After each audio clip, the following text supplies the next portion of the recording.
Boys, what is up? I hope you're all having an absolutely beautiful day. We have lots and lots to get done on this fine day. It is an absolutely beautiful sunshiny day. I broke out my basketball today. You may say, did I get shots up? No, I found my basketball today and then pumped it up. And then I was like, damn, I slept too late to go get shots up. So shots will happen soon. Shots will happen soon. We have broken out the ball. We are up tremendous. And we are ready. We are ready. I hope you're all having gorgeous ones on your end. Tomorrow we've got a big Ren Fair stream. So you guys will get medieval Dusty up in this bitch. We will have a cosplay. I didn't even make you guys sub goal for it. I'm an ethical god, I know. I know. My boys, hope you're all having beautiful ones out there. Nin, Nate, Super, my lurkers out there. Hope you guys are doing very well on this fine one. At home Ren Fair? At Ren Fair. Yeah, at Ren Fair. So, like, we go to the Ren Fair. Maine actually has apparently, like, a really large Ren Fair that a lot of people come up to from, like, all over. I've never been before, so I'm kind of excited for it, if I'm being completely honest. It's, something new. And I'll be real, I look drippy as fuck.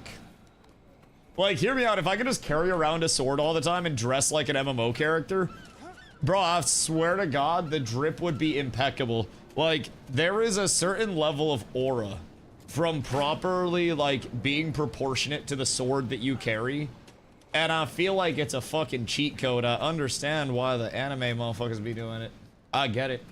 I get it. It's beautiful. And it's gonna do arms and shoulders day. Arms and shoulders. All of them? Just make sure, Nin. Make sure you don't neglect your posturing. I see a lot of motherfuckers that start working out and then they're just like, I do arms and shoulders and then I do abs and chest. And then they just start looking like this real quick. And they start like hunching over and shit naturally. And then you got those like hunchback motherfuckers that look like they just like bent over at the chest to start doing some rows and shit. Really weird once people start getting too chesty without enough back to support it. You gotta keep that like, that even proportion, you know what I mean? And then, don't forget the ass. If your upper body is brolic, but you have no ass built up and it's just, then nobody's gonna fuck with that. I know you said one day you were known for your ass. I haven't stopped thinking about it. An ass man myself. I just appreciate a good ass. But you need to keep building your ass if you're building your upper. You have to have like the quads, you have to have the ass, and then you have to have the calves. That's the sculpture worthy frame.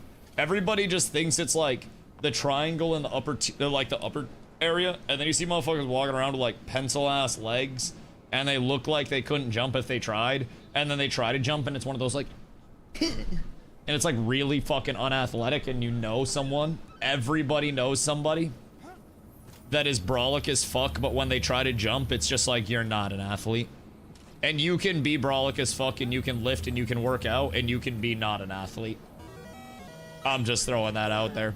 We all know at least one person that has like 5% body fat, benches a shitload, works out every day, and then they try to jump and it's just like, Brody, why don't you ever just do an agility ladder type shit? Why don't you just, I don't know, maybe do some high knees every now and then, some foot fire, get in a defensive position. Some people intrigue me a little bit, to say the very least. So, does who wants to see some great ass out of Nin at TwitchCon? Well, he's got to be throwing it too. Somebody's got to get the party going. Because honestly, I don't know what the parties are going to be this year. I have no idea what TwitchCon's going to hold for us, if I'm being completely honest. All I know is that our group that's going is dope as fuck. And I'm sure as it gets closer, we will also have more people that are popping up to join us. But let me tell you what. We're going to need some people throwing ass. We're going to need a lot of people throwing ass. So we need to hit level 21 before we end up upgrading our mine again. So, for right now, I think we need to find our way towards the cheapest, most efficient upgrades, because we do have 5k banked. And part of me wants to get our gathering, oh, excuse me, in an even better spot. But we also need level 21 for our next major gathering upgrade. Granted, I can throw globs in, and then we can also get this, because that's going to be 4 gathers per. And that'll probably be pretty solid for people, as long as we're actually out here gathering and, like, making the most out of it. Because then we could go here, and that would be 2 upgrades for 600 favor. And that would nuke 4,500 of our Ethereum, which I think would probably be pretty perfect for right now. Because these are going to be 5,000 per, so we don't really want to blast those for the time being. So I'm thinking we pop those 2. Because at the end of the day, we're going to want pretty much everything regardless. So I need to slam some globs in here. And I don't know how many I need to slam. I'm going to put 50 in. And then hope that's good enough. Confirm? Alright, hopefully we're good here.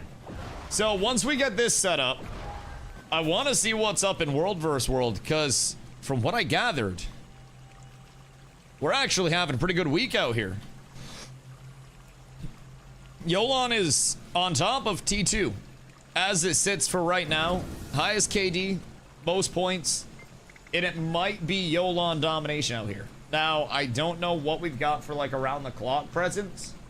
All that I know is that as long as we are active and we are pumping, I'm going to see if there's anything cheaper than that, because that's going to cost more globs as well. And I'm almost certain that there's like something cheaper for us. Druid, what up, dude? Hope you're having a beautiful day. Thank you for working right now, so I'll be on in a couple of hours. World vs. World this week's going to be really good, I think, boys. Like, really good. We should be trying to get every single rep that we can, if I'm being honest. It's going to be incredibly, incredibly active. Oh, wait.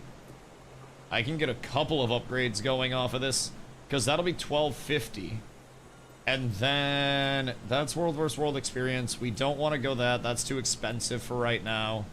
I'm not too worried about forcing these. This is also a bit pricey. So we'll work towards the world experience. We need loaves of saffron bread for this, so I'll have to hit up an order with Dr. Chefron, because I'm going to need somebody cooking up. We can get supply depot and supply drop, and then that'll basically nuke our favor. And off of that, we might need some carryover. No, we have a lot of treasury.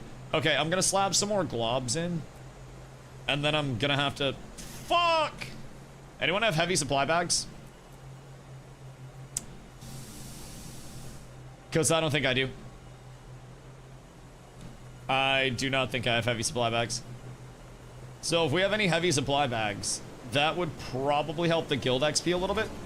Because if we can slam these 2 upgrades, that's going to put us just about at level 21, which is where our next major upgrade's going to come in. Grandpa Names, PD, what up, guys? Hope you're having beautiful days out there. Honestly, I'm gonna just slam them in, bro. Fuck else am I gonna use them for? I could sell them, but like I'd rather progress the guild. So, how much are the supply bags?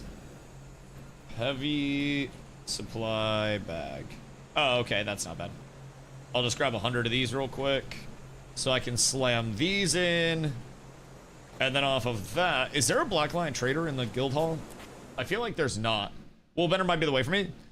Willbender is really fun. I'm not even gonna lie. And honestly, man, I think even in World vs. World, obviously there are probably like more optimal choices, but a Willbender with a spear and a greatsword is going to still be able to absolutely fucking slap, providing you are playing properly and you're not just like fucking around being a detriment.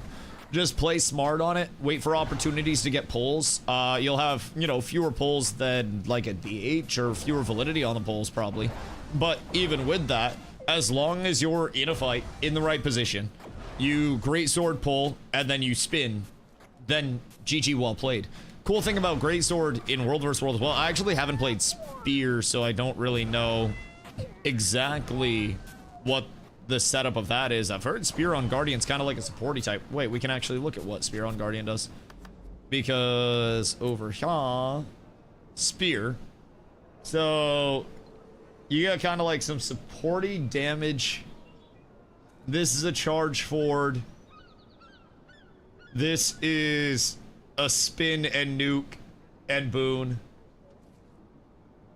Solar Storm is Condi. I mean, maybe not Spear then, if I'm being honest. I mean, the symbol would be kind of cool. Want to play GS Sword and Sword? Dual wield sword for SPVP I think is really, really strong.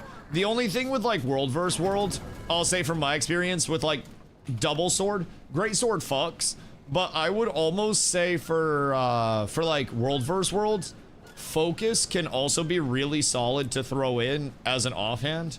I haven't fucked with like any like pistol or anything like that, but with focus, purge the target area in a ray of light, allies are healed and cleansed of a condition while enemies are infused with blinding light, taking damage each interval if they're initially struck. So effectively you just have a range to pop in, and then you also have your like shing shing shing that you throw out on your sword.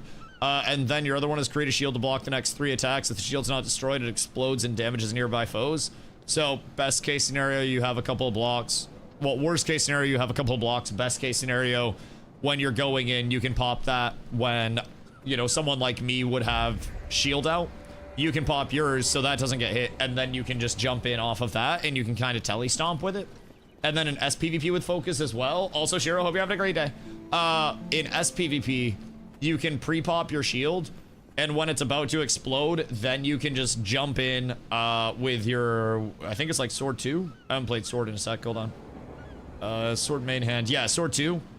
You can jump in with that. Your shield pops.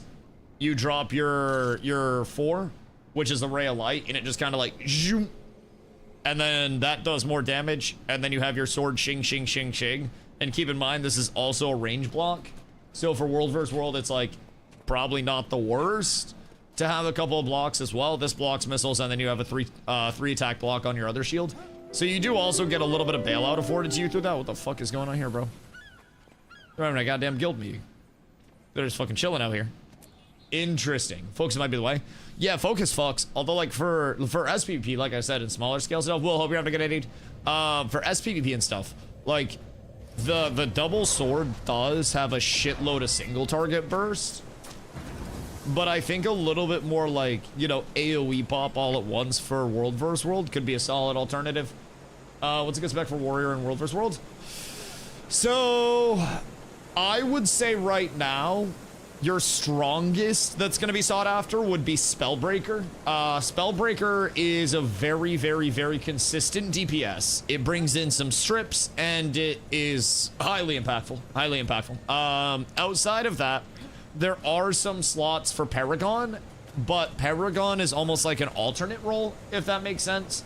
Paragon is, from what I've heard, almost like the Druid competitor, but Druid's just far better than it.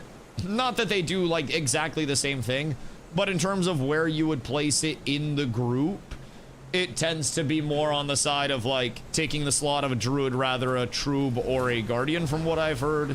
Again, haven't played in many Paragon comps, nor am I Paragon expert to actually know myself.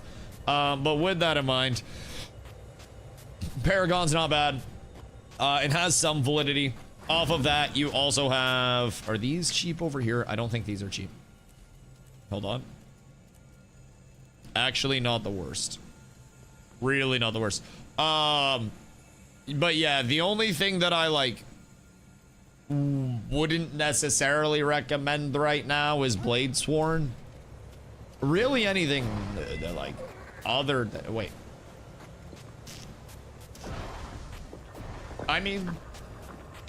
I wouldn't personally. Honestly, you're probably fine with most things.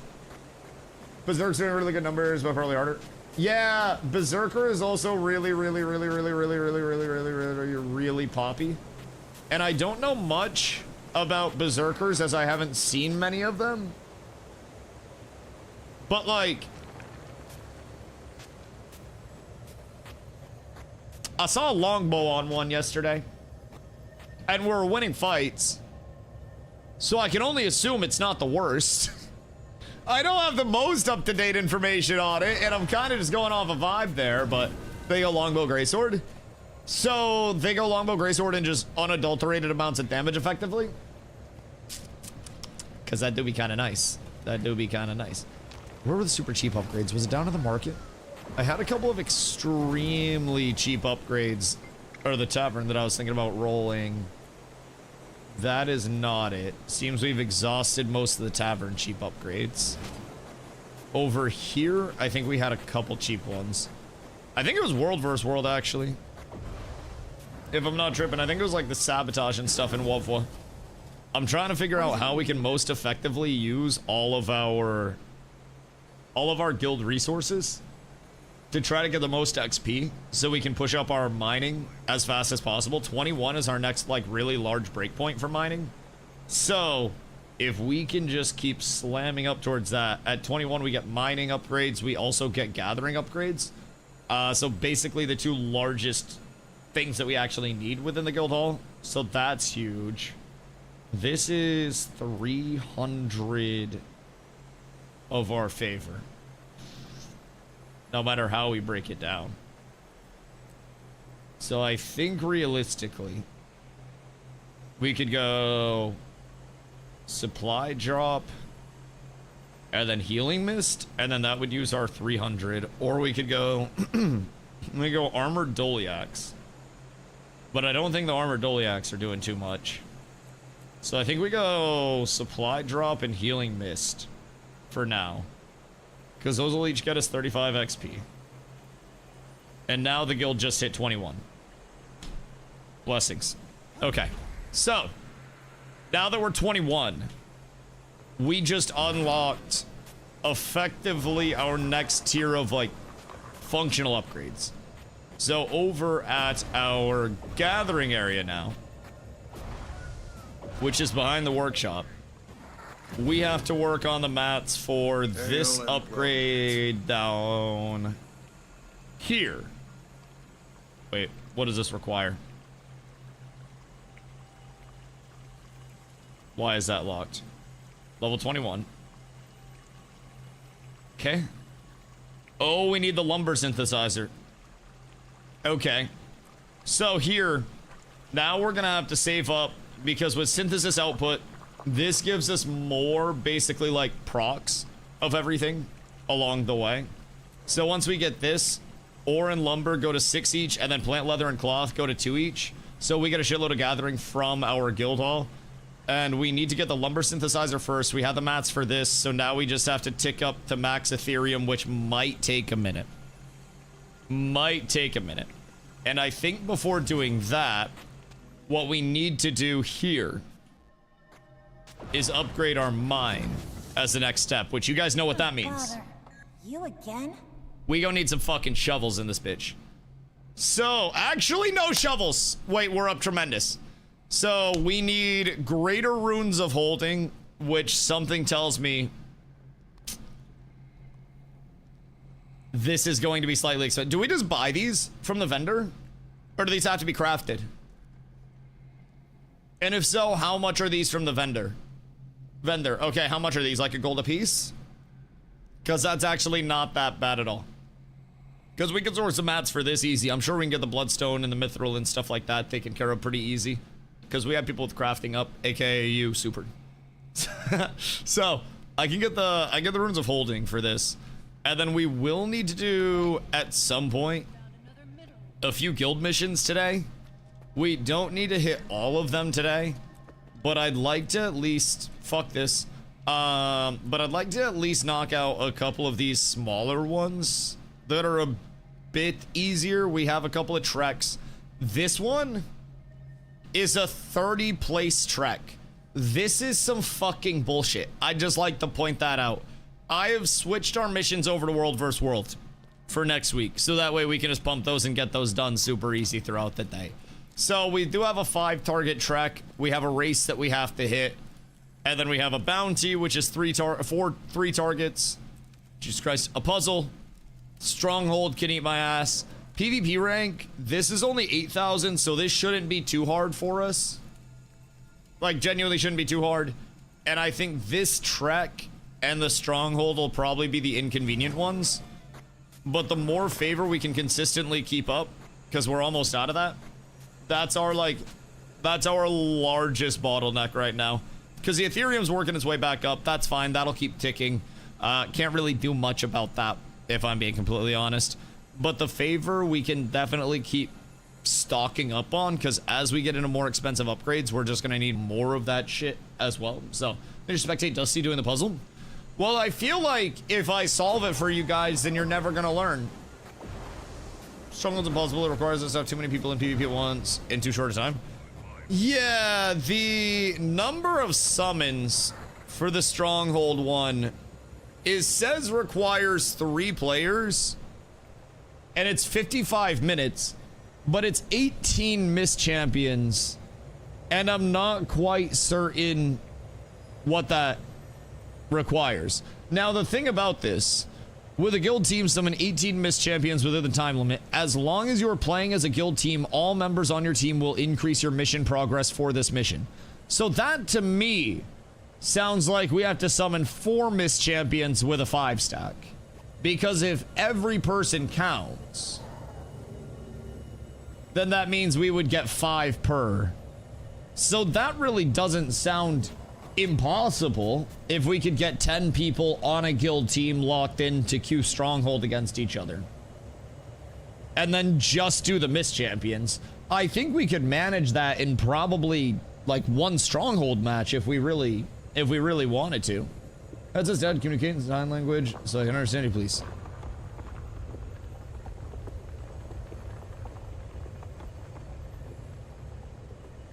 Thank you, sir. Hope you're having a beautiful day, Bohonglace. Understood.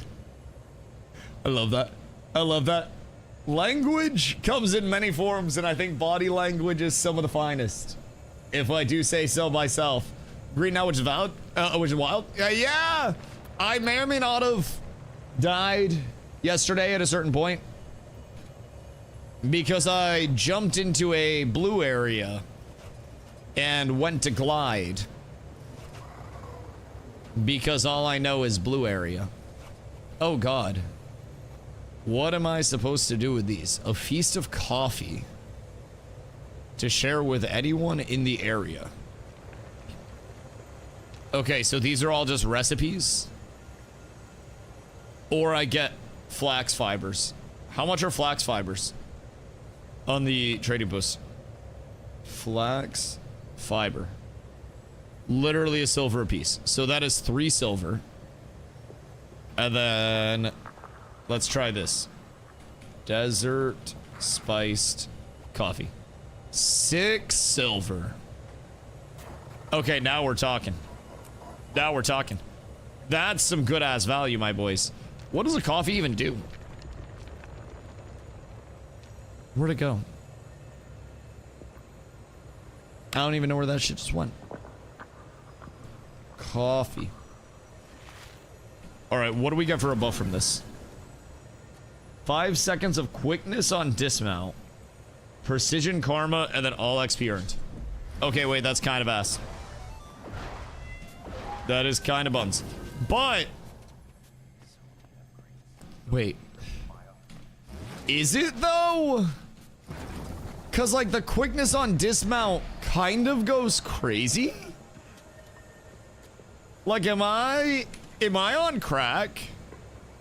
Or is 5 seconds of quickness on dismount, you run up to somebody, you dismount, and you have quickness so everything you're doing is far faster. And that lasts a solid amount of time. And then I can chain my quickness, because I still have quickness here. And then once my quickness wears off on that side, I can pop personal quickness. And I can go into more bang bangs. Although I don't think I could mount in combat.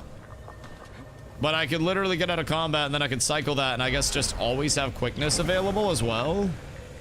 I'm not quite certain if that's like how it's supposed to be. But I might just be able to maintain quickness permanently off this. Interesting. We love to see it. Genuinely love to see that. And then Honestly, oh, I might not even need the mount in PvE. I might just have perma quickness. This might be my moment of discovery that I could genuinely just have near perma quickness pretty much all the time, as long as I change shit, which probably should, because I don't even have the mount for this. Although this is just PvE quickness as well. It gets kind of nuked in PvP. But also, being able to stagger that uptime is crazy. That's a 30-second coolie, and this is only 17 seconds for a 5 3/4 on the quickness, which is kind of thick, if I'm being completely honest. And then I can also go to Forge, and I can get cooldown reduction on that. So I might be able to stay, like, relatively close to quickness cap at all points in time, if I can actually ramp it up and just juice the speed of it, or the duration of it. I just need to pump a little bit more in my Forge, I think, and have that uptime go up. But I'm almost at the point where I'm completely self-sustenant right now, because we're at 12 seconds. We'll get that up, and then we'll throw out more, get whatever we can for CDR out.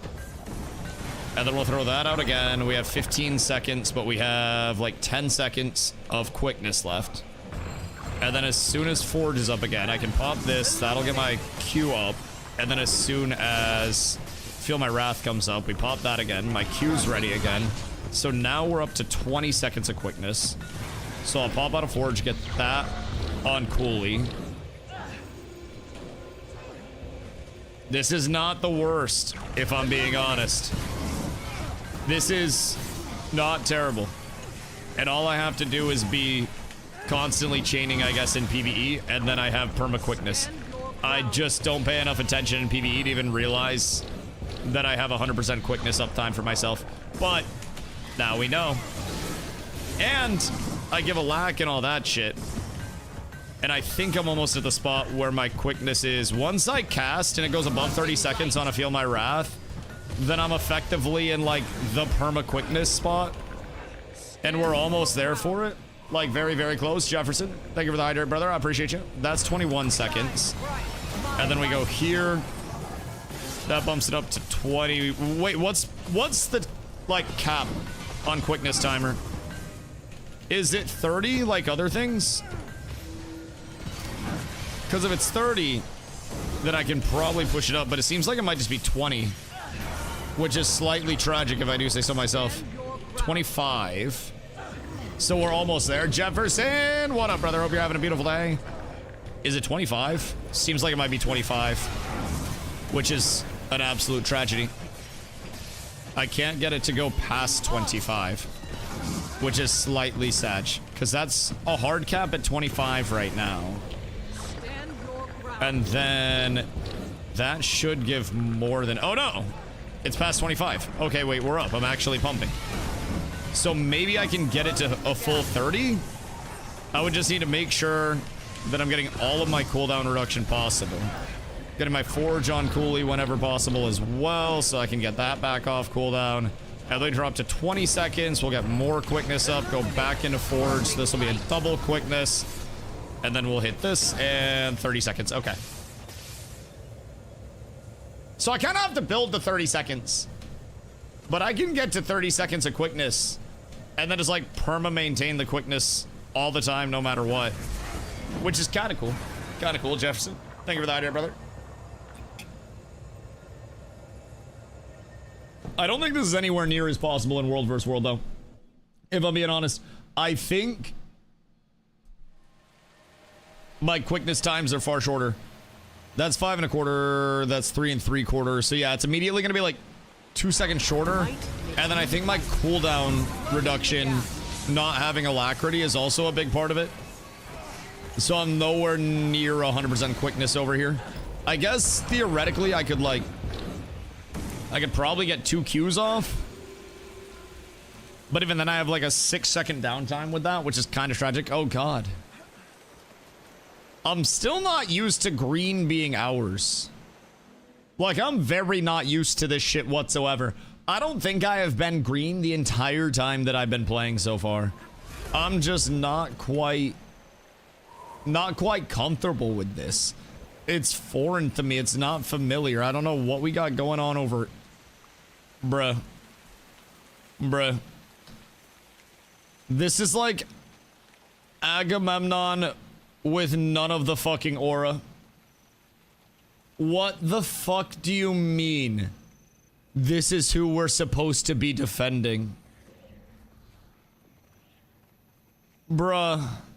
What incarnation?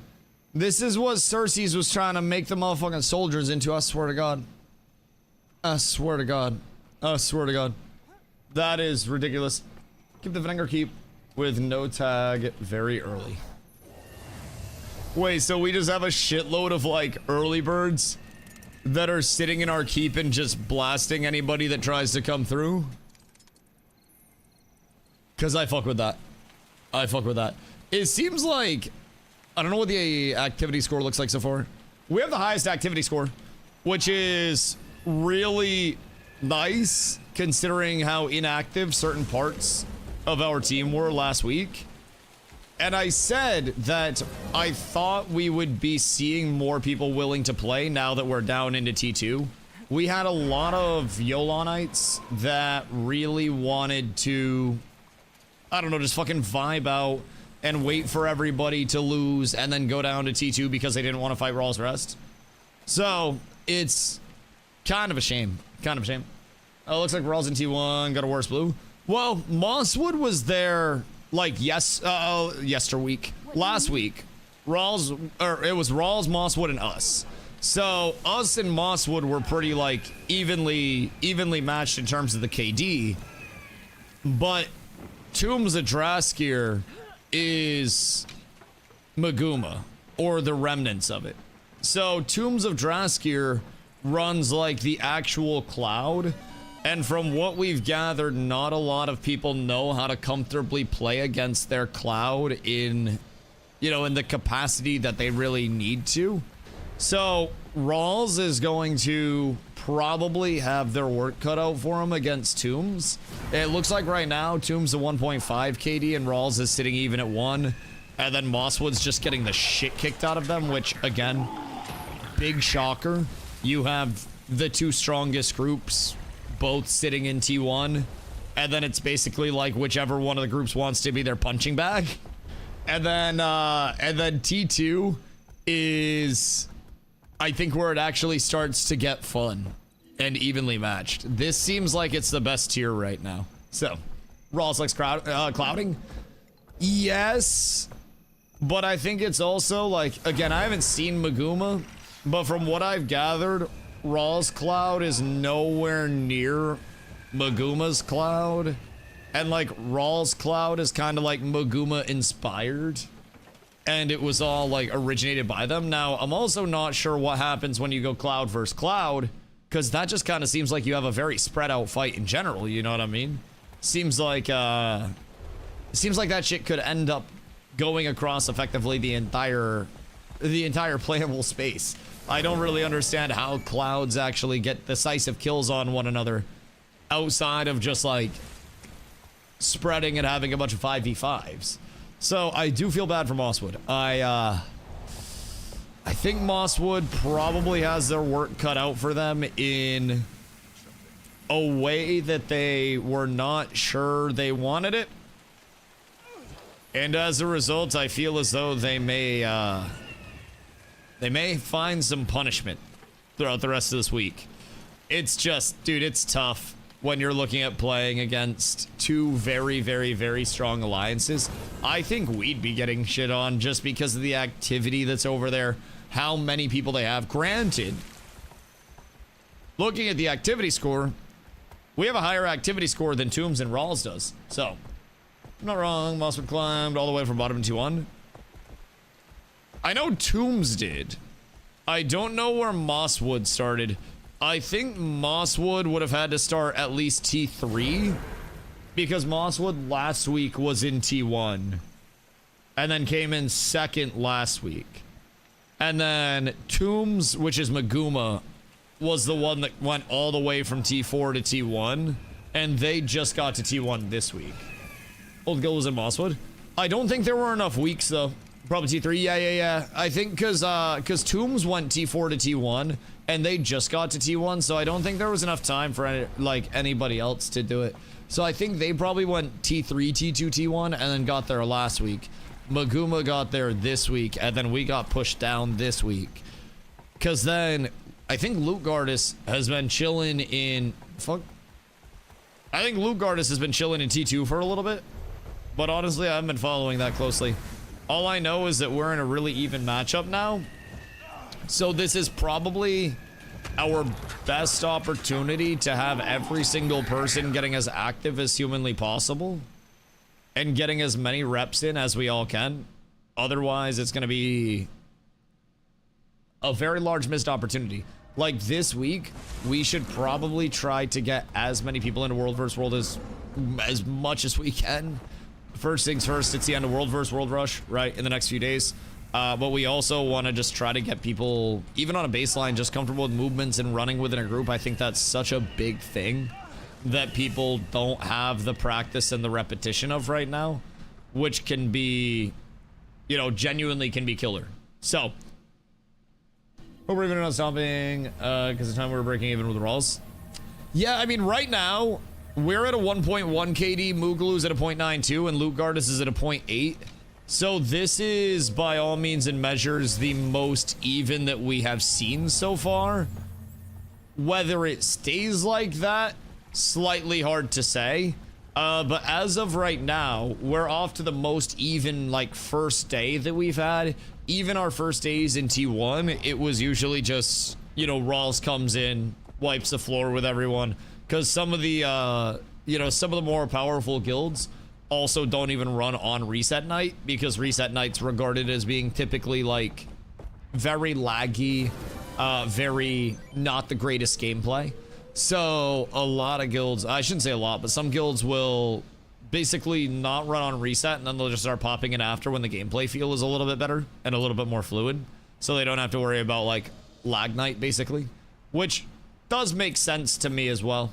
So to see that we're already in a spot where everything's even first night, be interesting to see with the, you know, with the weekend. Today, I don't know how many people are having their World vs. World Rush done already. I'm assuming most would have their Waffle Rush done, but I'm assuming there are also quite a few weekend warriors that are going to be in World vs. World. We're not on a queue yet, so something tells me it's not going to be the craziest today, and we are probably in a spot of, like, you know, chilling for the weekend, and I don't think our queues will be too crazy. Even last night for reset, I don't think they were too much past what our normal reset queues have been. I don't know what you guys felt, but, like, I missed on the reset itself and ended up getting stuck in a queue, and it moved kind of slow, but I mean, even then it wasn't like this insurmountable queue that was completely uncharacteristic. It was 20 queue earlier. For EBG itself, or what time? Because Yolan has had a really solid, like, early morning presence, and then we usually die out around midday, which makes sense. But Attack at 35 on Yolan Borderland. Oh yeah, but we're not on queue, so that's cool. I'm on Yolan Borderland right now, which is, again, it's nice. I have said, and I was saying yesterday too, as soon as we drop down, we're gonna see so many more people on Yolan be like, oh my god, it's safe to come outside, holy shit. Especially once people see that we have, you know, a fighting chance, so to say. I think we're gonna see a lot of the fair weather players actually come out and take part, which will be quite nice to have. I think a lot of people have kind of drank the Kool-Aid of, we can't win, there's no chance we win, we're so bad, everybody's bad, we all suck, rah. And it is shitty, not only because, hey, it impacts my gameplay if people don't want to play, but it also sucks when new players get deterred from, you know, trying or accessing PvP modes, because then your PvP mode and your PvP scene slowly turns into what I saw New World turn into, where it was something that, you know, if you loved it, you truly saw all of the, you know, all the fun and what was available within the PvP systems, but you also saw so many players that just didn't feel comfortable hopping, motherfucking piece of shit, hopping in and trying it out and playing in the first place, because people weren't exactly the most, you know, the most teaching in there. So, personally, I just want to see a lot of our new players get in, hopefully have some tags, hopefully have some people to run off of, and then build off of that. Because right now on Yolan especially, not even just like our guild has been extremely active, and I'm real happy about that. But Yolan as a whole has had so many people in team chat that are just like, well, we're going to lose, so we might as well not play. I hate it. I hate it very much. It could probably be said that I despise it even. Bro, what in the fucking Troy am I trying to get out of right now? I swear to God, I just want to run over to the other towers and I want to get my gathering done on this map. Because then I need to go to the guild hall, and I need to gather in the guild hall.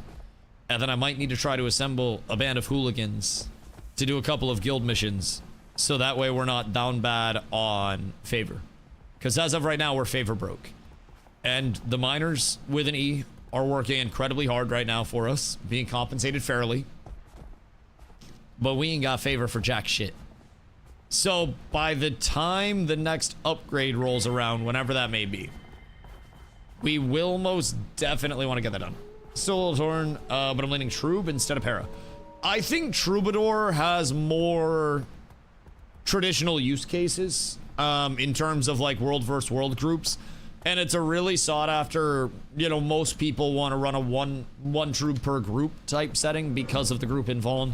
It's very, very, very, very strong. And the impact of a Troob can literally be walking into a clump and going crazy, but not doing any damage. But you just see that your clump doesn't die and their clump does. And all of your DPS just get to sit there and mash buttons with their face.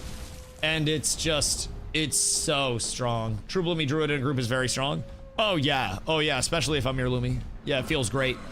And I will say, even Firebrands are still great to have in a group. Firebrands for stab, still a phenomenal option. But I think getting more familiar with Lumi, especially Valor Lumi, I'm pretty in the Lumi over Firebrand when your Lumis learn how to play. And I think Firebrand is probably more forgiving for stab up time, but I think Lumi has a lot more that it can provide overall. Now, I do still want to try at some point. There is a Firebrand support build that's like a hybrid DPS that brings in an opportunity to blast as well. And I do want to give that a fair shake just so I can, you know, do a little bit of damage here and there when I want to. But that'll also be far down the road. I think Lumi's so fucking good, and there's so much that it brings into every single fight.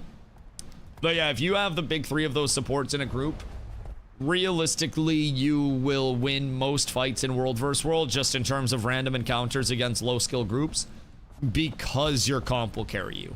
If you have Druid, Troob, and any form of stab bot, Troob, you just go absolutely crazy because your clump, as long as it stays together as a clump, doesn't die. Do a lot of SPVP as well. I don't know what Troob does in SPVP. I know Paragon is most definitely the meta support for SPVP right now. Really sought after by a lot of people. So everything that I've heard would say, like, if you do a lot of SPVP and that's your preference, then I'd say Paragon. But it's also Hoofsay, what up, my friend? Hope you're having a beautiful day, brother. Thank you for the gift. Yeah, I appreciate you. Also, Carla said to just hit her up about the weekend stuff and let her know what you're thinking on it, so that way any plans don't get cookaronied and we can plan around that. Because also, like, you have your scheduled extra day with Nin. So when we fly to Phoenix, you could always just fly directly to San Diego and then we could meet up with you guys there. Or you could come to Phoenix and we could drive up. Regardless, I don't really mind. Carla just brought that up. She was like, oh wait, wasn't Hoofs supposed to be in San Diego with Nin a day early? So we'll get that all figured out. Because you could always just come up here, we chill, see main. Because we're thinking, if you did end up coming up, Saturday night, after stream type shit, when you get up here, I'll do a little day stream. Figure she's going on everything except deciding between going to San Diego and Arizona. Okay, word. Yeah, either way, because Boston will have flights. So you can go Boston to either nonstop, And if you go San Diego, then you'll just branch off there, and then we'll just go to Arizona, and we'll bring up food and everything. Really, all you'd be missing out on is like seeing Phoenix for the day, and then the drive from Phoenix to San Diego. So we'll bring food up. We'll be able to stock up and grab alky or anything like that. Off of that, really, just whatever you're feeling for that. So think on that, and then also we can figure out with Nin, because I think Nin's going straight to San Diego just to keep it simple on his end. But we could always abduct him. Let's give it a long drive in a gas car. I think we're gonna get a Tesla, but I believe that's what we're doing for a private rental, because we were going to take one of Carla's parents' vehicles, but they have a Mustang and a Hummer. So that in itself, I just don't think is a very good like financial decision. So we're going to get a rental, and then Carla's been looking at private rentals for a Tesla with FSD capabilities. I don't know where she's at with those or like what she's still thinking. But yeah, we want to get something where we can just slap on the FSD and then just yap. So whenever we're going into the city as well, from like the Airbnb into San Diego, if we have to take the entire group, then we just try to basically get everybody in the Teslas and then just autopilot so nobody goes the wrong way or anything. So if you can find a Jiro from Arizona to San Diego, that'd be cool. I can have Carla check, because she's been working on a lot of that. I think she's steaming our Ren Fair fits today. So, oh, not much gathering to be had over here. Hello, noob! Hope you're having a beautiful day, brother. Chat, anybody live in Phoenix that wants to let me use their car for like a week? Just like, no bullshit. I'll compensate you. I'll firmly shake your hand. Turo isn't like a drive and drop. Oh yeah, no. So basically, our plan is to, after TwitchCon, we're probably going to, you know, hang out the extra day in San Diego, and I'm thinking we do like a week and a day or whatever. I don't really think a week will kill stream, if I'm being honest, especially with Guild Wars. I think it's gonna be pretty consistent along the way.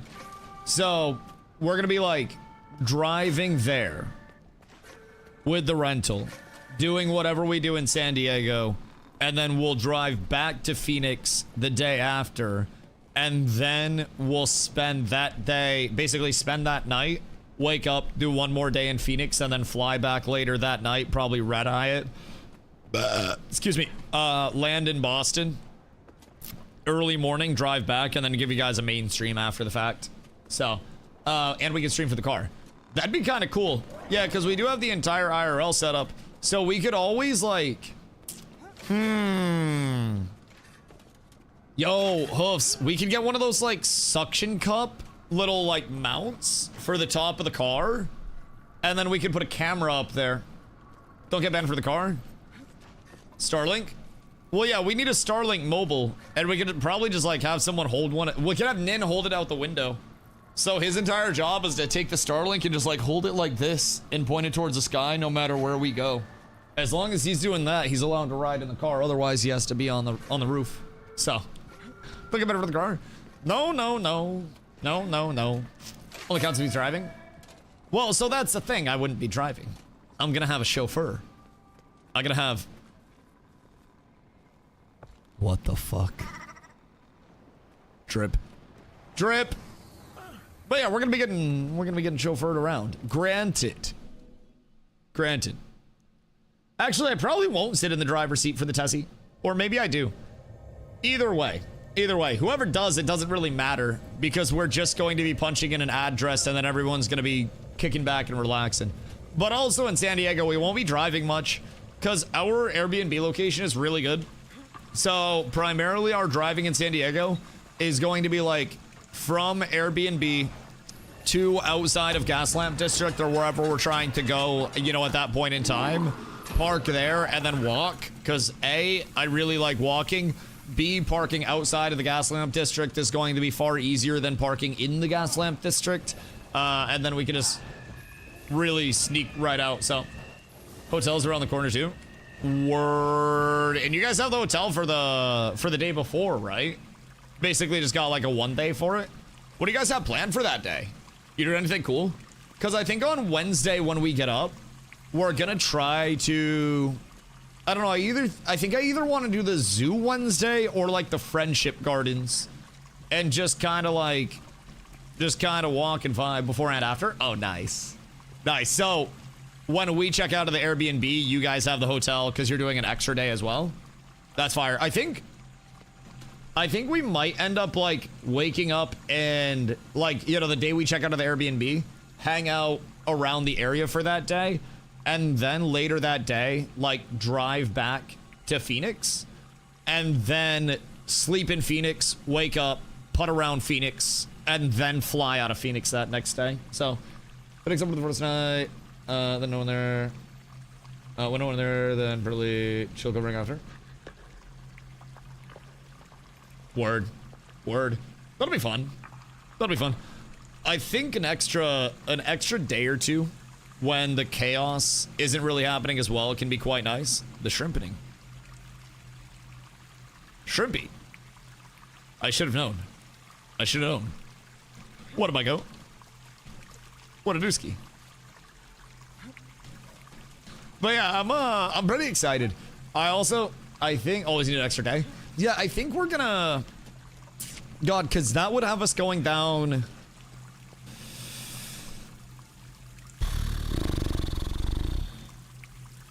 Like flying down, I think, Monday. So I'd do an early stream and then get off stream, fly or drive down to Boston on... What time is your guys' hotel check-in? Because that's on Tuesday. You guys can check into the hotel? Because Airbnb's on Wednesday, right? So, just preemptive plan. Just for your sake as well. And write this down because I won't. And we can clip it for Carla. Saturday, you come up here. Saturday night after stream, Old Port for Old Port food, so you can see Portland and whatnot, and experience the 1 hour of nightlife that Maine has. Sunday, we drive to the Bar Harbor area, so you can see that, because it'll also be, like, wintry. So that'll be cool. Or we can figure out something cool to do for the winter, but Bar Harbor area is still cool in the winter as well. And then Monday, we'll figure out some bullshit to do. Maybe Boston Day? Go down to Boston, chill in Boston for the day, do stuff there, get some food, fly out of Boston Monday night, late, get there relatively early morning because it's a 6-ish hour flight to San Diego / Phoenix. Time to land, get food, get set up. Check at 3 p.m. before asking for early check. Word. Because if we fly early Tuesday... Oh yeah, the time zone. So it's technically a 3-hour flight. Just in terms of planning purposes. Because it's a 6-hour flight, but you really only go through 3 hours. So, basically... Maybe have Monday as a chill day too, and then drive down and fly out early Tuesday morning or something? We'll have to figure out flights and exactly what day we're leaving. But Saturday, Sunday, Monday, we can find shit to do around Maine. That's easy peasy. Monday, we could also go down to Boston if we're having flights that are like late Monday night to get down there early Tuesday morning. Or if we find early Tuesday morning flights, then we could always just chill in Maine, wake up early, drive down. I don't really want to get a hotel in Boston. That shit about to be expensive. Although that might be chill as well. We can always like stay overnight in Boston, wake up early in Boston, drive to the parking spot, and then just go to the airport from there. Because the parking spot has a shuttle. So either way, hit Carla up. I'm not a good planner because I just try to mentally organize everything and then I always end up forgetting at least one thing. And then I literally just, I sell the entire Baggington, if I'm being real. All right, who wants to do a couple of guild missions? Because I need a little bit of help with these bad boys. It shouldn't be too crazy for us.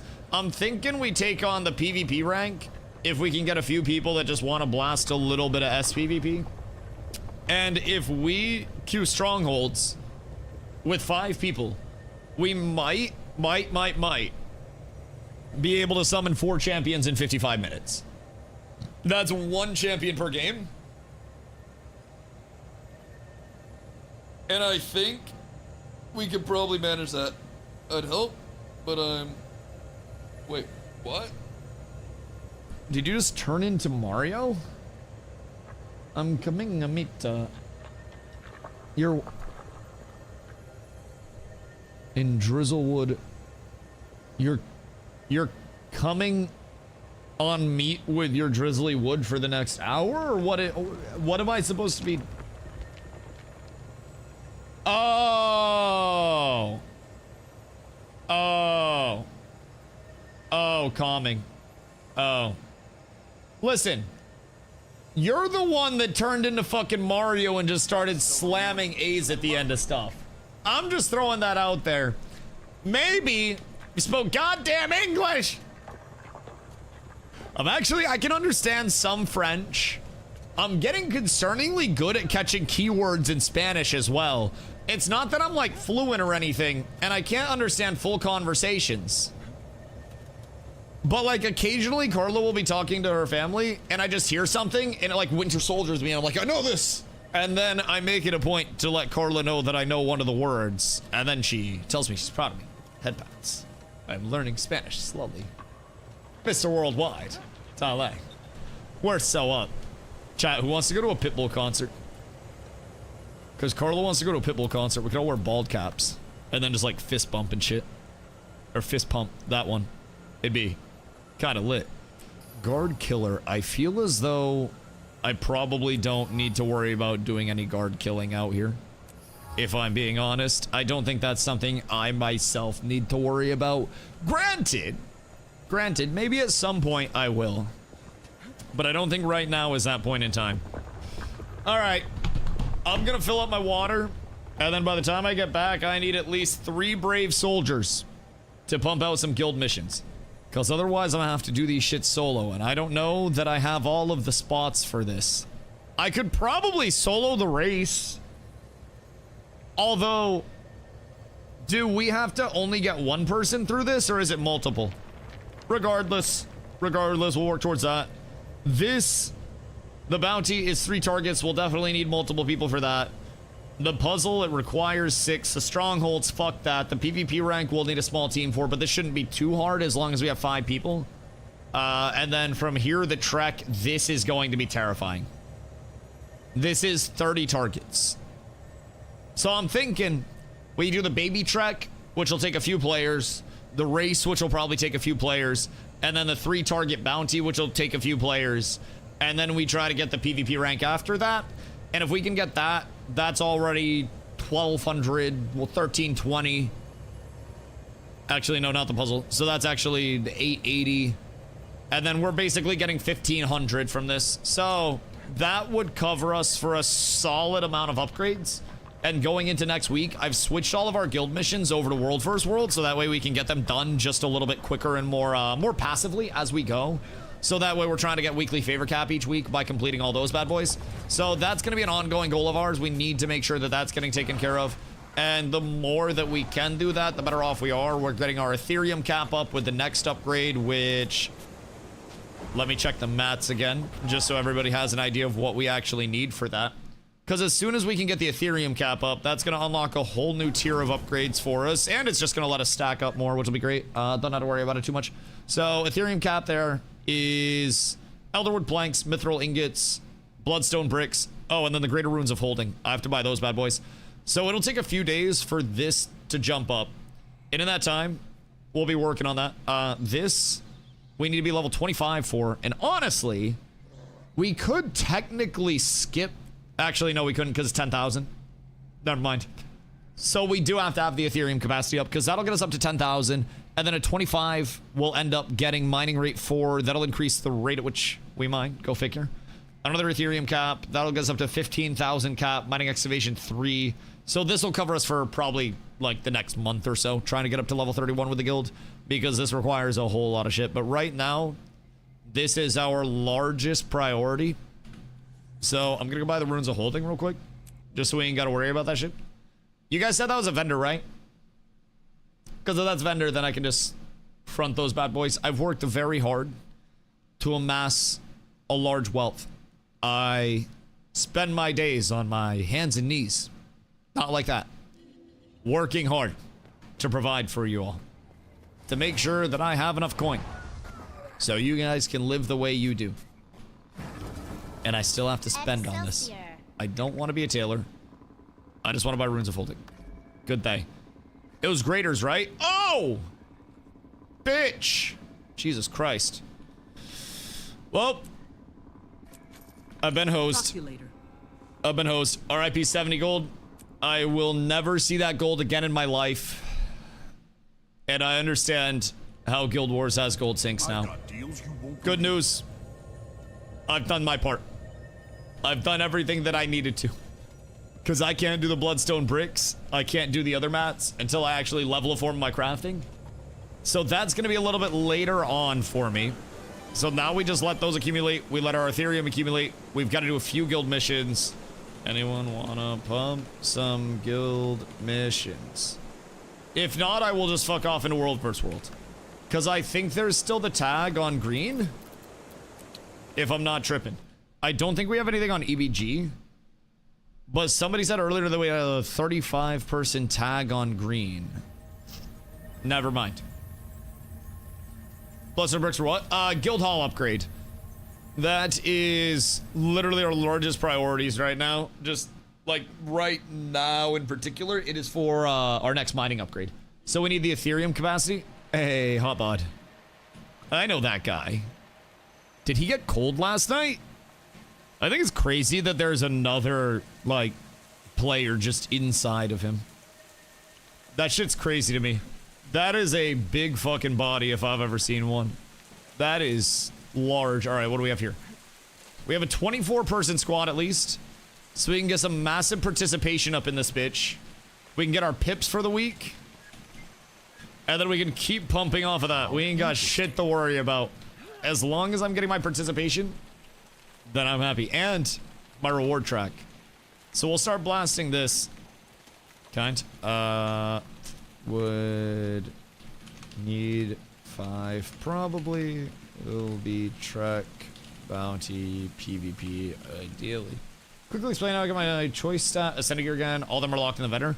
Yeah, so basically with your World vs. World ones, anyways, PD, you're gonna want to go to the reward track side, so 3rd tab in your World vs. World menu, and then scroll down to your World vs. World exclusive reward track. And then once you complete these, you get the World vs. World exclusive choice chest. Open this, and it's the first reward choice. I believe it's like the triumphant armor box. And then that unlocks at your vendors. I can show you real quick. That unlocks over at your vendors, and that's repeatable as well. So make sure you check the repeatable side of that. But when you were at the skirmish merchant, that'll have the triumphant armor unlocked for the ones that you select in terms of exotic. And then triumphant ascended armor also unlocked here. So you basically want to go through, you want to grab the reward track for World vs. World exclusive.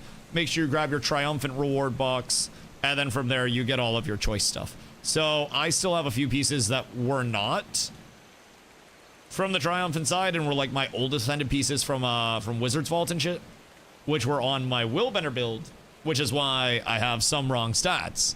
Also, this is my last thing that I'm working towards right now. So do I do each piece individual? Yes, sir.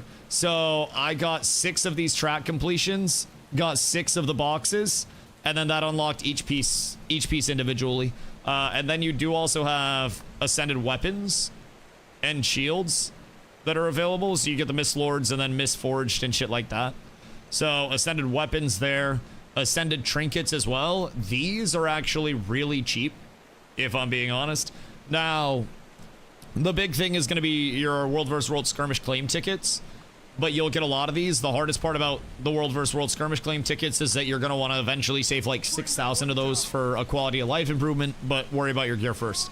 These are also quite nice, if I'm being honest. I would recommend grabbing these because you can also select stats on those. They can also be re-rolled quite easily. And then from here, I believe these only have certain stats. So these are like cheaper. Actually, they're not cheaper because these are the more coveted currency. You can literally just get these out of your crates and then you just buy these if you really need them. How to get marks? Marks are the hard part. So, Grenade, good morning, brother. Hope you're having a beautiful day.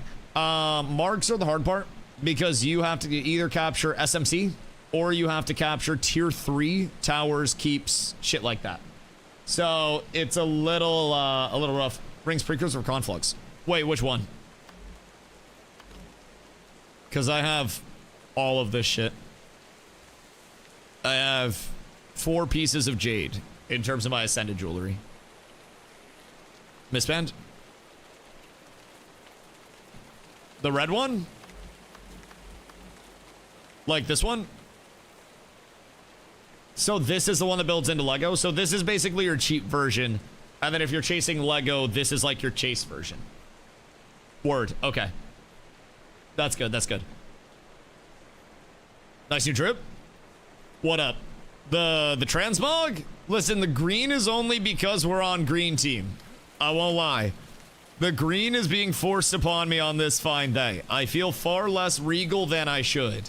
Also, if you're trying to get gear 2, keep in mind, Laurel Merchant, really fucking easy for accessories. Granted, only some stats are available through these.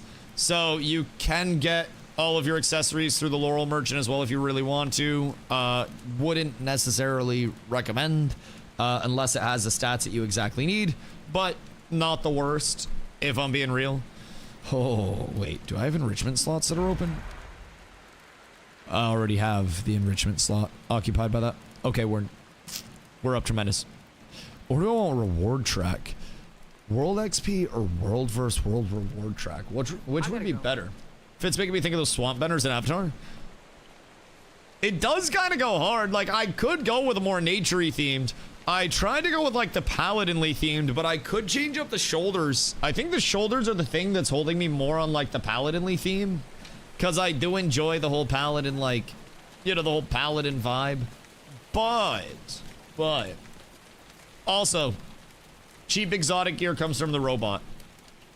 So if you're looking for anything cheap, exotic-wise, just use your badges, get it from the robot, and then you're vibing. And you'll probably end up with so many skirmish chests that you don't fucking know what to do with them. I would recommend holding these, if I'm being honest, because if you need hero points, you can also get testimonies, and then testimonies you can use at the hero challenges guy. And then you can buy hero points here so you can unlock all of your elite specializations. So, it's quite nice. You can also reset any of your world versus world abilities here. So, those ascended jewelry upgrade to legendary. I believe I was just told this, so if it's wrong, blame chat. But I was told that the mistband here is precursor for a Lego. So other than that, I don't know exactly which do and which don't. But shock to help get Legos faster. Right, but World XP will also probably benefit something. Talk to you later. I'll get my masteries. I don't know what else I get for World XP. Do I get rank ups for World XP levels? Like every time I actually level? Is the number of world ability points you have remaining? That's just world ability points. I get titles. But maybe track is the better one. Getting up to rank 10, level 10,000 would be cool. But track is probably the more efficient one if I'm being completely honest. I just don't know what I get for each, like, level up.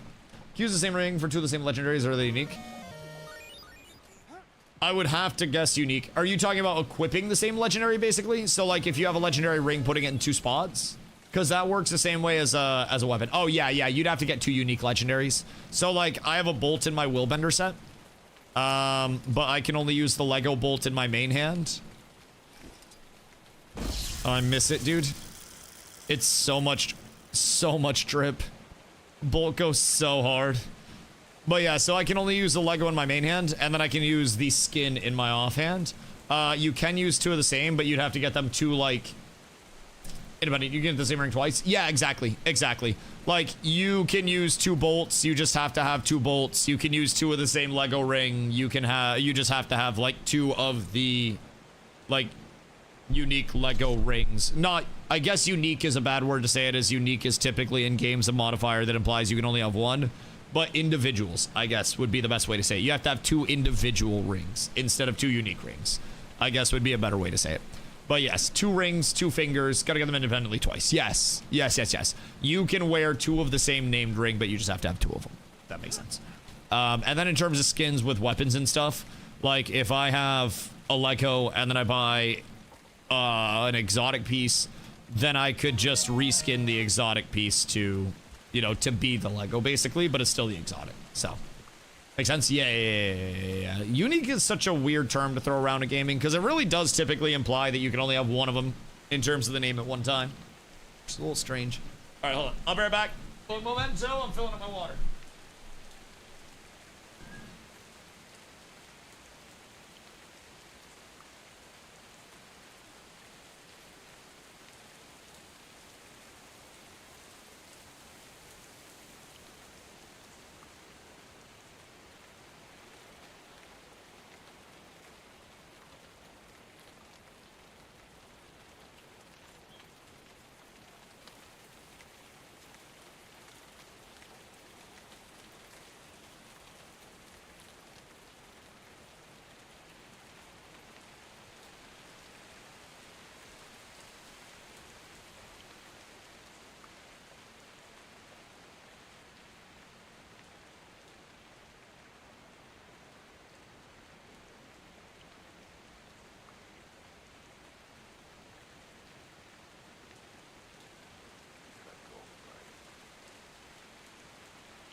Bring that one down!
day, soldiers.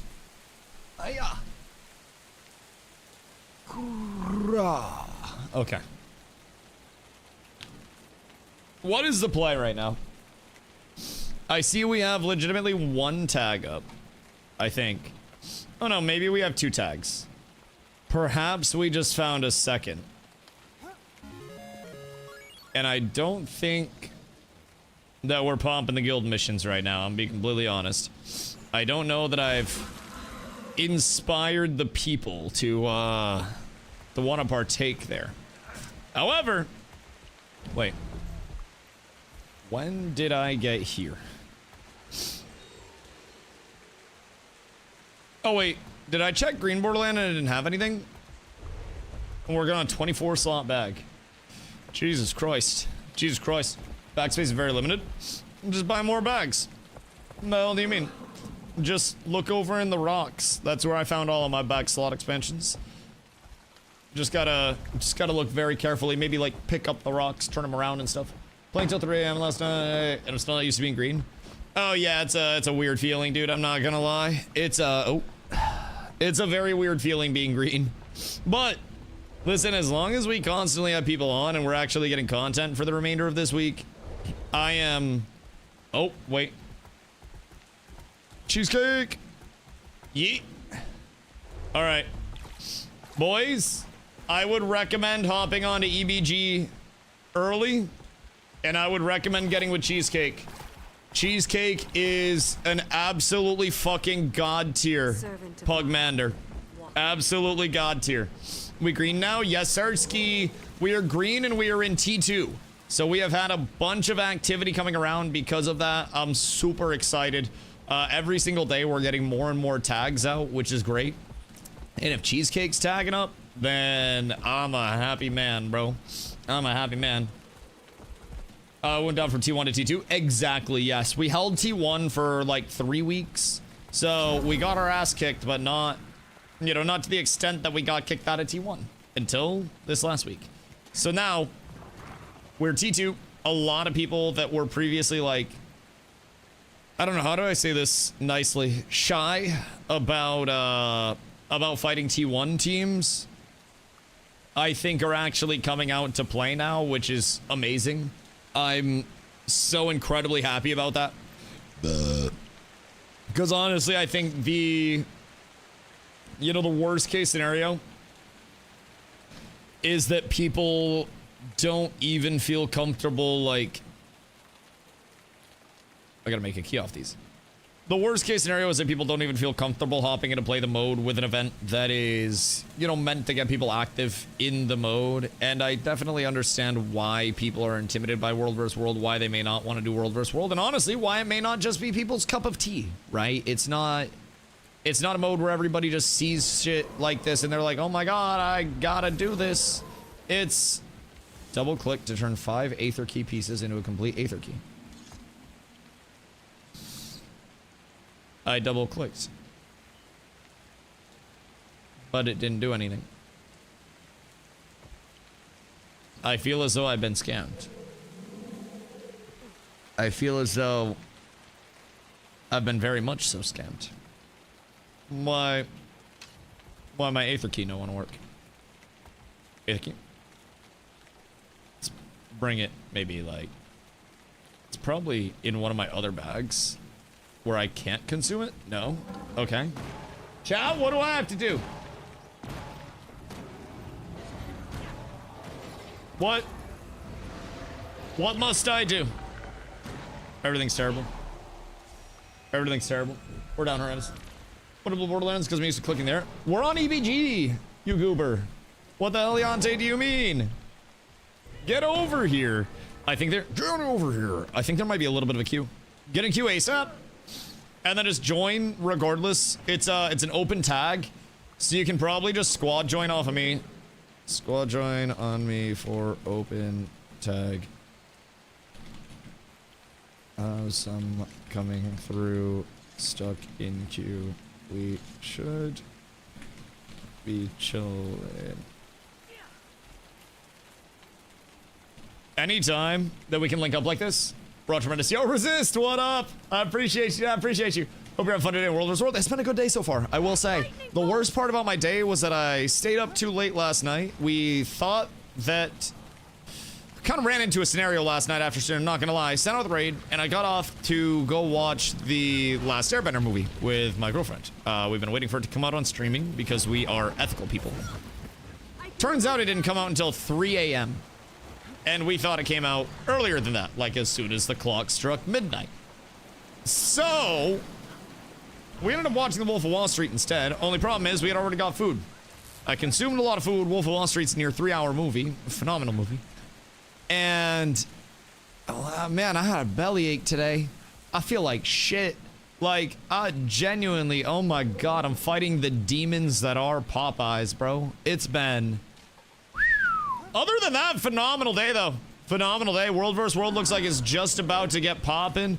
We got Cheesecake tagged up, and Cheesecake is a very, very, very good commander.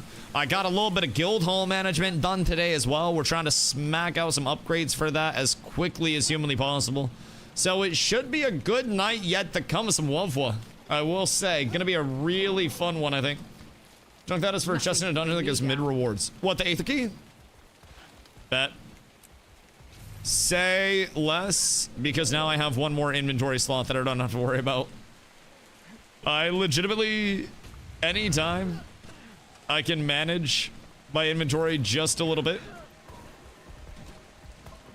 We're on tremendous. Just join my tag, stop following green. Yo, Cheesecake is crazy. I love that. I love that. Cheesecake wants one thing only, and it's to get active. Sounds like a good night. It was indeed. It was indeed. So now, tonight, we have the actual movie to watch. Tomorrow, we get an IRL stream because I'm going to a fucking Ren Fair.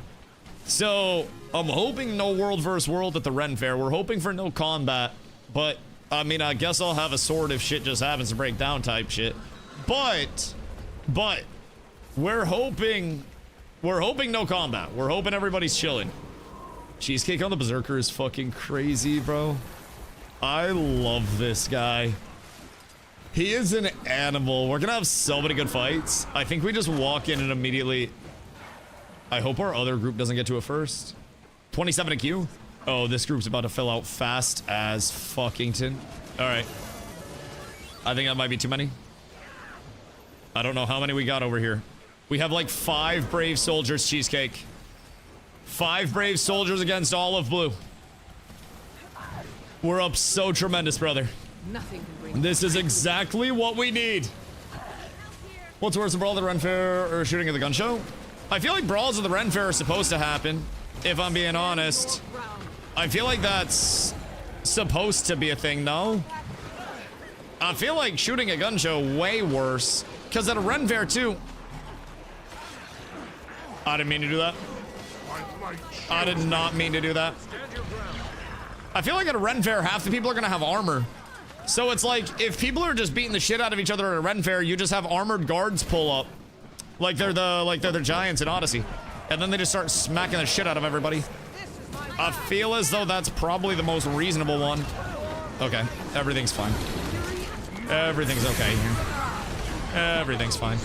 I stay with Mr. Cheesecake and then we cook. Everything's okay. I think we might actually be able to rebomb this. We got some kills there, but people are starting to drop a little bit. I shall get the projectiles absorbed for us, my king. We're kind of numbers down there, but I also think we got a few on the bomb. I just don't think we have DPS set up yet. And once we get a few more numbers... oh yeah, we're at 22 already. I think once Cheesecake gets to like 20 people, it's just fucking GG immediately. Especially if he has good supports.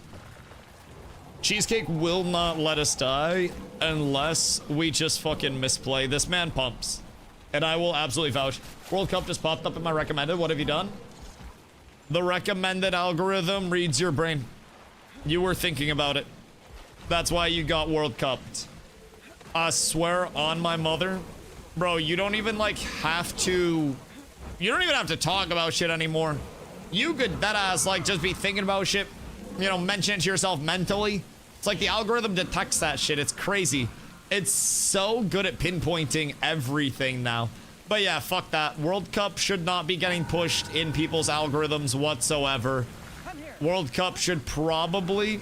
You know, one of my YouTube VODs got demonetized because I played World Cup on it? Just straight up... Oh. Okay. That was less than ideal. That was far less than ideal. I'm not even gonna lie. As soon as we went to engage, they hit a fat strip. Fatty, fatty, fatty, fatty, fatty. And we did not have a reapplication because I was in my Empower. I was trying to get my last set of buffs out. And then we ran into a goddamn freight train. Everything's fine though. We balled the fuck out. But yeah, I'm so sorry the World Cup popped up in your feed. Realistically, I think that's one of the greatest punishments that could ever be bestowed on someone. And I don't know if you like violated Zeus' law. I don't know if you made Poseidon angry. I don't know what you did. Nothing can The only thing that could be worse, Shiro, than World Cup popping up on your recommended is now you'll be out in public one day, right? You'll be shopping somewhere, unsuspecting. You'll be walking by a family with a child and you'll hear from the iPad that the child is dependent on. World Cup, World Cup. And then you'll truly know that the algorithm has ascended. I'm telling you, bro. At some point now, you will hear World Cup out and about. And it may be at a fucking Old Navy. But you will hear World Cup somewhere now. And it will scare you. That's going to be your, like, wake up moment. 6-7 wasn't enough. From the makers of 6-7 comes the next sequel. Oh god, dude. No, I genuinely think World Cup has the potential to be the modern Rickroll. I feel as though, and I said this yesterday and I'll say it again. Thick of It by KSI is a better song than World Cup by iShowSpeed. If I had to do one at karaoke, it would be Thick of It instead of World Cup. And that, hear me out, is not saying that Thick of It is a good song. That's me saying I'd rather get shot in the foot than the head. stand your ground. Well, I guess particularly the ears. So, like, at least, Thick of It has, like, I don't even want to say Thick of It has stuff going for it, because quite frankly, I'm not convinced that it does. I don't really think that it does. Red Versary tomorrow? Yes, sir, ski. I'm gonna be all dressed up too. I'm gonna have a sword that is definitely only a prop. Stand your ground. Definitely only a prop. I'm gonna have to zip tie it. So that way, there's no possibility that anyone could ever draw their sword on someone. Might makes me right. Which, I'll be completely a Buckington. Do people not think that human beings are capable of breaking zip ties? I don't know if they have like industrial level like metal, like the pipe clamp shits that I'm gonna have to put on my sword. Not that I like, sword is only drawn in closed walls. I'm not gonna be drawing my sword regardless. I don't wanna take that chance. It's holstered on my back. I can't reveal too much of the drip, but like I went to draw it and I almost like shaved the back of my head a little bit because my hair is really long right now, and I went to draw it and it was like shink, and I felt my hair move and I was like, nah bro, every time I draw this bitch I either gotta like lean forward and be like. Also, I understand why people have side holsters for their swords instead of back holsters. I don't know if y'all have ever wielded like an actual sizable like heavy metal sword, but bro, you try to put that sword in that tiny little ass holstussy just by like shink. Movies exaggerate that shit so much. That is fucking hard Like, it is difficult. I could only imagine how many motherfuckers were training with swords with back holsters and either, like, shanked the back of their head or were trying to put it away and, like, stab their goddamn shoulder, missed the holster, put it in slightly sideways, had to turn it a little bit. Like, it's rough out there. So the side holster just makes a lot more sense. But I also feel like with a really long sword, you can't necessarily, like, side holster it because my sword goes almost down to my waist. So it almost like has to be back holstered or to be dragging on the ground so I'd have 4 legs dragging. So that'd be kind of rough. Be a very weird look. But I'm excited nonetheless. Odds are I will not have to wield a sword. And if I do, something has gone horribly fucking wrong. But I guess theoretically, like, a Ren Fair is kind of safe, in a sense. Like, unironically, because I guess if somebody started acting up on some tomfoolery, they'd just get, like, swarmed by knights and shit. I don't really know what they have at the Ren Fair, but I'm assuming there's, like, jousting. I don't know if they have, like, the medieval MMA where they just, like, kick the shit out of each other with, like, axes and shit. But that sounds kind of interesting to watch as well. Where is my... Where's my mark shard? Wino SMC. I wanted the mark shard for SMC. I am 4 mark shards away from my last armor slot. And then I have to get a weapon slot, and then... God damn it, Hobot Slayer. Hobot baited me. I ain't even about to lie. Hobot baited the fuck out of me. I need help. Also, Cheesecake Stack is now very dangerous. I would be willing to bet, as long as people aren't actual, like, hooligans, and people listen to what Cheesecake says, then we will probably have great success over here. Cheesecake is real good to play for. Q25? God damn! Oh shit, it's 41! Oh! Wow! Wowee! That happened pretty quickly, if I do say so myself. That's a little bit crazy. What the fuck do you mean? Why is nothing else queued? Nothing can bring Is me it down. unironically the cheesecake diff? Because it might be the cheesecake diff. Everyone's less of that cheesecake.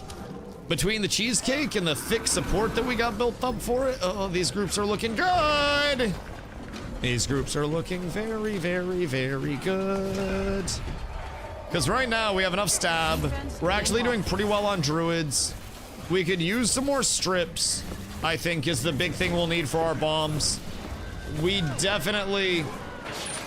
will need a couple of strips, but I know one person in queue that's excited to get in here and get the fuck naked, huh? Another druid's coming. Bro, if there's one thing about us, we show up with what's needed. I will say, we bring a lot of supports, a lot of druids, and a lot of strips right now. And I think we are doing exactly what we need to in that capacity. So that way we can just help every group, and then as we continue to get more familiar, our groups get built out really, really, really meaningfully, you know? What's going on here? Okay. Well, here we go. Hold on. Oh, no. We lost a couple of our randoms. That's not good. That's not good at all. It's okay. Just stay the heck on cheesecake, and everything's fine. If we stay directly on cheese, then we will succeed. Cheese very good. That's a goddamn shame. We lost so many. People must stay on tag. Must stay on tag. Also, content. Yes. Content. Content that if we have people that want to stay on cheese, we are so up. Wait. Come on, Fent. Oh my god, I'm green. God fucking damn it, I hate it here.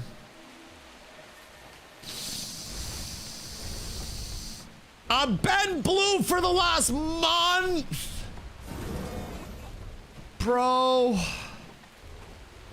I've died to trying to glide in blue territory now. I try to respawn blue. Dog, I swear to God, I can't. I need to go back. Bro, there's no way y'all haven't done this shit too. This is awful. This is so terrible. Green keep is nice though. Yeah, but our boss for our keep, the char guy, literally looks like Catamemnon, except none of the aura. It's kind of tragic. We've all done it, and I'm gonna do it again, god damn it. Oh, I'm not stopping. I done 3 times not remembering where blue. Oh. Cheesecake not gonna be happy with you guys. Cheesecake's not gonna be happy. Alright, everybody stays on tag in the new ball. He might start pruning if people don't stay on tag as well, especially as we filter through Q. Because Cheesecake likes winning fights. Oh, speaking of which, I really don't have any boosters at this point in time.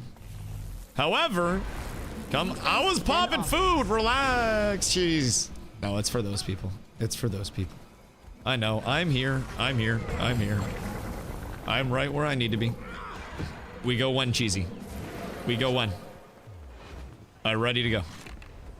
I'm excited. We might actually be able to cook this. Return. Stand your ground. Okay, we made it back. No scrims last night. Did you notice any untamed? Nothing can bring me down. Yeah, I think they still like untamed. I don't know if there were any in the scrims, but in a lot of the groups that I'm seeing, I see a whole shitload of untamed that are still being run. I don't exactly know. Come back to me. Okay. Okay. I'll stay with you, cheese. I want to help. I provide Michael Bublé. Are we going fishing right now? I feel like we're trying to aggro these. It's like we're just trying to get their attention. The slow game. Do we just ooga booga in? Give my creation life. Too big to fight, Lord. Making them so disposable. What, are they good? Because, like, what if they're not good? We might be able to split them and then cook from there. Sir. Sir, I need less cripple, please. I do not appreciate the cripples. They're gonna come out of here in fucking mass. And I think they probably had, like, 40 plus. We shall see though. Fuck, I didn't do my charge quartz crystal again. You know what's crazy? Since talking about it, I've done my charge quartz crystal a total of 0 times. Like, I have not been the most responsible with things overall. And I should probably be a little bit more responsible in terms of my charge quartz crystals. I will need them at some point in time. I actually think I need them for my sky scale, if I'm doing my sky scale the quick way. So, but yeah, Shrimp, I don't really know what exactly slot the Untamed is in. I would assume 5th slot Untamed is still valid, because you just run it for the DPS at this point in time, and every, like, strip and stuff is a bonus, and it has a pet. I would have to guess that's where it's at. It also does still have some, you know, beefiness about it. Wait, where'd we go?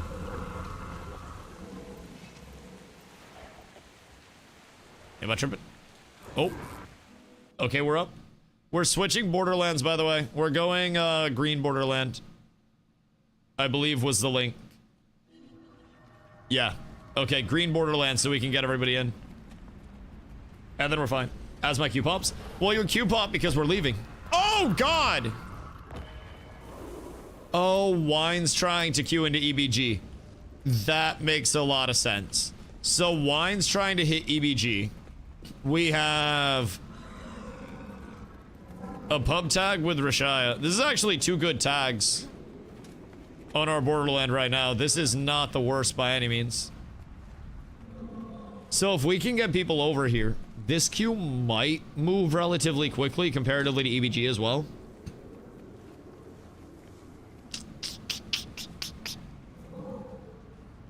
But EBG is probably going to be stuck pretty heavily. And it's only going to get worse tonight. Because it's Saturday. People don't have work and shit to worry about, bro.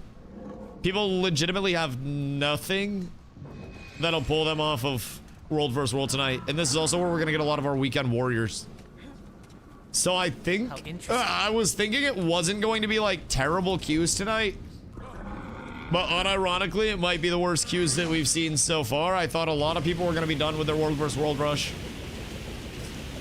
Best chances to go back to EBG 1-1 drops. Yeah, I mean, honestly, with it being so early in the split, I think we'll just see content regardless. And really, I want to get as many fights as we possibly can. So that way, can I sit in this thing? Oh, I wanted a teabag cheesecake. Hey, stop moving. How interesting. I got you this. It's for you, cheesecake. Try slash dance. Hold on. Oh shit, what we got out here? Did I just hit the fent lean? What is my slash dance, bro? I'm hitting that shit. Am I like the dead robot? Wait, what is this? My dance is unironically just a fent lean. What kind of dance is this? Brother learned how to dance on Skid Row, dog. The fuck do you mean dance? This is the worst dance ever. I guess I expected like a robot or something. Always be loyal. But I feel as though I'm slightly let down from this. Perchance. Wait. Whoa, wait. What is this slash breakdance? Hold on. Surely I don't have perms for that. Oh my god, it's limited. That's so tragic. Okay, so clearly I'm just supposed to have different robot dances. Other than the fent lean. I don't think this is where we're supposed to be at with the dance right now. What are these numbers a week ago when we were been close to 50Q? Okay, well, hear me out. Just to be slightly reasonable with it. Just to be slightly reasonable, right? World vs. World Rush is going on right now. And this is the weekend for World vs. World Rush. So it is going to be a little bit litty-titty in that regard. Just first things first. But also, a lot of people in Yolon were playing very bitch-made because... And by playing very bitch-made, I mean they weren't playing at all. Because they didn't want to fight Raw's Rest and they didn't want to fight, like, the really good stacks. Because they're like, you try to do it for a month and then see if you enjoy it. Motherfucker, I did. And I'd go back. I love that shit. I want to fight Maguma. I want to get my hands on that shit. I want to experience it. I want to see what it is. So, I don't really understand why we had so many people that were playing absolutely bitch made, and literally like weren't coming out of their house like it was a fucking old Western movie where there was an outlaw in town and everybody just like shuttered their windows and the outlaw just went about like pillaging and shit. Nobody stood up to it. So I just don't really understand that mentality. But I will say so far, we are one of the highest activity scores. Actually, we are the highest activity score this week. So, as of this current point in time, something has seemingly lit the fire for Yolon that has allowed us to get some activity going, which I think is great. If we can maintain this, and Yolon can do the rest of this week in our final split, before we get reteamed with some solid activity, then we're up. Not in T1. Literally most of it is that we're not fighting Rawls and we're also not fighting Maguma, which I think, again, I don't necessarily agree with. I feel like everybody should want to get the most content out that they possibly could at all points in time and try to get the best reps that they possibly can. But, you know, maybe that's just me. Maybe I'm crazy. No Gnarl Sparkly. But, like, I don't know, man. I don't know. I just... Unfortunately... wish that we got more out of T1 as Yolan was together for that. Because honestly, like, it was really good opportunity, and I feel like a lot of guilds could have got better if they were doing the same thing that we were doing, or we just beat our head against the wall over and over and over again. I also feel like a lot of new players kind of like, and I don't even want to say new players, but a lot of players who are maybe new to World vs. World or maybe aren't the greatest at World vs. World, I think scare themselves off thinking because it's a lot of, you know, things on screen and it's very confusing and very, right? We're going blue Borderland. We're shifting. Everybody go blue Borderland. But World vs. World is, I actually think, a far more welcoming environment than many people give it credit for. And I think once you show that you want to fight and you want to get better, people will reach out to you very heavily to come and fight and participate so you can get better because they want more people to fight against as well. And that's, I think, one of the largest things that we have noticed, if I'm being real, just the element of like everybody over here that is actually about their shit really wants more people to fight against. They want more combat, they want more content. They just want to be able to have more to do in the time leading up to Guild Wars 3, because we still got a long time before Guild Wars 3, and then we get our little, you know, our little fresh look at stuff. But in between now and then, bro, if it's lonely at the top, people are gonna lose out on a lot really quickly in terms of their content. It's gonna get real boring. I've been a part of games like that before, and we still have so long to go before Guild Wars 3 is here. I feel like the top has to absolutely prepare and bring in new players. Oh, we got some content, baby. I think they just pushed off one of our smaller Zergs. Now Big Papa Zerg's coming through. Oh, baby. I'm excited. I love running with Cheesecake, bro. His groups are just built different. And I think it's partly because people will actually follow him. And he, like, keeps eyes on everything. Wait, where'd they all go?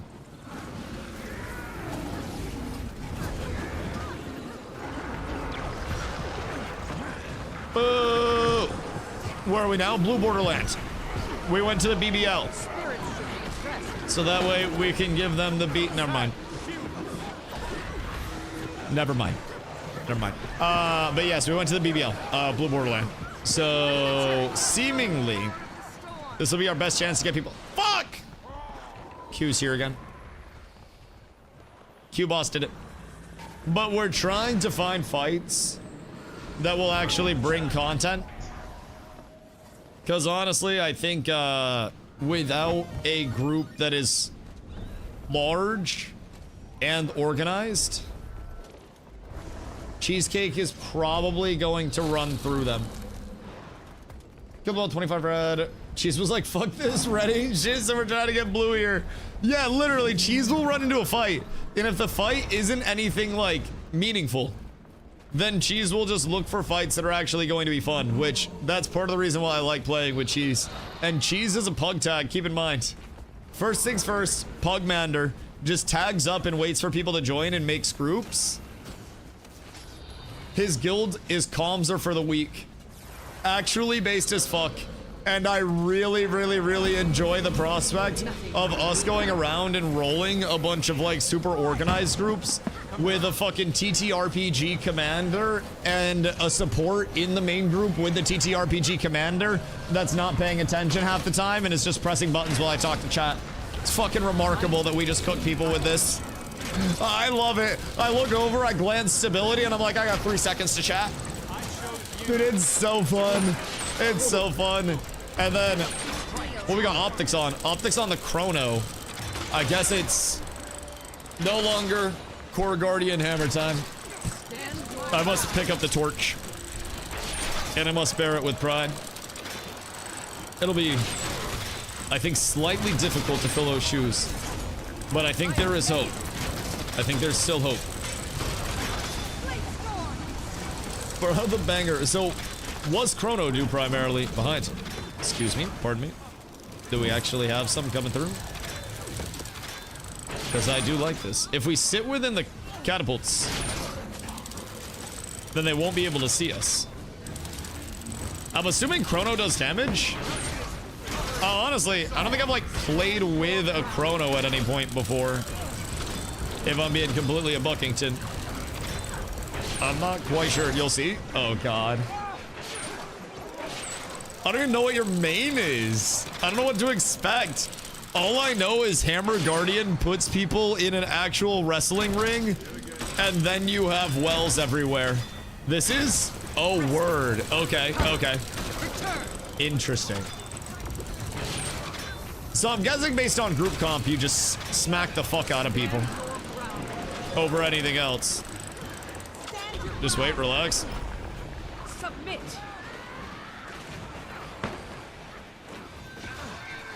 Cheesecake, I want to hit them. Cheesecake, please.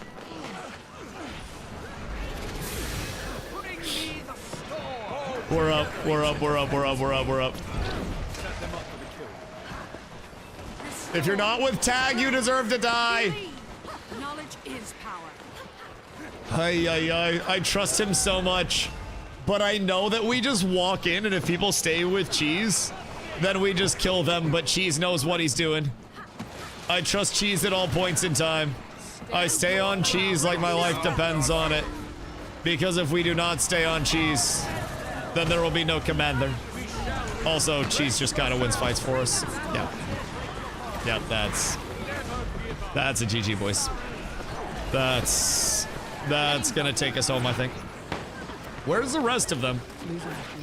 What's that red ball thingy? Because that looks like it does some pretty fat AoE. Looks like if you can get that in a choke, and then you have like DHs as well that are throwing shit down. It's a shitty relic. Oh, is that the Cirrus relic that you get from Raid? I feel like I got that, yes. Look at my game knowledge. Golly, it's actually kind of getting there. Holy shit, I know that relic because I found it, actually. I was wondering if it was any good. That makes sense. All right, so what's Chrono actually do? Spill the beans, spill the beans. Because I'm assuming it just blasts like fucking crazy, right? You just go in. Is Chrono the thing that does a little purple flowery lotusy thing? Massive spike. Oh. Big numbers? I miss doing big numbers sometimes, I will say. I will say.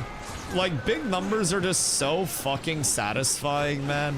But knowing that I enable everybody to do the largest of the numbers, I think is quite nice to take comfort in. Move out soon. We go. We breach. I got the bubble up. I got the bubble up. We go. And then we walk out. And then more stab out here. And they're split. And we win. I think the Flower Lotus thing is just Mesmer Spear too. I feel like whenever I get jumped by Mesmer Spear, that's the primary thing that hits, but it may just also be the primary animation that I'm seeing during the hit. So what is the entire, like, catalyst for a Mesmer Spike? Man, is Spear too strong? Like, just random question. Is Spear a little bit imba? Just from a weapon usage standpoint? Like, if we were looking at usage rates in World vs. World, where would we say Spear would rank among, like, full meta builds? Because I know even Guardian to a certain capacity can use Spear. I don't know if any Guardian support builds do. The ones that I've been told about are what I'm running right now, which I really enjoy. But I know you could technically... Some tech that you could do is really, like, set up templates with weapon swap sets, because you can go direct keybind, and then you can, while you're prepping for the fight, before you're in combat and have the weapon swap timer, you can blast zones and stuff, and then try to switch template. The only thing if you're doing that is that if you get hit and you go into combat, then you're kind of stuck on, like, the doo-doo template. So that can fuck you over there, so it's a little bit risky and probably not rewarding if I'm being completely real. But I learned about that, where people basically direct bind certain templates and then just try to go off of that. But serious meta on every single class for DPS.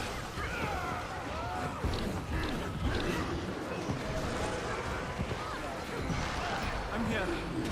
Like, when you say every single class, we mean like most, or like, sorry, my bad. Oh, I'm paying attention. They nerfed the LE one. Right, but it's still really good, right? Because it's, from what I've heard, bombskis, and then we ball. From what I've heard from a lot of people, okay, staff is like harder and more punishing to play than spear is, but staff can absolutely work for you if that's what you're trying to cook up. I'm just not entirely sure the difference on it. Probably fine here. Where'd Tag go? Oh shit. Is he up? Yep. That's a shame. That's a shame. Got pulled in. Yep. Yep. The stripping de pool. I shall provide better stab next time. I gotta just like overlap in comm group and make sure that he never gets cooked out. I'm also gonna try to get used to playing on... Hold on. I'm gonna try to get used to playing on group view when I'm supporting. A lot of people really... See you, Chrono. Is it just massive numbers? Hold on. I'm supposed to be, I think, playing group view, but I must adjust. I hate the group view. It's just so foreign to me. I have to mute it or YouTube will cook my VOD. Okay. Wait, so many screen effects. Jesus. What the fuck? What is the damage? So you basically just go in, slam out AoE. Are you spear GS? Or what's the full setup here? Cause this seems like jump in, spear combo, heal and sigil. Do these give passives? So you just try to keep those passives going at all points in time? Well, there's a pop. Probably very situational then, maybe like CC breaks or something. Seems like spear, and then what's this one with the wave? Is that greatsword? Yeah, greatsword. Huh. So how similar is greatsword on that side to like a guardian greatsword? Do you still end up having like spin and shit like that? Are they pretty like... Are they typically canonically relatively similar, or are they just completely different? None? Word. So what's greatsword over on that end do? Oh wait. Okay. Heal sigil resets skill 4. Sigil life resets shatters. Okay. Greatsword is a ranged weapon. That's kind of cool. That's very cool. Huh. Strip and shit damage used for clone gen. And what do the clones do? What's the big purpose of those? And when you say shatter, so a second. Oh, shatter is destroying your clones. Oh.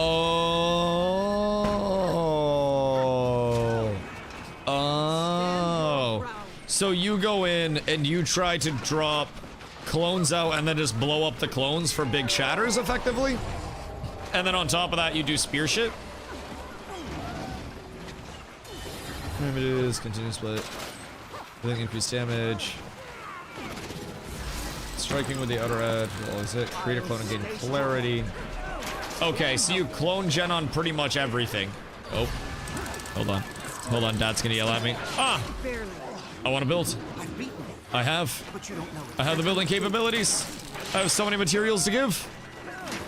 There we go. There we go. We're up tremendous. Now all my mats are gone. I've built as fast as humanly possible, sire. Hollow, no! Oh, God. Hollow, it's fine. I got you, buddy. You live! I won't let you get away. Clones explode, and they also mimic what you do. in terms of abilities, they'll also mimic what you're breaking out. So, like, if I have a clone out and I auto attack, will the clone auto attack with the same modifiers that my auto attacks have? Clones are weak. Okay, so they're more meant to just exist to be shattered with a lot of these builds. So you jump in. Do you provide strip, or are you dependent on others for strip? Like, are you typically the strip? Or would you say you're more like the fist slot? Yes, I strip. Okay, cool. Interesting. So you're putting out a shitload of damage. Oh, fuck. Stand your ground. Blowing up clones like crazy. And also providing a lot of strips. Interesting. Interesting. So where would you say from a strip standpoint, like Chrono on a high level compares to Necros right now? Because I'm assuming anything that's being played right now is probably going to be better than Untamed post-nerf, but I've still seen a few people playing Untamed. Everything that I've heard is people just glazing the shit out of Necros. On par with Untamed. Post-nerf? Nothing can bring me down. Interesting. Pre. Oh. So basically, like, Untamed now is a little bit underneath what, like, a Chrono would be providing. Because you have old Untamed strip with also the potential for a little bit better spike. And then you just shatter like absolute crazy. Really good Chrono, yes. What's the biggest thing that a Chrono can focus on for strips? Is it more just like weapon swaps, or are you working in a lot of strip abilities as well within the natural build? I'll peep this. Shatters in range. So shatters getting clones in the right area, shattering those will strip. Hold on, which one of those is that? Hold on. That's confusion, daze, slow. Gosh dang it. Okay, that's cool though. Strips, I think, are probably the singular most... I actually think there's a second most important behind stab in fights. I think if you don't have stab app in the first place, then you just kind of lose and strips aren't even necessary. But strips are so important to have at all points in time. Turn soon. I'm ready, my commander. I'm ready. I only have 3 mats left. Oh shit, I don't want to be on that. That's not mine. That's not mine. Somebody else hop on that, bro. I'm not trying to get active there right now. I'm not even gonna lie. I am not trying to get active there. Everybody should be fine on stab for the time being. And I have a feeling that they're not going to contest this. Maybe they do. But oh shit. Careful. Careful, SpongeBob. Careful, SpongeBob. Careful, SpongeBob. We're actually chilling. Half of them are done. Bro, he's so patient. I feel like Cheesecake is so good at, like, counter engages. He waits until they make a move and then just immediately reads and counters off that. He's like the Jamal Crawford of commanders that I played with. It's the counter dribbling equivalent of World vs. World. It's really fucking cool. He's so, like... He's so comfortable just chilling in one spot, existing and waiting for something to develop. And I think his strongest thing that I've seen, especially with, like, pugs, is that he makes sure everybody is in a perfect spot without trying to rush too much. Sometimes with organized runs, it can be easy to rush because you think everyone's always going to be in the right spot. You're confident they will be. We're chilling up there, yeah? I threw stab up just in case you end up needing that shit. I don't know what you got going on back there, but... Are you just pillaging them? What do we got going on here? What is this? Half of them are just dying in the back line to like 3 of us, I think. I don't want to sneak too far forward, but if you need stab, I got you, my goat. I can throw that shit out. I'm keeping eyes. Wait a minute. Wait a minute. I'm in group 3 now. Everything's bad. Everything's bad. Hold on. What's group 1 look like now? I've been replaced with a goddamn firebrand. A goddamn firebrand. You hate to see it. So, firebrand, from what I've heard on a high level, people typically will run like the DPS hybridy firebrand build, right? Instead of healing, they focus on a little bit more damage out there type shit. Yes, interesting. Interesting. And there's enough druids. See, that's something that I've also thought about Wanderer's Firebrand. Yeah, so in like high level play, where people are also going to be a little bit better with their life and boon sharing's, you know, a thing, it might be in good interest for me to work on that just as a long term too. So that way, if we're in a group that seems like it needs a little bit more help on the healing side, I could Lumi, and then I could always switch into a firebrand setup down the road if that ends up being like the hybrid DPS.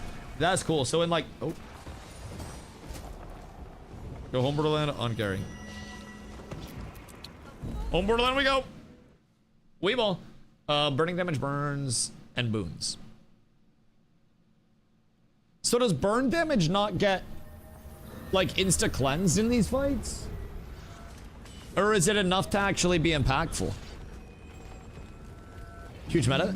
Interesting. Interesting. It's called SAFE. Does the SA stand for like Nina Lynn SA?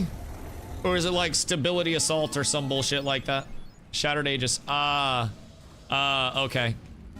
Yeah, just the whole, you know, the whole SA connotation in today's day and age. You never really know what that firebrand's doing to people. Shattered Aegis. Last shot that's nearby foes. Cannot critically hit. When you Aegis and applied blocks an attack, it unleashes.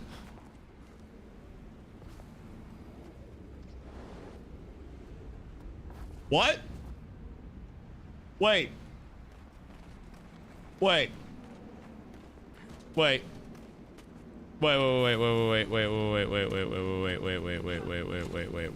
Wait. Stand your Wait. ground.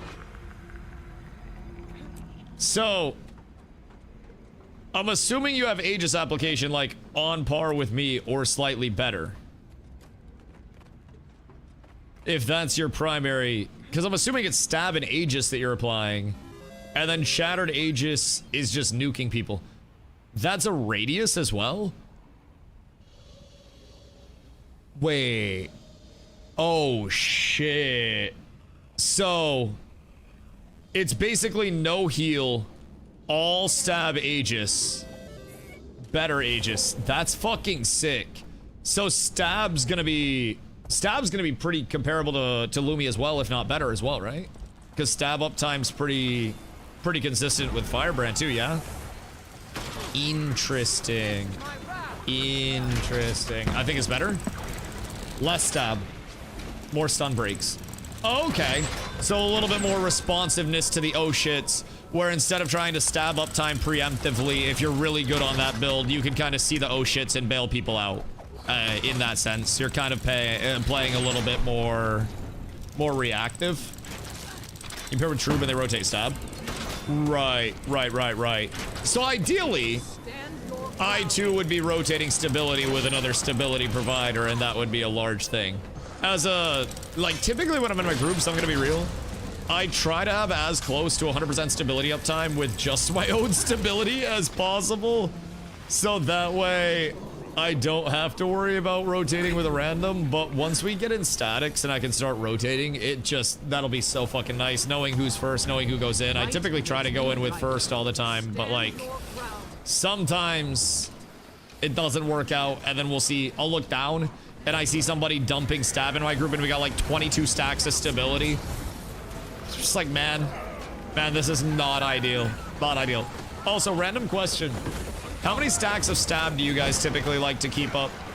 I know that's very like arbitrary depending on the situation, but I find that 5 to 10 is like a happy medium. 10?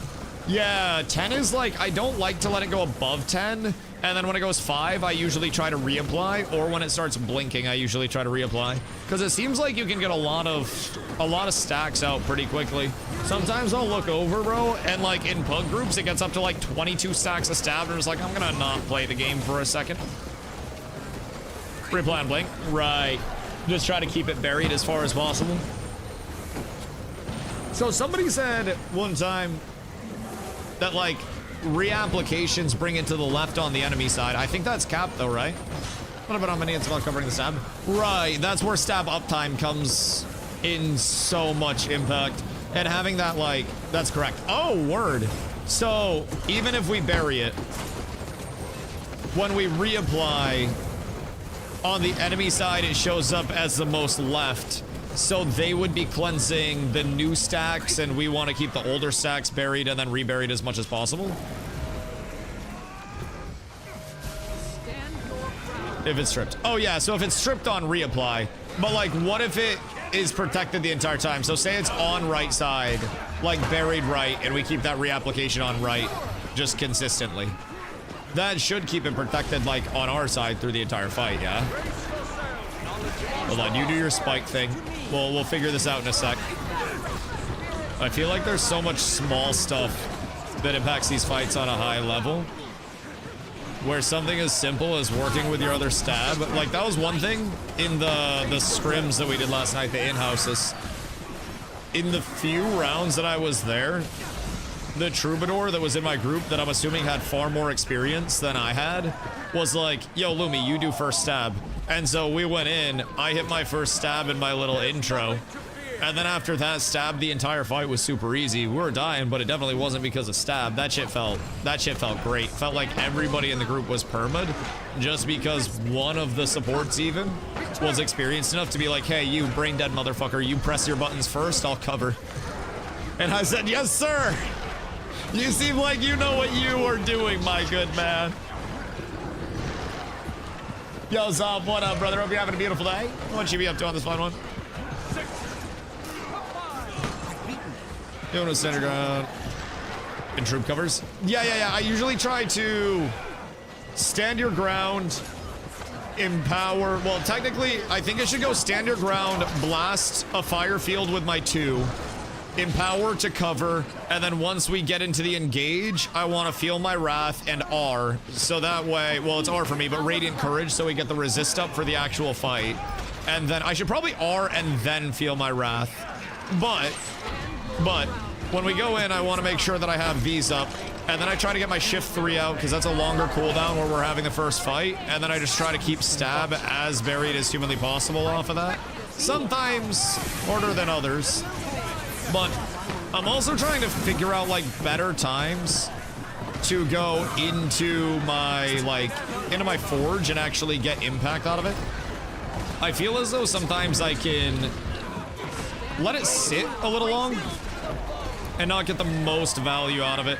But overall, I feel like the fights are getting better. It's a lot of the small stuff, truly like learning to cover and protect stability stacks so my group doesn't have any problems.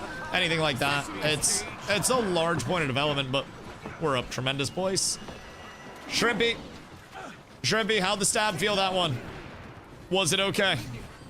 If stab feels good, we're up tremendous. Most recent boot applied is the first stripped. But if it's covered, like say I have 2 stacks, and then I reapply with 5 more stacks. That keeps it protected, right? So all 7 of those stacks would be protected. It would be the most recent. Interesting. So just those 5?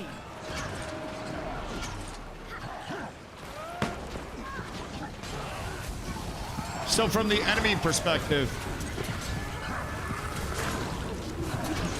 what would I be like if I'm playing a strip?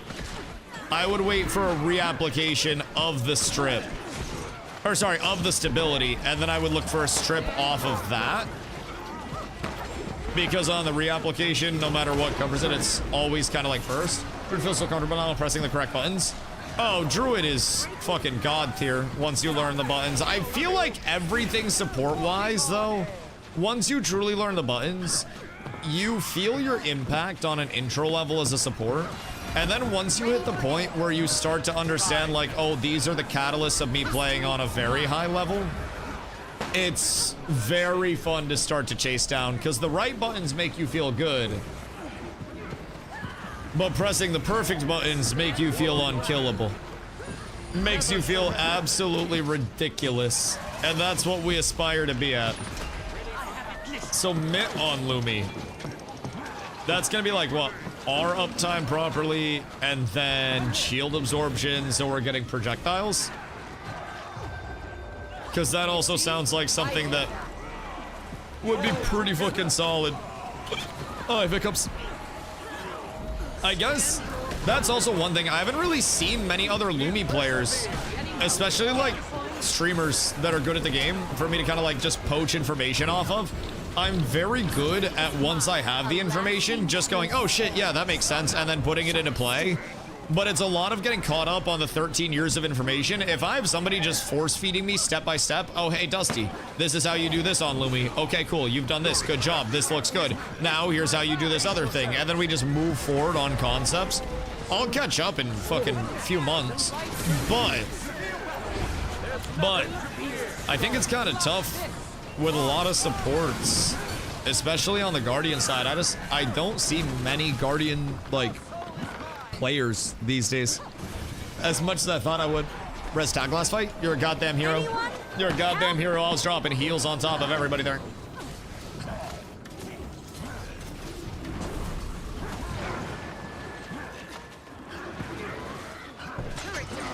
That's still from Iggy.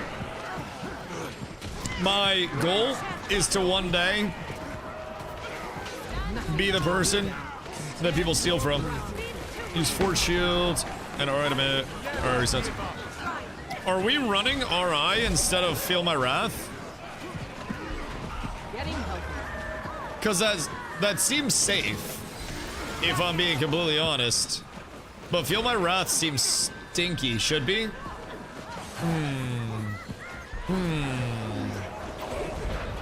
But I like Feel My Wrath. It's a nice cover.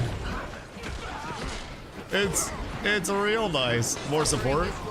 Yeah, that's fair. That's fair. I guess just true support. Feel My Wrath's good too. So, alright, just better. Yeah, RI also, if I get pulled into a really bad spot, it's literally just a bailout. I can get a guaranteed reset on Radiant Courage. I can get Radiant Resolve back up for an Omega Heal and Light Aura. I can get, honestly, Radiant Justice as a self is nice, but it's not too fucking crazy. Yeah, I see the value in that. So, what do people switch to? I'm assuming Flock for a Relic, because right now I'm running Relic of Zephyrite with Feel My Wrath, so that way I can get more protection and resolution uptime for everybody, so that way we have protection out the ass. Because between that and my hammer, I feel like I can typically prot, like, pretty much all the time. And then shield here, that's Lumi's Blessing. So Lumi's Blessing lasts for like 3 seconds when we're going into that. So I want to make sure that I'm blasting that, like, going directly into the fights, because that's also an unstrippable, right? So I want to make sure that Forge-wise... I want to make sure that Forge-wise, I'm getting us into a spot where I'm using those, hopefully, efficiently. And then midding coming in with... with my shields at the right times. So that way we can get that extra little bit of bit out for everybody. Just a few seconds here and there can be a game changer. And then Stab's looking good right now. Everything's doing absolutely perfect at this point in time. I think we might just win this. I think our tag diff is astronomical. But I'm really intrigued by this Firebrand build too. How much damage does this Firebrand build actually do? Because I would have to assume that it's kind of a stupid amount of damage if you're just pumping out, Aegis all the time. What do you run for gear? Do you even worry about running power gear, or are you just like full support? That's like 15k a second on Firebrand.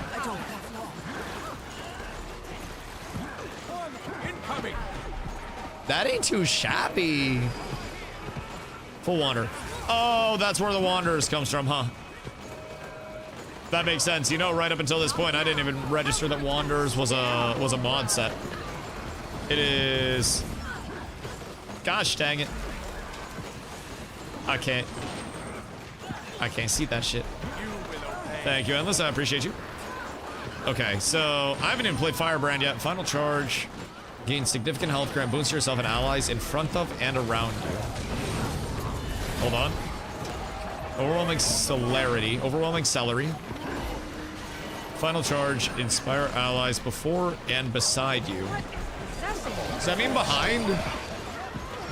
The fuck does that mean? Stand your ground. Voice of truth. Reveal a harsh truth to enemies before and beside you. Devastating them with condies. And then unhindered delivery. Your whispers guard your allies. Sus. Stabilizing and breaking stunts on them while weakening enemies. Just send out Discord. Thank you, my good man. I appreciate you. Charge recovery 12 seconds. So multiple charges. And that's quickness and might for everybody. Interesting. Tomadosis. Pull for the magical tome on the dangers of the blazing heat in Corna. So this is purity of word, gain knowledge, igniting a fierce strife, the purge corruption. Ah! I'm trying to educate myself. Exclamation guild tabarat for the guild Discord. What are we doing? Oh, maybe I should pay a little attention. Just as a mayhaps. I'm just out here like autopilot casting shit. I ain't about to fucking lie. I am literally just... I'm just supporting in the only way that I know how. If we're in a fight, I support. If we're out of a fight, I support. I support. I don't think I do 15 damage a second on this build. Now that I think about it.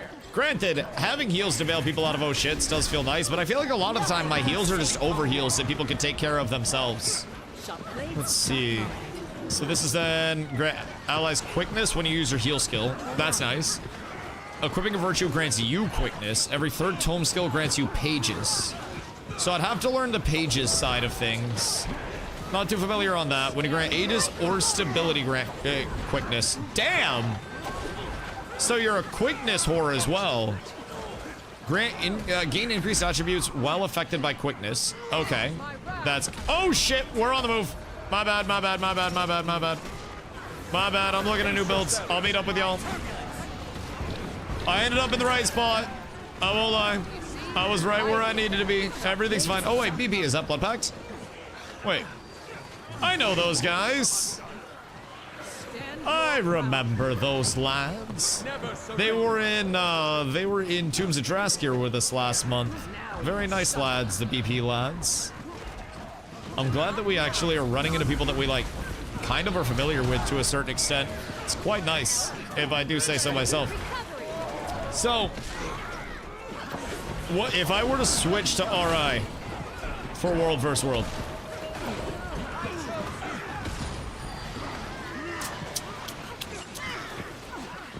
Would I run Relic of the Flock for the heal and the barrier on like extra converted heal, or what's the relic that people typically like running with that?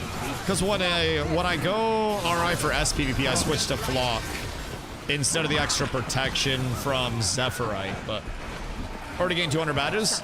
Oh, dude, you just stay with this group. You run around a little bit. And during the rest of World vs. World, keep in mind you have Greater Call of the Mist, which is 100% increased World XP, 25% World vs. World reward track progress, and 50% Matic Find in World vs. World. You just exist. We go around. We get a shitload of kills every day. As long as Cheesecake is tagged, the groups are going to be good. So personally, I think we just keep running around and vibing with Mr. Cheesecake. We keep the group safe, and everybody just gets to exist and love their life. We will get so many crates, so many badges, bro, you don't know what to do with it. My fingers hurt? Well, your back's gonna hurt because you just pulled landscaping duty. Sorry. My bad. But you must keep pumping. You're playing a fucking druid. It's not even like you're out here playing an evoker or anything. What do you mean your fingers hurt? You fucking old? What do you mean, brother? You gotta keep pumping. Although I will say, sometimes after the 8-hour World vs. World sessions, I have an excuse because my hands are held together with literal screws. Like, I have a valid reason. But sometimes I get crampy, bro. I'll be real. That's that early onset carpal tunnel starting to hit.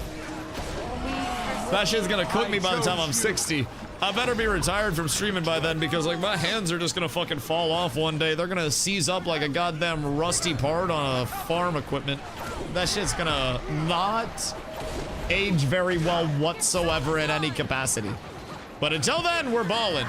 Until then, I drop reasonable support at moderate prices, if I do say so myself, and I'm pretty proud of that. So, with World vs. World, I would assume there's more value in ending my rotation on my shield, and then having my auto heal and pump reso for everybody, so that way I can make sure everybody during my forge is full resolution all the time, and then just get everybody up to cap on that, and then work on stab outside of that. Still in BBL? Yes, we're in Green Borderland. Green Borderland now. GBL. I would personally follow every single move that this group makes. If I'm being real, this is a very solid group. And we will probably just continue to cook shit until the end of base. This is going well for us. I understand why our KD is high. In Cheesecake, we literally fucking trust. And if you don't trust Cheesecake, the fuck you here for, dog? Wait, what is this? Oh shit, wait, what happened? Oh my god, what do I have? What just happened? How did I get this? I don't want this. I have a sword. I feel as though I should drop that. I'm gonna let somebody else grab that thing. Oh my god. I don't think I should be the one with that sword. I don't know what that was. I don't know if that was like Dragon Banner or some shit. Ellie, conjure weapon. Oh, that scared the fuck out of me. I thought I stole something from someone, bro. I'm not even gonna lie. Deadass, I thought there was something that was supposed to go to somebody important and I yoinked that shit. I felt terrible in the moment. I felt real bad. Defense, then off. Second in strips. Interesting.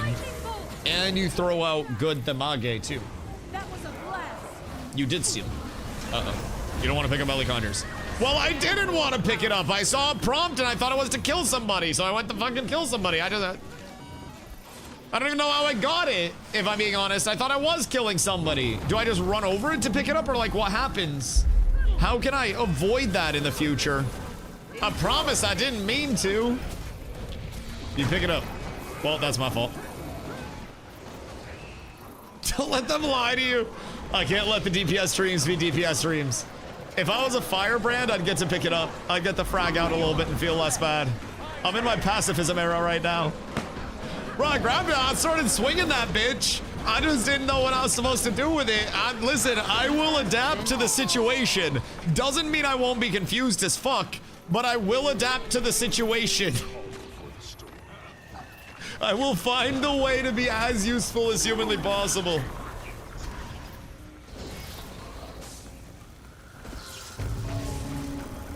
Ooh. Wait, we can claim this.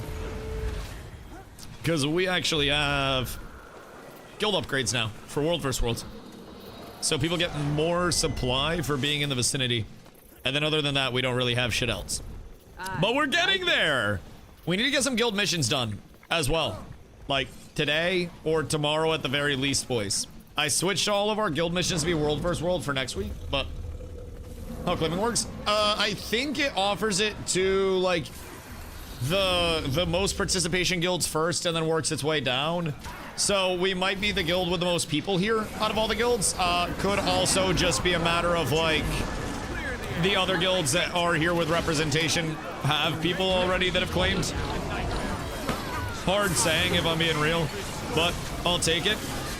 Because we can also, as a guild, we can basically level different upgrades from our World vs. World vendor. that allow us to have like bonus mats for people, armored Doliacs, and like upgrade capabilities. Just dropped a little mats in the hall. I appreciate you so much, Super. Thank you, brother. I genuinely appreciate that. We're getting very close to some meaningful upgrades as well. We just hit level 21 today, which is a large facilitator for like our next Ethereum capacity for our guild resources. We're getting the guild gatherables going crazy as well. So if you guys haven't been gathering in the guild hall, please, for the love of God, make sure that you do each day. We have like 7 gatherables out there and we're upgrading those bad boys like crazy. So make sure you pop out there, check any of the mats that we need. If you guys do want to help out, throw some mats out there. The largest thing that we'll need right now, though, we can't upgrade shit until we get more favor. So either later tonight or tomorrow, because Monday's reset. I guess we can do a Monday when I get on, right? But what time do they reset Monday, chat, for the guild missions?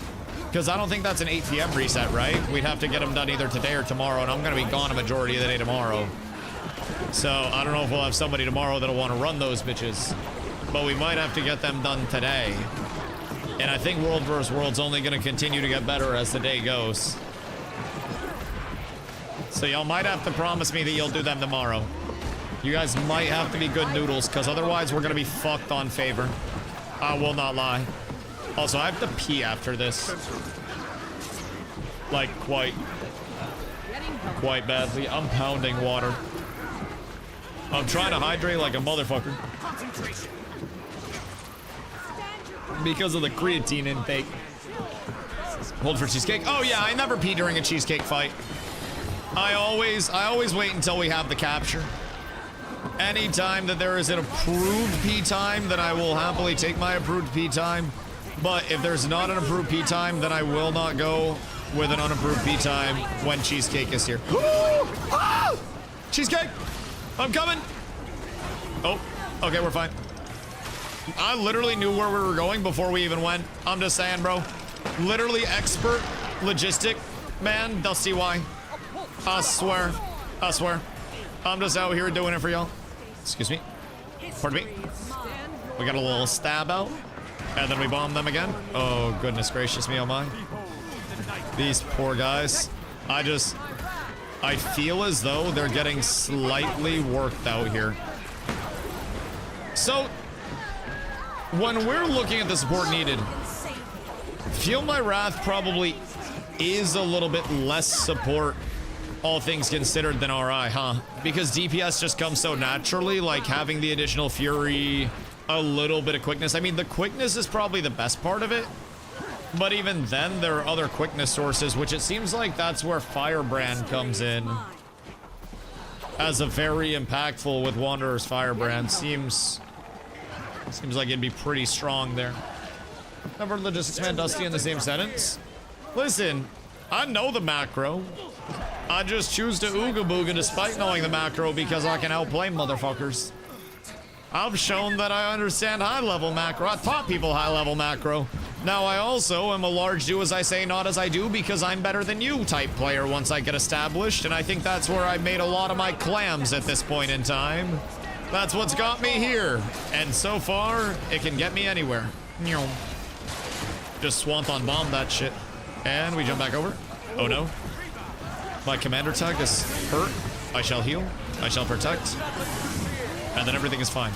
Nobody, bro, we are genuinely like, I don't know, Shrimpy, what you're experiencing in this group, but I hope you're experiencing bliss and peace and harmony,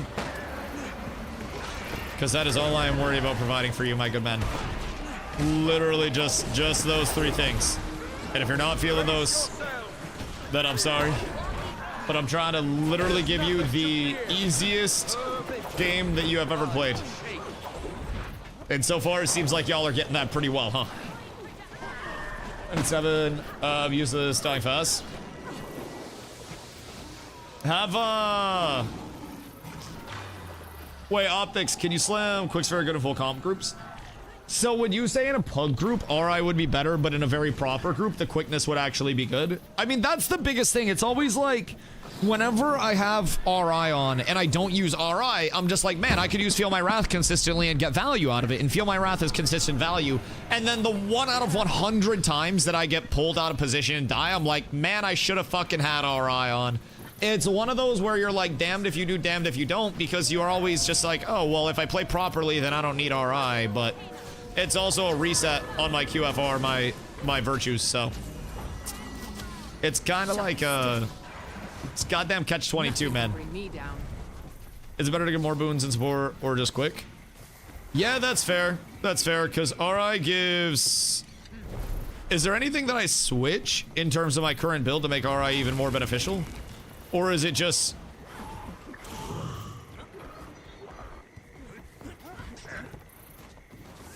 Or like, what is my... what would... RF, what would be my switch up? Running Valor or Honor? I'm running Valor right now. But I ran Honor before. This is what I'm set up as.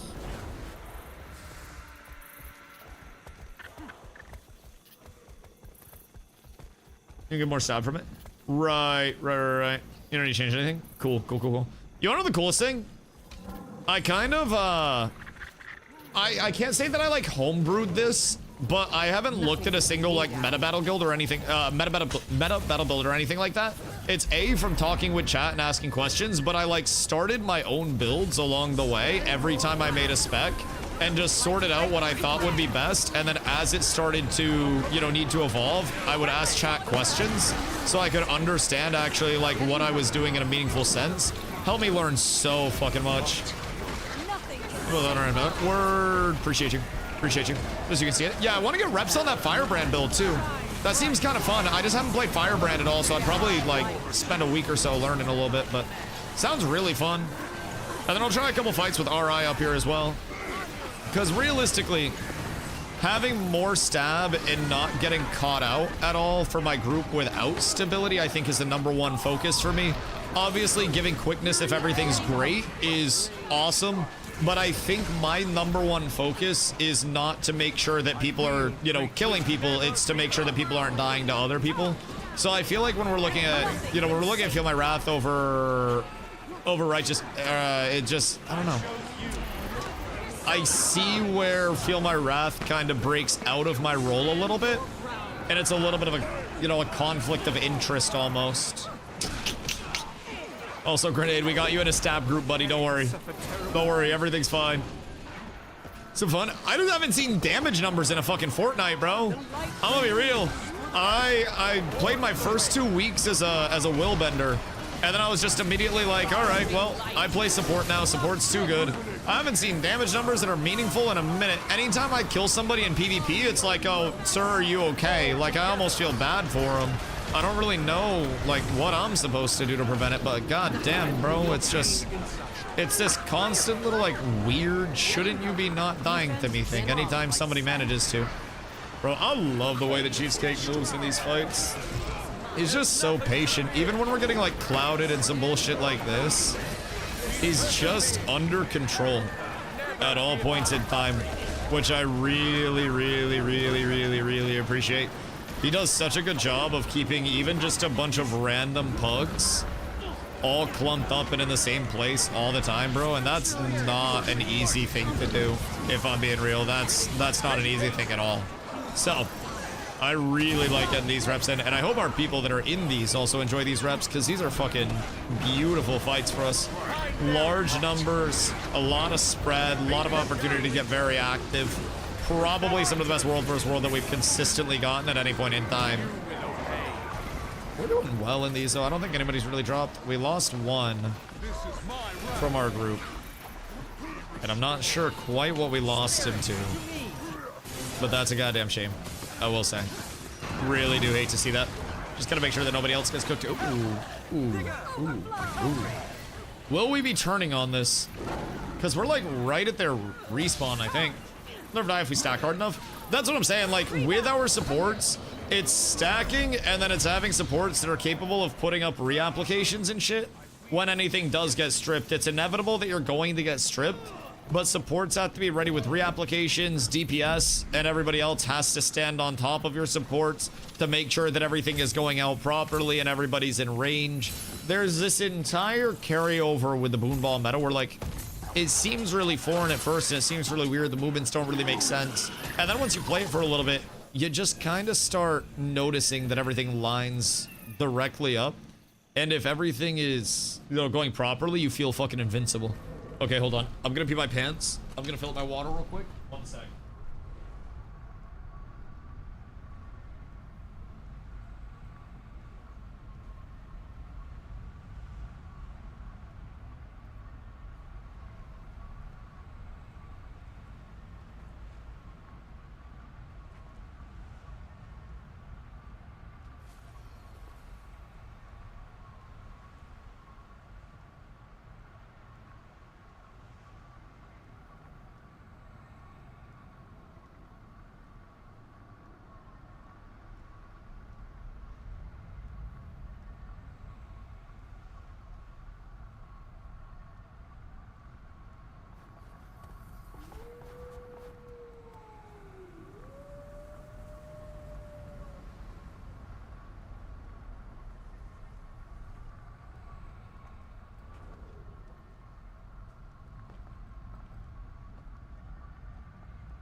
Oh shit, what happened?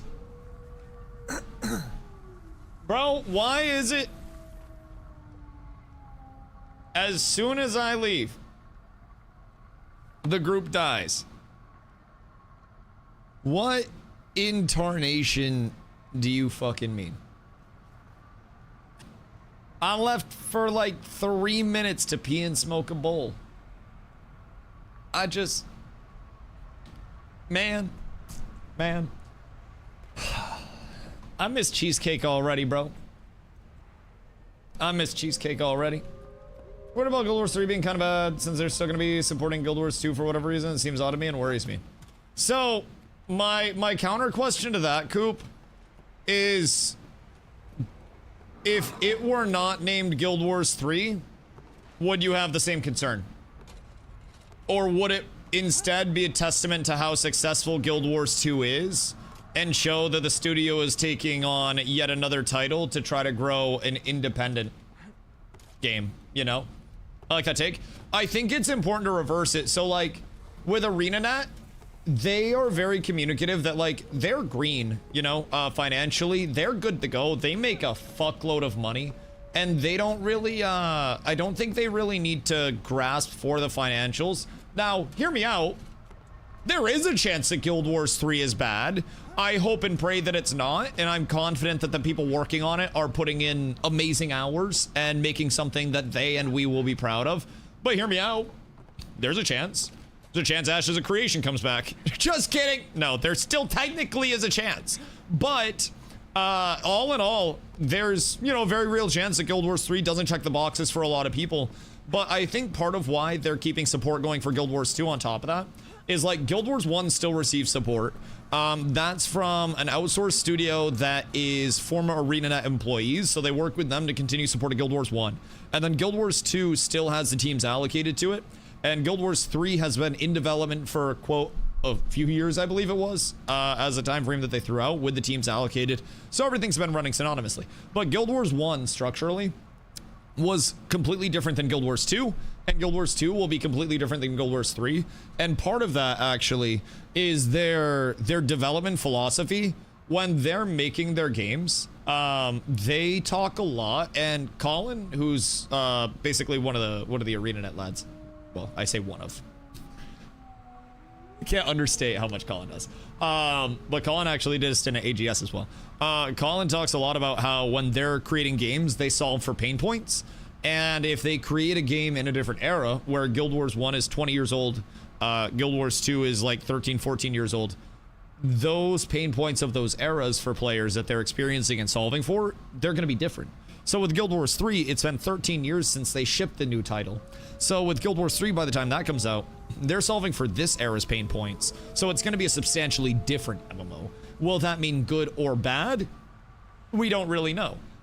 We're trying to pick up on any context clues along the way. You know exactly what kind of person I am, and I will dive way too deeply into literally everything.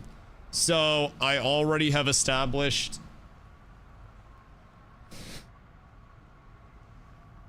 a Guild Wars 3 vision board based on things that they have put out through different posts. So effectively, we don't know what anything is going to be, but through different dev streams, whoops, wrong keyboard. Through different dev streams, through different sources that have been put out, through the official Guild Wars 3 forms of communication, including the website, we have some tidbits of information of what Guild Wars 3 is going to be lore-wise in the setting. But I'm a firm believer that the lore of the game impacts the systems of the game. And in a truly well put together game from a developer like ArenaNet that knows what they're doing and has combined these before, your lore will have some form of carryover. It's just a matter of what the actual carryover is going to be. So, again, with Guild Wars 3, we don't really know anything that's actually going to happen. But I'm combining legitimately every form of information that I can get within one master document. So when anything does come out, we at the very least have a really entertaining conspiracy theory along the way that we can follow along with. Because truly, this shit is going to get very, very, very, very, very expansive. Regardless, Guild Wars 3 is going to be a completely different game. It's made in a completely different engine. It's solving for a completely different set of pain points. And I think the way that they're going about it, they want to build almost like a content umbrella, I call it, with their IP, where they, if you're leaving Guild Wars 3, want you to bounce to Guild Wars 2 or Guild Wars 1. They've talked about how they're going to be releasing yearly expansions for Guild Wars 2 after 3 launches.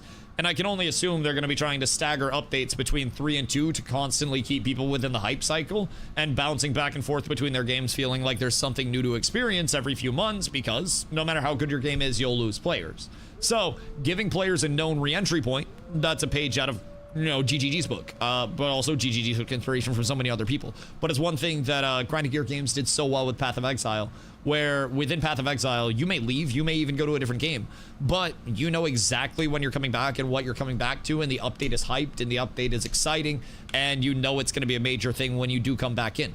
So if you were leaving PoE 2 to go to PoE 1, PoE 1 to go to PoE 2, then PoE retains you. And if they're launching, you know, staggered, and they have monetization around their league launches for cosmetics and shit, then congratulations, they make money.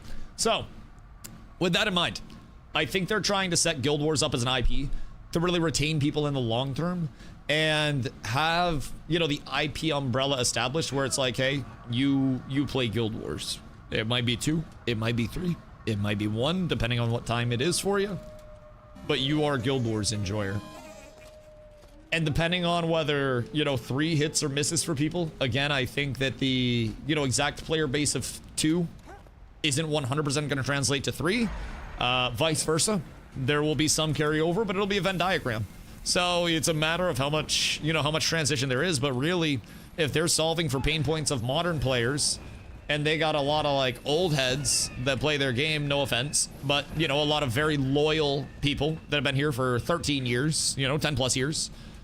That's something where change, even though the Guild Wars community I think is quite receptive to change, can be a very polarizing thing along the way. So never really know how that's gonna go. But Guild Wars 3 is gonna be a car racing game. Yo, I swear to God, if I can get a wheel sent to me, I would do it. I would do it. I just don't have a wheel right now, and I don't think I can like warrant that in the tax write-offs this year. Yo, Cataclysm, what up, brother? Red Borderland, White Tag has people. Oh, it does it now. Does it now. RBL, tag. Or we can do some fucking guild missions! What up, Cataclysm, how are you? Nuclear Wars 2-player, trying Renegade, and having fun. Just asking for a new player to do PvE, like fractals or raids. So, completely upfront, I'm also kind of new myself still. I will say I'm quite new. I have just under 400 hours. So, PvE meta, I'm not exactly caught up with all the way. I've been spending a lot of my time in PvP and then doing PvE on the side.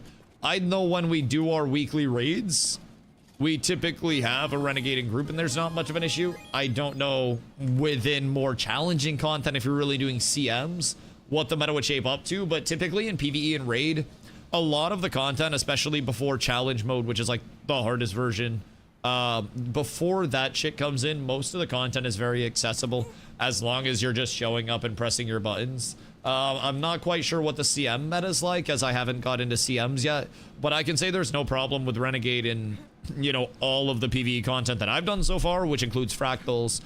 We've done raids, we've done, I haven't done convergences yet, still want to get those in at some point in time to see what those are, but see Renegade in CMs? Yeah, I mean, I think in PvE, it tends to be a lot more flexible because there's another layer with your group composition where you have alacrity givers. So you want to make sure that everybody has alacrity at all points in time because that's a cooldown reduction.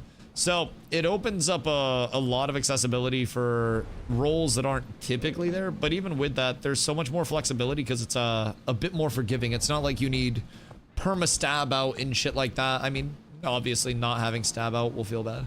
But, oh wait, I'm going to the wrong tag. Gosh dang it. Whose tag is this? Oh wait, Nutella. Word, okay. So Nutella is the start of Life's tag chain. So usually it goes Nutella into Topher. And they're pretty solid as well. So depending on what their plans are, I think Nutella usually runs until like 7 or 8-ish. And then Topher comes in after Nutella and takes over.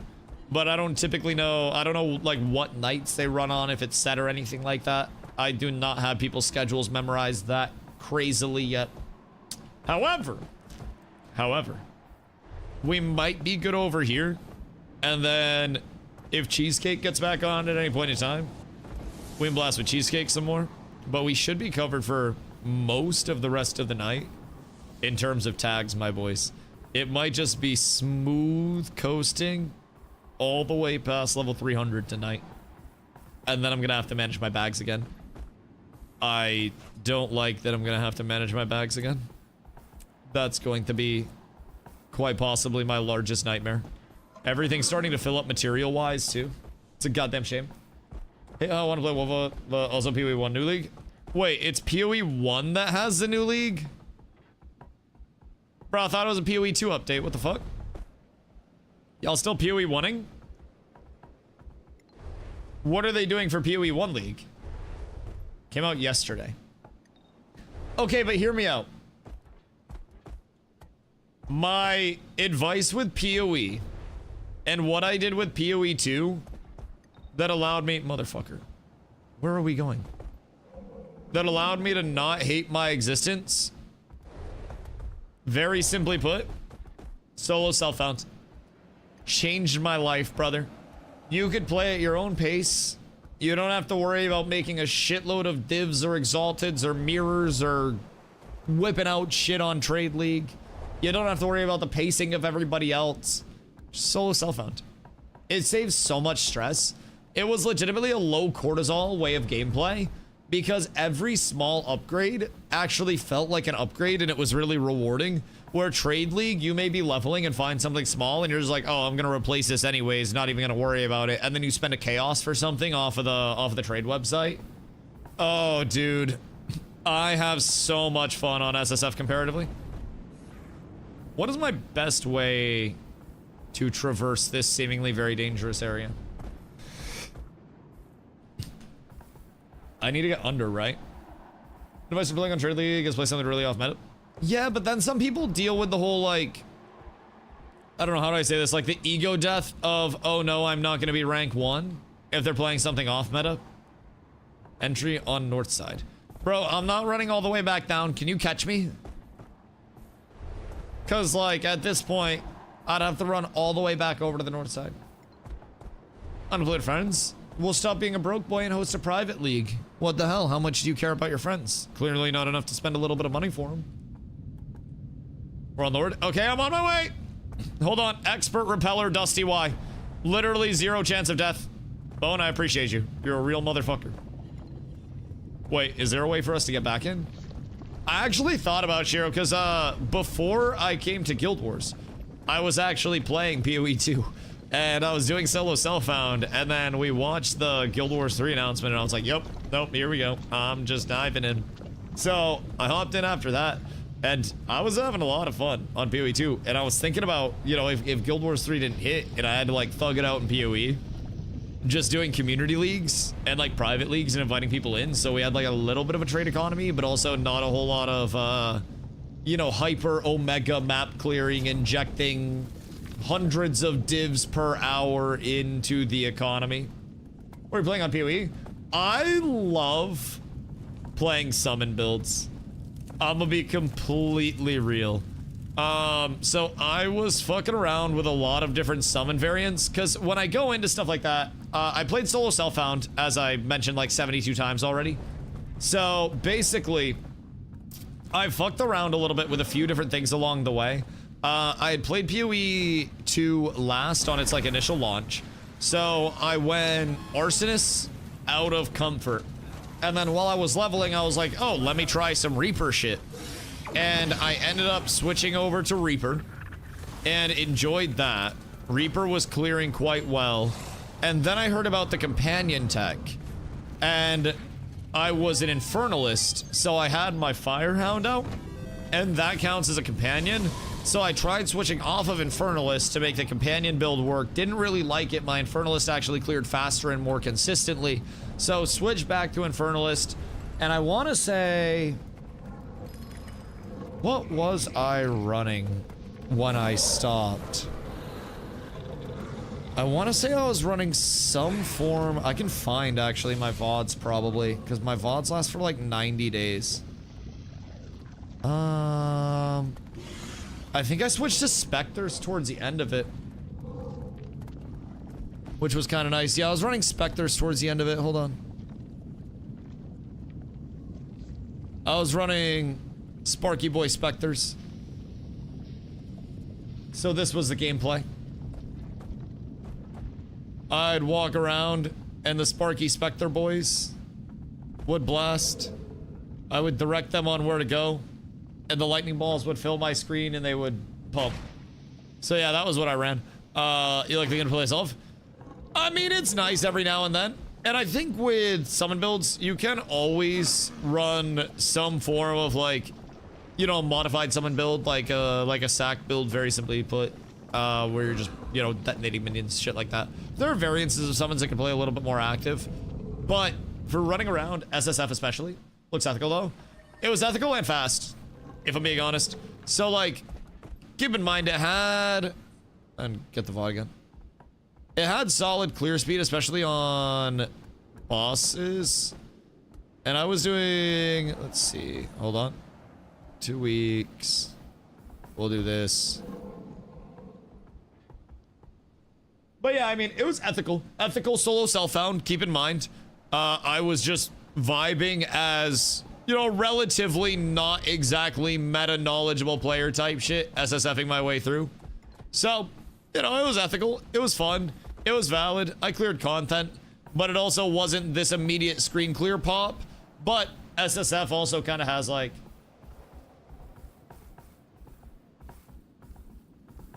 the element of you can't really get a massive pop build going until you get facilitator drops. So part of the reason why I went summons was because it was so consistent along the way. So I mean, we're doing some okay maps here. We're kind of doing some okay shit. Nothing too wild, but for SSF it definitely wasn't bad. So I don't know how to change the law if you run a blood on spark build. Changed in a way of better or worse. Because honestly, like, I have a soft spot for either summons or melee typically.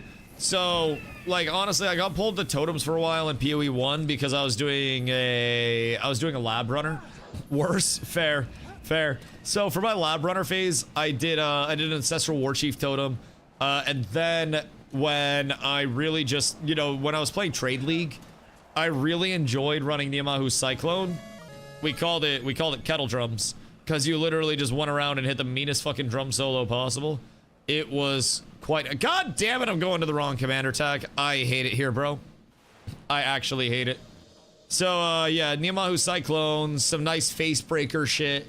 There were a few melee builds that I really enjoyed. I typically am melee player in games, and really the amount of time that I've spent on support in Guild Wars, I'm pretty sure has kind of like surprised my community as well, because usually by this time I am big melee ooga booga, just blasting damage out, putting numbers on screen and being beefy. So yeah, it's kind of changed a little bit. Dusty, lock in. I've got a lot on my mind right now. I'm thinking about a lot. Cause if I end up going, if I end up going renewed focus,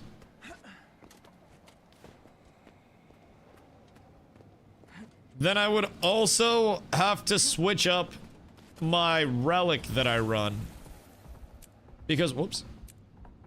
Because right now I have Relic of the Zephyrite, which is a 30-second coolie that gives protection and rezo on elite skill usage. So I don't know if I would want to go Flock, or if there would be something else that people think would be preferential to Flock. Because Flock is just more healing whenever I use a heal, and then also gives barrier on overheal from that. Also, I've been seeing so many Gale shots. I wonder why. Yo, enemy, what up, brother? When you go back to Ashes. I don't think there will be an Ashes to go back to, dude. Like, I don't think that's like a possible thing. But it's also a lot of variables. Like, what else is present? Drip. Yeah, the shoes came out good. Yeah, they came out good. But yeah, I'm not quite sure that there'll be like an Ashes to go back to in the first place. And it's a very, very weighted question in the first place because there are so many variables, right? Who is working on the game, who is developing the game, who is at the head of the game in the company, who's, you know, in charge of everything, what's the directionality of the game, what are the timetables. Like, there were so many things that I think, you know, were unanswered primarily at the death of the game as it stands, you know, it being placed in life support. But yeah, I mean, I never say never type shit, but really I don't think it's an extremely valid scenario to hope to go back to something like that. I think it would be contingent on many things being sorted out, but I think the goodwill, you know, faith of the community, regardless of who took it over, would be the worst that it's ever been. Even if control were retained by the original group, I think goodwill would be the lowest that it's ever been. I think people would have very little faith and patience within the project, and I think there would be a lot of question marks where people were kind of just, you know, previously willing to hope for something, and previously they were like, okay, well, it has issues, but they'll sort the issues out. I feel like people would be more critical than ever. I feel like people would be shorter than ever in terms of their, their time frame before leaving the game. I think it would need to be called something other than Ashes to succeed. I think it would effectively need like a full rebrand. The only scenario where I think Ashes comes out of this and has momentum, right, would be if the court case determines that, like, hear me out, and this is just a hypothetical, but in my humble opinion, oh, fuck me. In my humble opinion, I think the only way that the goodwill would be restored to Ashes from the community in any capacity would be if the court ruled that Steven actually, like, didn't, wrong do in the capacity that he did, or really, in my opinion, I think it would have to be in any capacity whatsoever to have goodwill go back. And again, I think that both sides definitely could have done things better from what we've gathered so far in the court case. It seems like a very imperfect scenario that could have been handled in a lot of different ways. So I think the odds of, I don't know, how do I say this? The odds of the court case ending and everybody just being like, oh, okay, well, that's fine.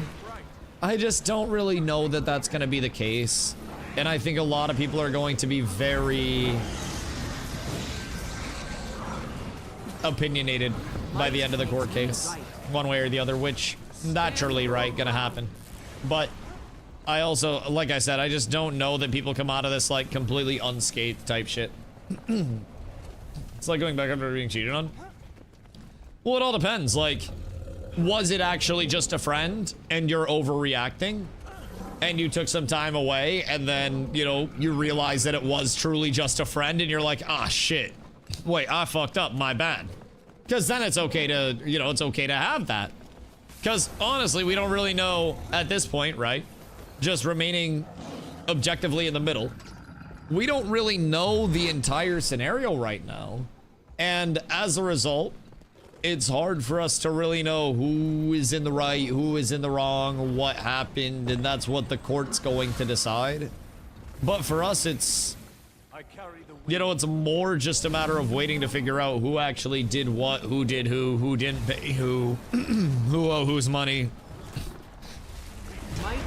who owes who money, sorry. And so many other things along the way, right? There's a lot that I think is caught in the legal system that will be caught in the legal system for quite some time. Do I hope that the MMO world has a lot of successful games? Yes. Would it be nice if this entire scenario were avoided with Ashes of Creation? Yep. Yep. Would have been fucking phenomenal, because I think the situation that the game is in right now doesn't really reflect the gameplay, 100 Ashes in such a weird way that couple weeks after I got into it. Yeah, that's tragic, man. There were a lot of players in the community that came in with a Steam launch that didn't even get the time to, really dig their feet into the content that's available. And they didn't get to experience a ton of it, but it did have some good things going for it, I will say. There were absolutely flaws with it along the way, and it was an imperfect, in development product, which I think everybody should have known getting into it. But really, I still think that on the, on the social side of things, there was a lot that it actually did quite well along the way that I personally think could have evolved. But got like a couple weeks before the Steam launch. Oh yeah, so I mean, at least at that point you had some solid time. I was looking for someone to really put a lot of time into. I'd be so hyped if it was back. Yeah, I mean, if it came back in the right scenario, right, then it could absolutely be a game that picks up, and they have a base and they have a direction, even if it's not under, under the same people, made by the same people. The directionality is laid out. It might be a continuation of the Marvel universe where everybody's just kind of like, oh shit, this is getting bad. But at the end of the day, like, it could be continued upon. It's just a matter of who would want to and why, and who would work for the project, and how they can put everything back together. Golly, I'm dying. Sorry.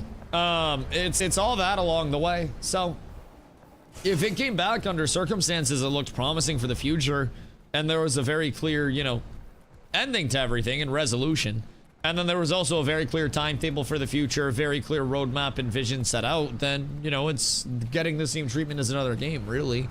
I think if you look into the business practices of most businesses and really want to dissect it in a way of, oh, I could find inefficiencies, then you absolutely can. You 1000% can. I think you can do it with most game devs, but I think when the gameplay is good enough and the gameplay is there, then people will stay happy through it. I don't know if I see that world coming back, you know? The super downtime is such an awkward time for the game. Oh god, like, in between the end of one server and the start of another, brother, I would fully load up caravans, and then I would drive the caravans across the dead center of the map, and the only people that would attack me were my own chatters because they would feel bad for me. I multiple times got gold cap and then would just buy out entire towns' markets, and then I would go around and give it to new players, like buy mounts and shit, and then I would just go on with my day and run more caravans. I did far, unfortunately, too many hours of caravan running across the map, fully loaded, getting hit by nobody. It's a goddamn shame. But yeah, it was definitely one of those, again, that I think had potential, but it did still have so many flaws. It was so, like a lot of MMOs are, kind of make or break, live or die by the player base. We already have that, guys. We're green. And I think that that can be such a strength if you're retaining players in a really meaningful way. I also feel as though that can kind of be your crux, that you may have to reiterate systems around if things don't work out. It's kind of like an all-in very early on. You put all your chips in and you're just hoping that your hand is good. And sometimes it works out, sometimes it doesn't. New World is a prime example of where their systems broke down because of the, you know, the player base change. The small servers didn't help, the queue time didn't help, the massive amount of players that it had on launch that surpassed expectations didn't help. They weren't prepped for that, they didn't retain it, and it was real bad over there. So a lot of the systems ended up changing quite heavily very shortly after the launch of the game, and they never really were in a spot where they could add in meaningful new content because they had to re-examine everything that they added in previously. And as a consumer, I always kind of say there are two forms of content that I see, very simply. It's preventative content, where you are putting out patches that are meant to fix things that are broken and stop things from breaking and go back and reiterate on things you already iterated on. And progressive content, where you're moving forward, pushing forward, giving us new things, giving the community meaningful shit, and sometimes that is reiteration. But also, a lot of the time with something like New World, players just didn't have enough shit to do. So they lost players like crazy. The accessibility wasn't there. The gearing system was terrible with watermarking. The dungeon accessibility was really bad with tuning orbs. It didn't have OPR. It was real bad. Real bad. So I think the same can be said with many games, though. The player base, as it grows and shrinks, can reflect strengths and weaknesses within the systems. And then the developers have to react to, okay, can we actually retain enough players to play around the strengths of this social-based system? Or will the weaknesses be exposed every single content cycle? And then they have to act appropriately off of that, because even though people know you're going to leave a game 3-ish months in, even if you're pumping it on average, right? Most people it'll be 2 weeks, but your grinders will stay like 2 to 3 months, and then they'll filter out the other things, right? But even knowing that, you still want to try to keep people in. You still want to try to motivate people to play. But if Ashes launched an exact replica of the game they had and committed to improvement, enough people would come back for one server. I absolutely agree that enough people would come back for a server and they would be able to continue development on the game. But I also think with Ashes right now, there are so many things outside of the game that would be brought into question, right? The monetization, the business side of it. What is the debt of Intrepid Studios actually? Who is in control of Intrepid Studios? Who are the majority, the majority creditors? where does a business itself stand legally? Is that even a scenario where the people that get control of it would want to act well on that, you know? It's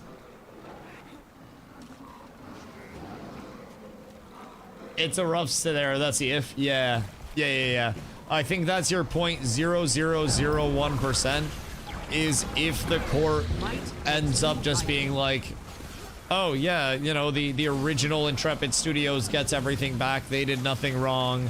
The debt's way lower than expected. And one side was definitely put in a very bad spot. Then maybe there's some knight in shining armor, and that shining armor's made out of billion-dollar bills that swoops down and picks up the, you know, the scared, shaking developer, creative director that now has been scorned. Like, that would be something that I could see if the court ruled that. But I don't know that the court necessarily will find that one side is completely innocent of everything and one side is completely guilty of everything. I think there's a push and a pull to this, where if you really examine all the scenarios, then people probably could step back and be like, yeah, I could have done that better. Could have handled that slightly differently. I feel as though there's a lot that could have been done differently, but hindsight's 2020. I think Ash would need an entire rebrand at this point and sold off to someone completely new. Yeah, I think even if the event came about that the court was just like, you know, Steven did nothing wrong. And again, that's if, hypothetically, allegedly, all of that. I don't want to get sued. I'm just fucking spitballing here, please. I'm not a legal guy. Don't name me in a court case, bro. For the love of fucking God. But even if that were to happen, I think a lot of people would be like, okay, Steven over here, the money over here. Steven, no. I think a lot of people would draw that line in terms of their expectation. And I think the best case scenario for the game would literally be like a time machine where they accept the Riot offer, but they get an offer from probably not Riot, but somebody else that's willing to come in and be the financier of it and effectively publish the game. And they're like, hey, we will buy Intrepid Studios. We will have Intrepid Studios be a subsidiary company of, you know, big game publisher industries. We will provide you with your funding. You, vision board, frontman. That's it. Be charismatic, tell your story, speak your shit, get people excited. I think that was the largest asset that they had. And the wearing of many hats that seemed to have happened there, I think did not play into strengths and may have played into weaknesses. So I think a lot of people would have a lot of contingencies, like I've said, where it's just a matter of like, okay, well, at what point is it just going to be the same thing? Nothing about another game with another lead unless the court case comes out extremely clearly eat it shit. Well, that's the thing. I mean, depending on how you look at it, right, and what the involvement would be in the role, do we think that the game is in the spot that it is because of Steven Sharif's creative direction or because of the business practices of Intrepid Studios? I think it's the business practices of Intrepid Studios, and I think the creative direction of Steven Sharif was the reason why the game had, you know, the niche spot that it did and the little bit of attention. Now, do I think Steven's creative direction was extremely bold and extremely ambitious and probably biting off more than he could chew for a 1.0 launch? Hell yeah. When I was there, I talked about how instead of shooting for all of the content for a 1.0 launch, we shouldn't have had the second continent coming in until after. We shouldn't have had boats yet, and they should have done a second continent and boat expansion that was built around the explorers and bringing in a lot of explorative lore and building out your, you know, your world from there. And for 1.0 launch, shoot for one continent, 2 spawn points, interaction off of that, and through the expansions we could have gotten new classes, new races, we could have got new bits of the lore, and new things could have come in, where a game, if it's a good game, doesn't need to have all the bells and whistles at its 1.0 launch, especially if it's a live service, because if it's a good game in its core, then people will play it. And I think, you know, creatively, the largest thing was that it just got out of scale, you know? Should have locked down the core game before going crazy with your X packs worth of content. And I think the 1.0 launch was trying to compete with Titans, like, at its 1.0 launch. And I just don't think you can do that. I don't think any human being can start training right now and just beat Joey Chestnut in a hot dog eating contest until Joey Chestnut slows down and that person builds up. I don't think a first-year competitor that just started training that's brand new is just going to show up to the hot dog eating contest and fucking wax this man. I don't see it. It's not gonna happen until he either ages out and his throat's no longer goated, or somebody's been training for multiple years and they catch up, right? And I think with Ashes, they, you know, you shoot for the moon, end up along the stars or whatever. We're talking about how that's a dumb fucking saying yesterday. I think it was yesterday, because realistically, if you shoot for the moon, the stars are still light years away. And if you miss when you're shooting for the moon, you'll literally just fucking die. A star is another sun. It's not a planet. You wouldn't even want to end up among the stars because, again, you would quite literally fucking die. I don't mean to be like negative Nancy. I actually kind of like the saying. I feel like it's meant to be inspirational. But like, if you shoot for the moon, you just fucking die if you miss. So, regardless, I think they shot for the moon and the stars were millions of light years away. And now they're just kind of floating in space like, huh. Could have gone a little left. And I feel like there are a lot of ways where it could have been a far more reasonable spot. Could aspects of the game have been trimmed pre 1.0?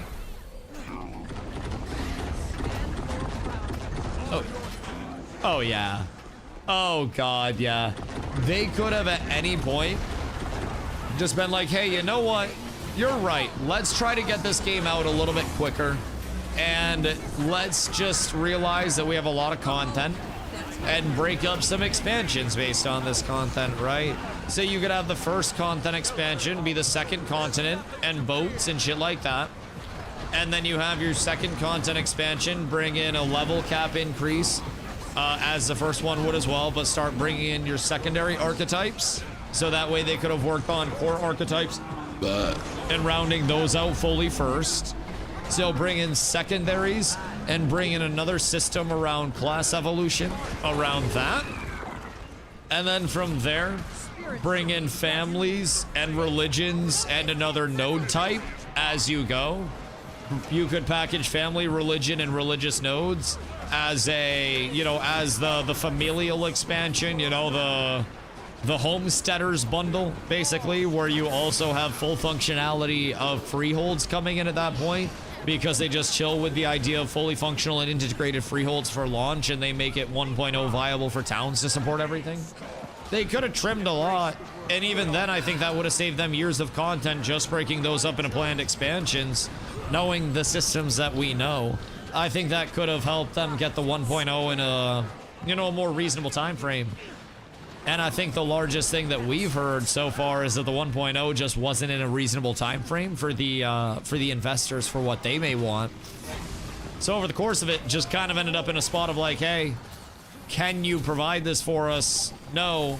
Okay, well then we want money. And it seems like there was a breakdown in terms of the whole, you know, time versus money. I have 29 mark shards, boys. I am one singular mark shard away from having another ascended piece. We are genuinely so up tremendous at this point in time. My next chest will complete it for me. And then we'll continue getting those bad boys. So also your mark shards, chat, keep in mind those are what you need for your ascended pieces. You redeem those for like the specifics. You can also craft those if you have your crafting up, and I think it's far easier to craft them than it is to grind them up for World vs. World. But you can absolutely just grind them out in World vs. World and get full ascended off of that. You just have to capture T3 shit. Things like T3 keeps and stuff, or through leveling your weekly chest. Same thing with like the skirmish tickets. You have to level your weekly chest for those. And right now, I'm trying to save up 6,000 of those bad bitches. So that way, I can find myself an infinite primer. So that way, all of my food and primer stuff lasts for 12 hours at a time. That would just be peachy if I do say so myself. I really hate this 30-minute rebuff shit. It's quite quick. And it reminds me of 5-minute blessings in WoW. And I feel like once I get my primers, it's like 30-minute, like hour-long blessings, bro, even longer. That shit goes so crazy. Heard of this mythical thing called World vs. World Legendary? No idea how this works. World vs. World Legendaries, I think, have precursors, depending on which legendary you're trying to make. Every legendary should have its, like, track under achievements, right? I think at least most of them will. What are we doing?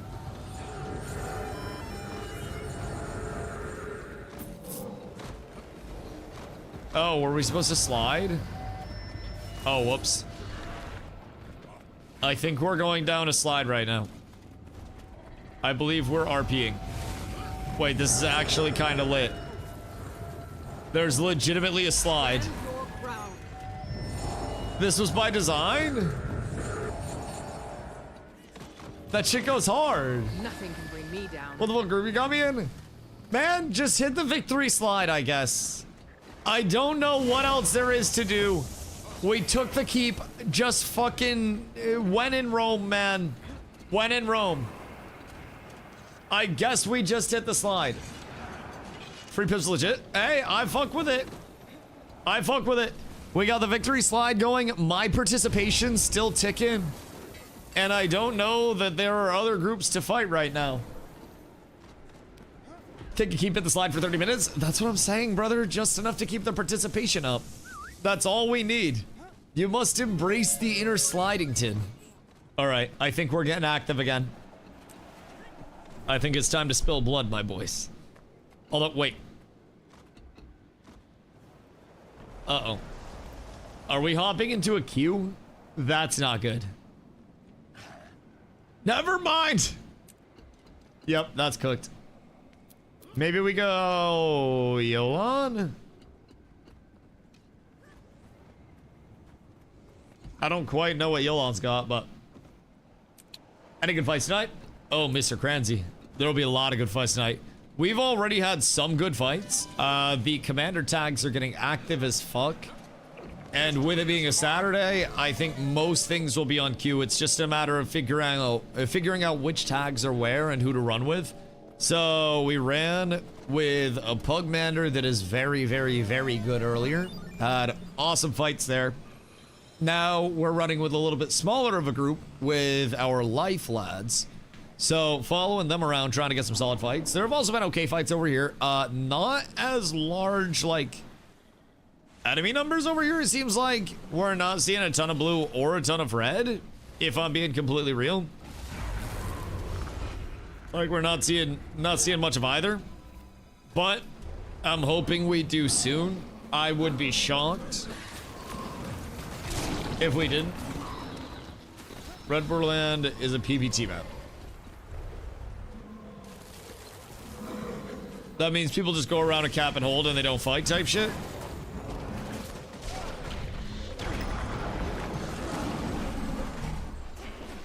Fury is mine.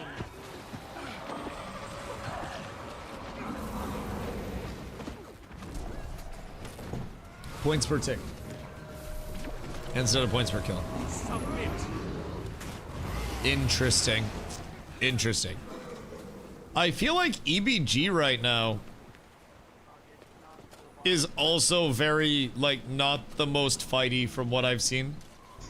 It seems like a lot of people go into EBG, or at least were at the start of World vs. World Rush, to get their completion, and then they would just dip the fuck out. EBG is just chaos, always. I fuck with that. I enjoy that very much. But once this settles down for World vs. World Rush, I think it'll be in a better spot. Alright, hold on. I'm gonna take a quick for Pinsky real quick. Hiya! What's that?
Good day. What'd I miss?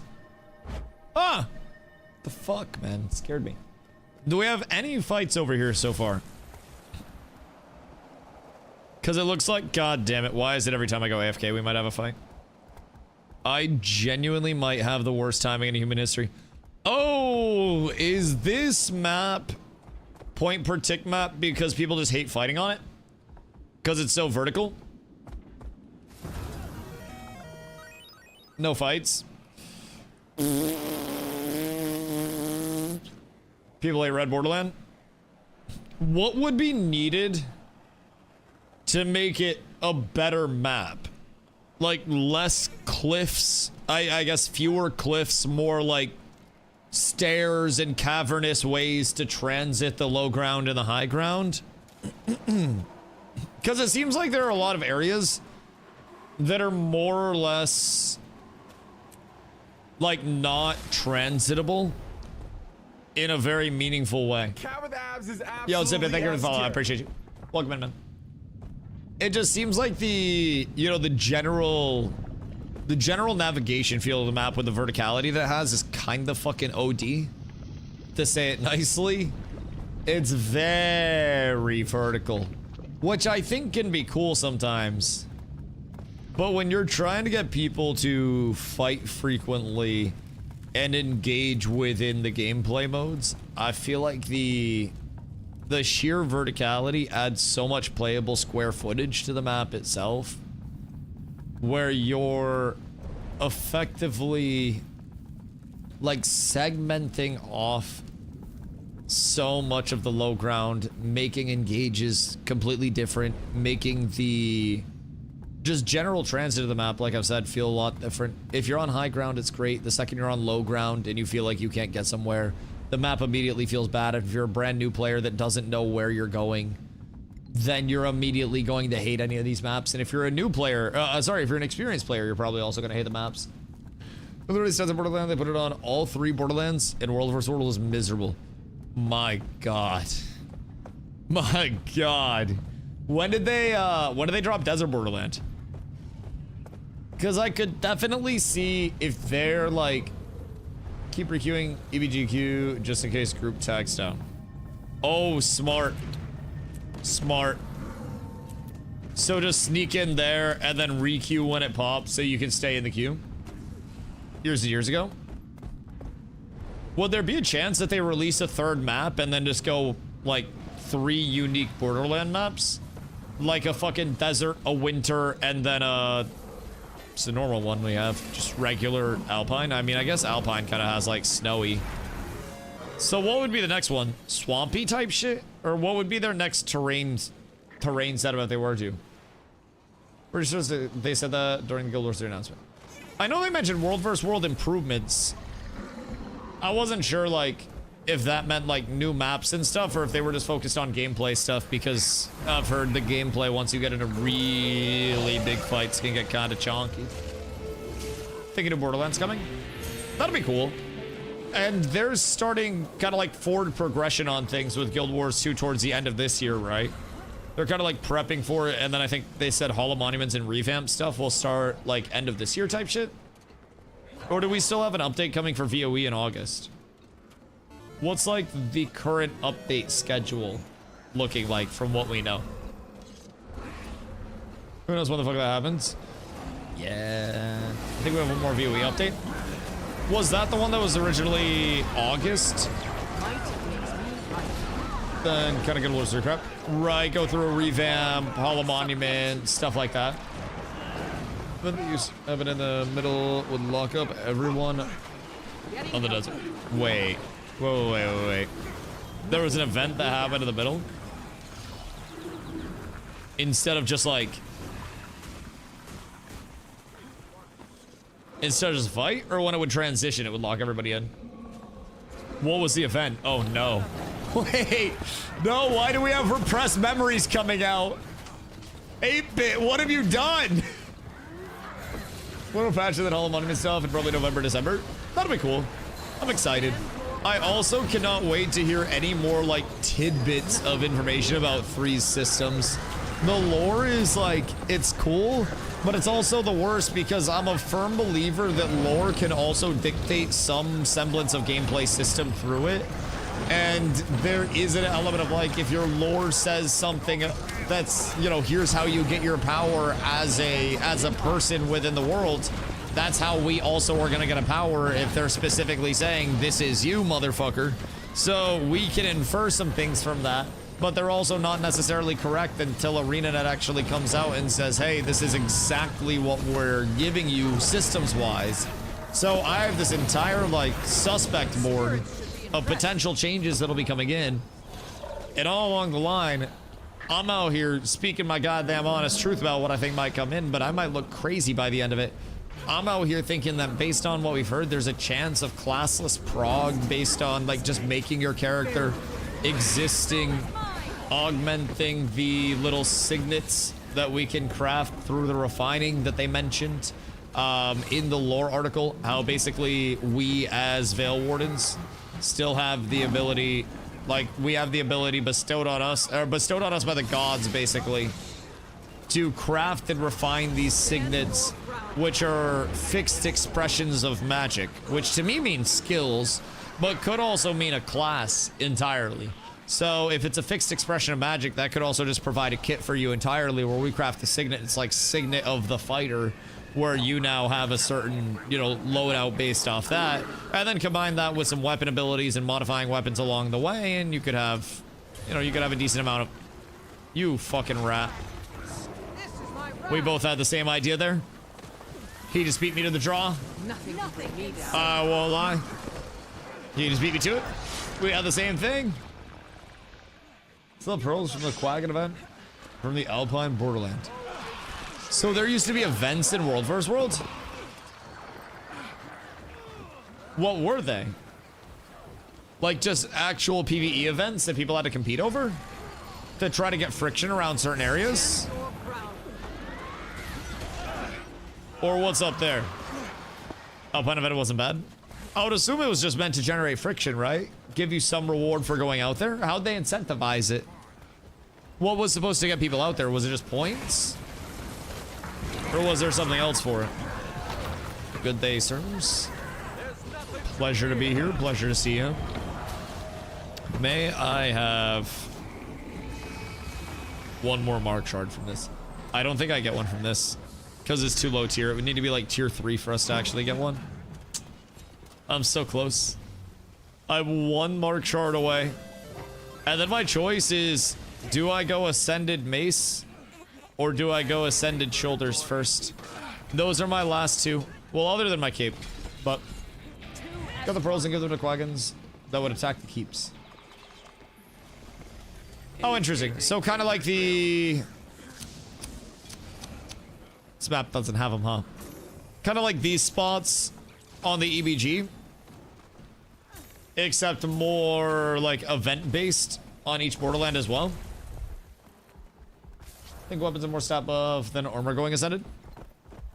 And I guess now that I have both of my weapons to Ascended, it would make more sense. Because the weird thing with weapons that I was kind of like iffy on was whenever I switch, if I only had one weapon as Ascended, then I would only have the uptime from, you know, that one weapon being Ascended instead of having it all the time contributing as Ascended. So that kind of made me want to do my armor first, because at the very least, it might be like less of a percentage upgrade, but it's also a very high uptime upgrade, you know? How's the World vs. World today? Can find out the season to play. The World vs. World is quite nice. I will say we've had very active tags throughout the day. So I think that's probably going to continue throughout the night. We're already seeing a lot of queues. Only thing is right now we're kind of, Only thing is right now we're kind of in a lull of like not getting fights. We're stuck on Red Borderland, which is the desert one, and that shit's ass. I would almost like us to try to swing to a different one. I don't know if life is trying to hit that shit and see if we can just wait a queue or force a queue, whatever it may be. Maybe clear out the Borderland a little bit. But switching over anywhere else would probably get us a little bit more content. Because right now I think we're just running around capping stuff pretty much on con. This is seemingly contested. Only thing is, from how many and from where? Because if I had to guess, It's a motherfucker in Zimbabwe with a trebuchet. I don't have a lot of faith that this is like a credible threat to the Empire. Stand your ground. Are we? Might makes me right. Oh. Oh, we're repairing it.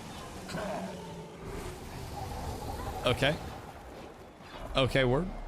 Where are we going? What's the word? 80 degrees tomorrow, we up. Oh, I'll be a sweaty boy. Actually, 80's nice, especially if there's a little bit of a breeze. That shit's lit. Wine tagging down in EBG. EBGQ is probably gonna pop quite quickly. It was 1:15 today. Where?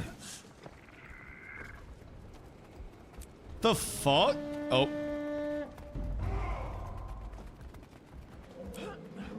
You go over to EBG and see if there are any tags. Cause wine just tagged down. Cause we're just not getting any fights over here. If I'm being honest, that's the worst part. Like, I love running around with life, but it's also great when we can actually get some fisticuffs in, man. That shit makes it fun. It's one guy. Might makes me right. Unironically, one guy.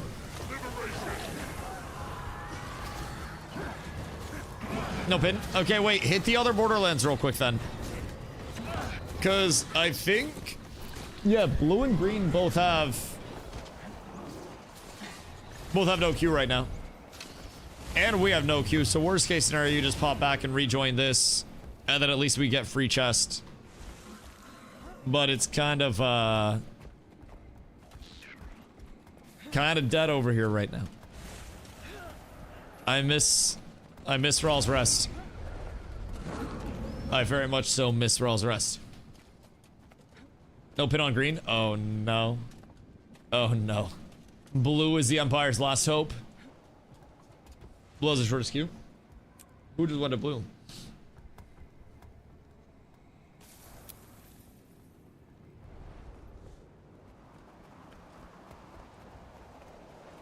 Guardian cleansing. Wait, Clemming? That guy?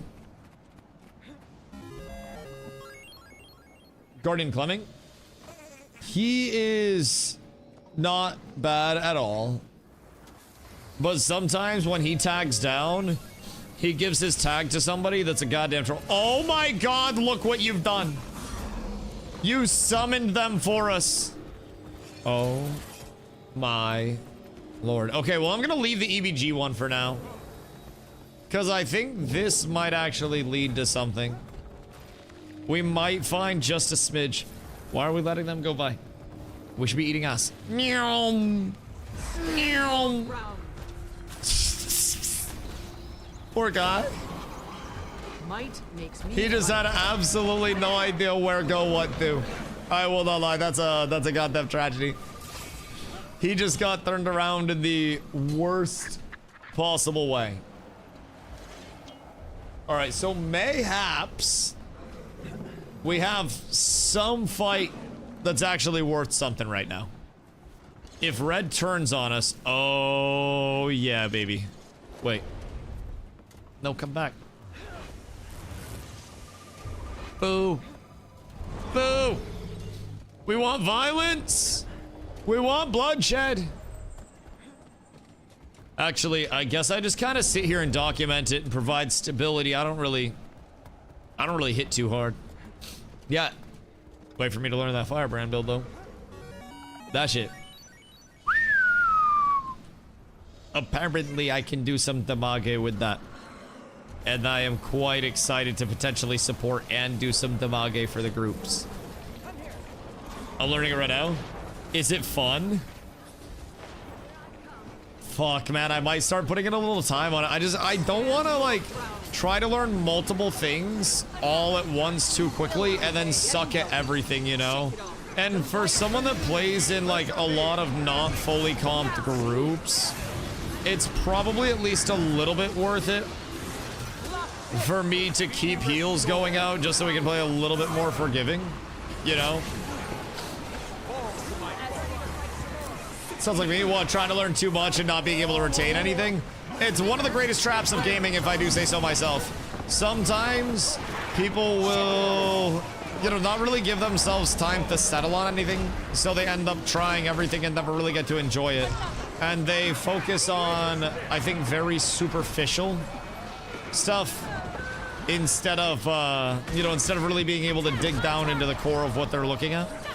So that's part of why when I came in, I said, I'm going to play Guardian. I'm going to learn Guardian. I'm going to, you know, start as a Willbender and learn how fights work. And then, after I learn Willbender, I'm going to feel out what I want to play. And I immediately said I want to play support. And I learned Lumi before Firebrand because Lumi sounded cooler. I didn't know about the Shattered Ages build. So, Lumi, I think, is still absolutely insane and provides so much benefit just with, you know, even when we run guild tags, a lot of our people in guild tags are going to be new once we start running those consistently. So we're going to have to get the movements. We're going to have some level of forgiveness, but also in properly comp groups where people are really solid at covering stab and shit like that. Then I could get some meaningful reps in on it down the road. So I will want to learn the Firebrand stuff just to have it, like, in my pocket. But it's also one of those where right now I feel like the consistency that Lumi provides is kind of fucking stinky. Especially the better I continue to get at it, the more I can just provide a ton of meaningful buffs pretty much all the time. Which is, I think, what the largest goal is. What? I'm kind of curious. Because I don't do revives. Thorns I don't need. Regen I apply being more effective is kind of mid. They're tagging down? No! Wait, are they tagging down or are they swapping to a different borderland? They just switch tag? Oh, okay. Quick reset then. Quick reset. That's cool.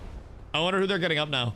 Yeah, I don't know if Topher's on, but usually Topher takes on after Nutella. Let's see.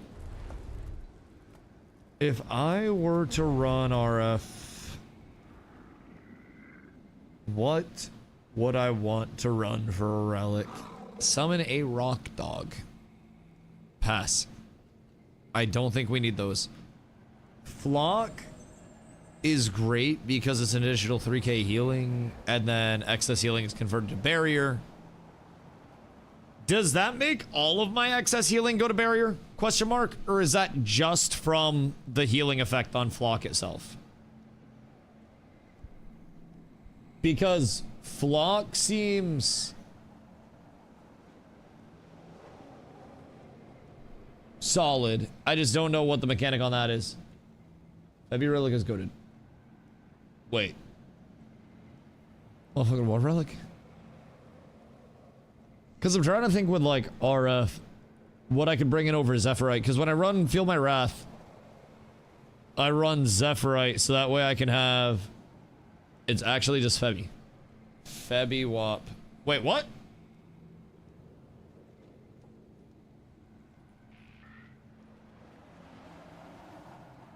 Phoebe?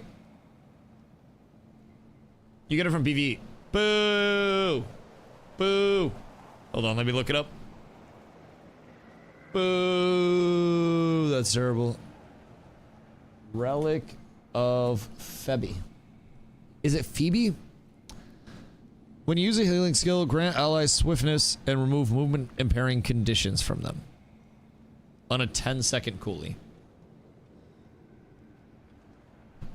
But my heal's a 30-second coolie. Although that is nice. That is very nice. Oh, it's wild that I just unlocked it. What do we have to do for it? Soto? Because it seems like we have to do Soto and then do event stuff. And Forge up 2 heals. Forge 3 heals. Isn't healing skill literally just defined as this, though? I don't think it's all skills which heal, because this is... Like, my Forge stuff, I don't think is classed as a healing skill, right? Isn't it just specifically, like, our healing skill here? That's how I've always understood that. Because then things like Flock, for instance... This would be insane Because it would be heal yourself and heal nearby allies after using a healing skill. Excess healing is converted barrier. That'd be too strong. You're correct? Okay, cool, cool, cool. But wrong? No, that's okay. It confused me at first as well. Chat corrected me on it because I thought that I was going absolutely crazy with a strat, and then they're like, Dusty, you only have one healing skill. So I had my brain blown for a little bit. That was kind of crazy. But yeah, that's still really good. I mean, cleansing more is great. I feel like that would be more valid for a druid instead of me. I don't know what the timer, like the cooldown on a druid healing skill is, but like mine's a 30 on Resolute Stance. More Condi removed every 30 is great. That's not a bad thing at all. But I almost feel like there could be more benefit elsewhere, depending on what's out there. I just don't know what's out there. So Flock is what I run in SPVP a lot of the time, but most PvP relics can be gotten from their respective order track. Oh. Ooh. Good comms. Good comms. I appreciate you. And I don't really know exactly. Gain quickness when you use a well skill. Kind of seems stinky. I think that's it for relics. Sunless. Remove a condition from affected allies after using a shout skill. I mean, I run 2 shouts. Granted, I wouldn't be running 2 shouts if I went RF. So, it's an hour to reset. Now is your chance to chart a crystal.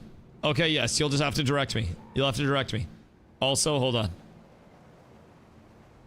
I feel like it might just be protection, regen, and reso after using a healing skill. But that's only for me. That's not granting anything. Strike damage, I don't need. Convert condis into boons on nearby allies after using an elite skill.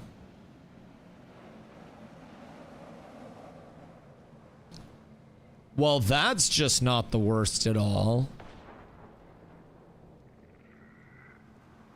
I feel like it's probably not the craziest. It's a 3-strip on a 30-second coolie. So Febby does, or I should say a 3 cleanse, but resistance after using a healing skill.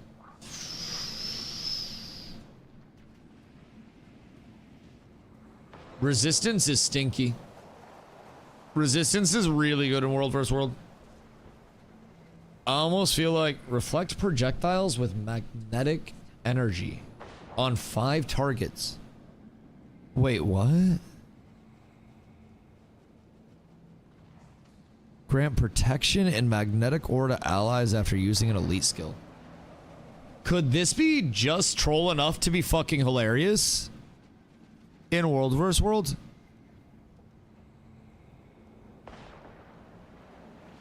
Because I feel like this could actually be hilarious.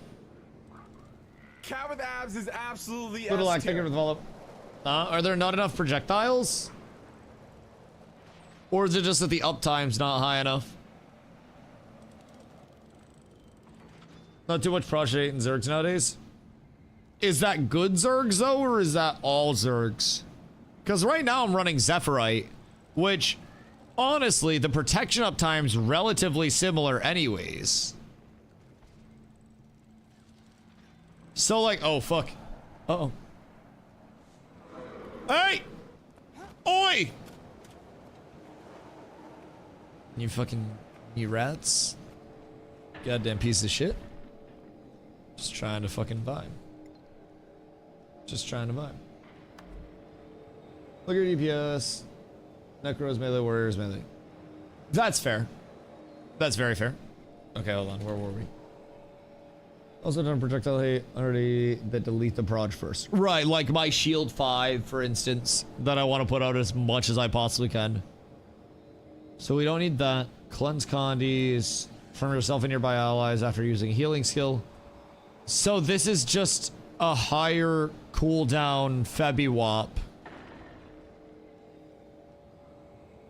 Oh wait, Febby is movement impairing, and then this is cleansing all. So water could technically go crazy. Febby Wop to play? But Febby Wop's just movement. Because water's a 20-second coolie, but that's 2 more cleanses. So I'd be cleansing 5 off of that, which would kind of be fat. So that's... Ah! Alright. Well... I think we regroup. Let's see. Febby Wop does sound nice, though. Let's see. And this would specifically be with... Uh-oh. No stab and then chill mob. This is what gets people killed. Yeah, but that's the druid's job. Might stand your ground. Why I gotta do his job, bro? Can't he do his job? I got my job to do. Alright, hold on. Hold on. Relic of. This is also, I think, in the event. Oh, shit. Bad things are happening. Terrible things are happening. Sir, please. Sirs, please. Sirs, please. I need y'all to fuck off, man. Thank you. Thank you. That is crazy that they weren't able to kill me during that. That was rude as hell of them, man. I don't really know what their problems are. Just looking at the full list on the wiki.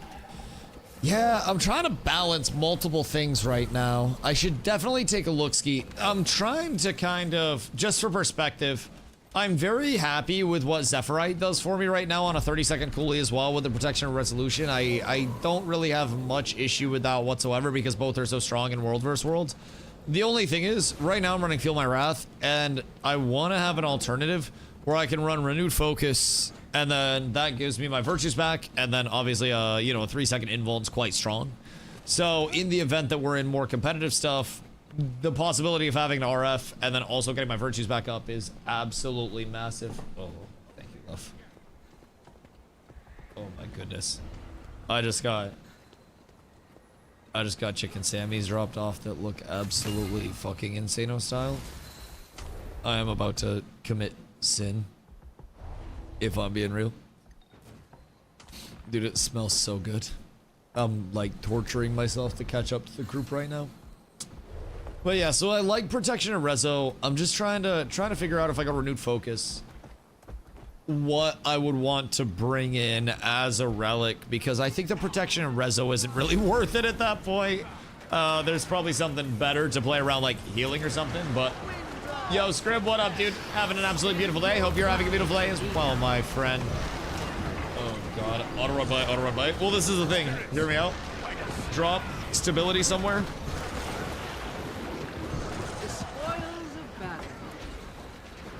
Oh my god.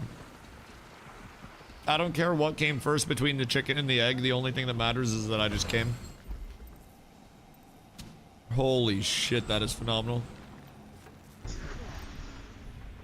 We may or may not have last night. I'm not gonna lie to you guys.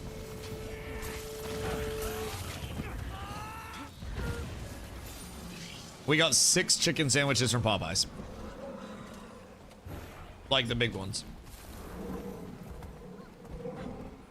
In our defense, if you ordered through DoorDash, and then, or Uber Eats or one of those, and then went to go pick them up, they were buy one, get one free, and you didn't get any of like the actual Uber Eats fees or anything.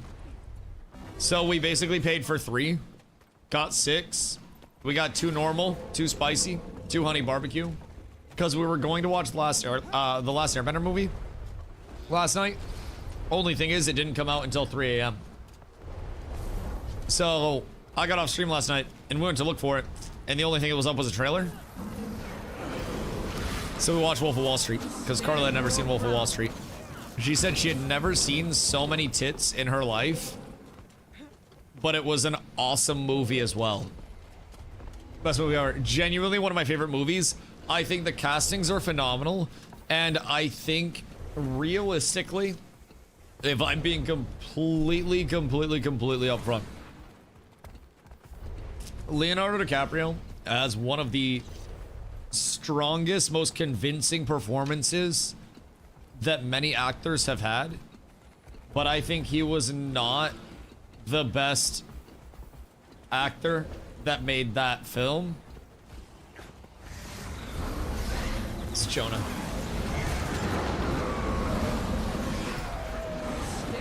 It just was. It just was. Hank, hope you're having a beautiful day, brother. Also, Scrib, I am playing a Guardian, and my elite specialization is a Luminary. So I play. Oh, wait. Oh my god, my plate was sitting on my other control. I was just so confused. Apparently, Shift Control H hides your HUD. Anyways, I have a plate of chicken sitting on my keyboard. I play a Luminary. I am very supporty. I provide a lot of buffs and a lot of stability to my group so people don't get CC'd. Makes it a lot easier for them to just exist in the fights. What's your reaction to the Guild Wars 3 lore? I have an entire, like, lore board that is potentially corresponding with gameplay systems. But we don't have any confirmation that those gameplay systems will be accurate or corresponding with the lore whatsoever, and it's entirely hypothetical. So we're kind of like theory crafting off it, but there's a lot to theory craft off of, I will say.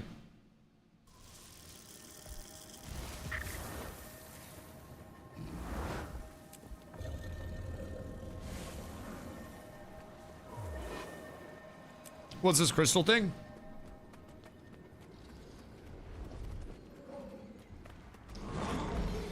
Once a day.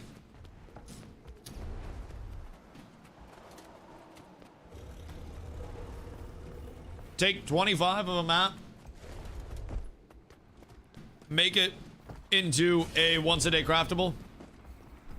Take 12 of those. And they're necessary to get your sky scale from Soto, which is a fast way. I believe it's Soto for the fast way, right? What's your spiciest gameplay you think is coming? Oh god, now I gotta eat, and I gotta catch up to the Zerg, and I gotta show you guys the board. Golly. Golly, alright, y'all better check your primes for this, hold on. Hold on, slash squad. Need a quick 5 to eat, will catch up. Okay. I'll take you through it while I eat. So basically, this is based on information that we've gathered from the last 3 posts on the Guild Wars 3 website, between their development principles, between the most recent lore one, and honestly, I don't have anything pulled in from the one in the middle that was like the setting of ore, but mostly the most recent lore one is the one that we dove down deepest into, because I think that gave the most immediate context. Knowing what we know now, or knowing, we're gonna go back and look at more stuff in the long term as well, and just kind of like compile and try to put some rationale to it. Kristen, thank you for the 270-day streak. I appreciate you. That shit massive. So, first things first. The largest thing that really had us by the balls, that has inspired a lot of conspiracies, is the potential for classless progression and unlocking of skills, which this part, the unlocking of skills, has already been mentioned by the developers. It's only a matter of how we're going to unlock those skills and what the unlocking of those skills is going to lead to. And does every class unlock a specific skill there? Do different classes have to go to different places? Do we have to have alts to unlock certain skills? Or do we just not have classes in the first place? So, in Guild Wars 3, players take up the banner of the Veil Wardens, the protectors of the panoply of majestic spirits in the magical wilds of Ore they inhabit. Years before the gift of magic would be given to the mortal species of Tyria, the Veil Wardens, sanctioned by the human gods in support of their charge, are renowned in this period for their artificing and mastery of signets, small gems containing fixed expressions of magic. And fixed expressions of magic could very well mean spells, could also very well mean classes if they decide to go classes. Equipped with this power and sharpened by their close bonds with the spirits of the Veil, which is foreshadowing for later, the Order finds itself teetering over the brink of ruin at Guild Wars 3's start, struggling to keep a foothold in a world that is rapidly and irrevocably changing. So, building off of that, signets in Guild Wars 1, according to the lore, are special tablets designed to hold a limited charge, essentially magical batteries for use by individuals otherwise unskilled in the use of magic. Us, according to the lore blog posts, where we are unremarkable humans that basically just got blessed up by the gods to be able to do some cool shit with signets. Signets typically derive from the original ring concept, and they were originally skill gems that were dropped from bosses. So, potential for those to be earned from bosses, exploration, and other ways. So, we had a few questions around this. Are they similar to PoE 1 skill gems? Can we craft these signets? Where do the recipes come from? How many signets are active, and are they BOE or BOE? And we got some context clues for this that may have helped answer. So, a group devoted to the Veil Spirits, those who would become the Order's founding members, met with the human gods hoping to stave off further ruin. They found unexpected allies in the goddesses Melandru and Dwayna, who, moved by the Veil's suffering, offered to sanction the creation of an order that could assure the Veil's protection in perpetuity. To prove their commitment to the cause, Melendrew and Dwayne gifted the fledgling guild with the capacity to create and refine signets. Notice how refine is in bold.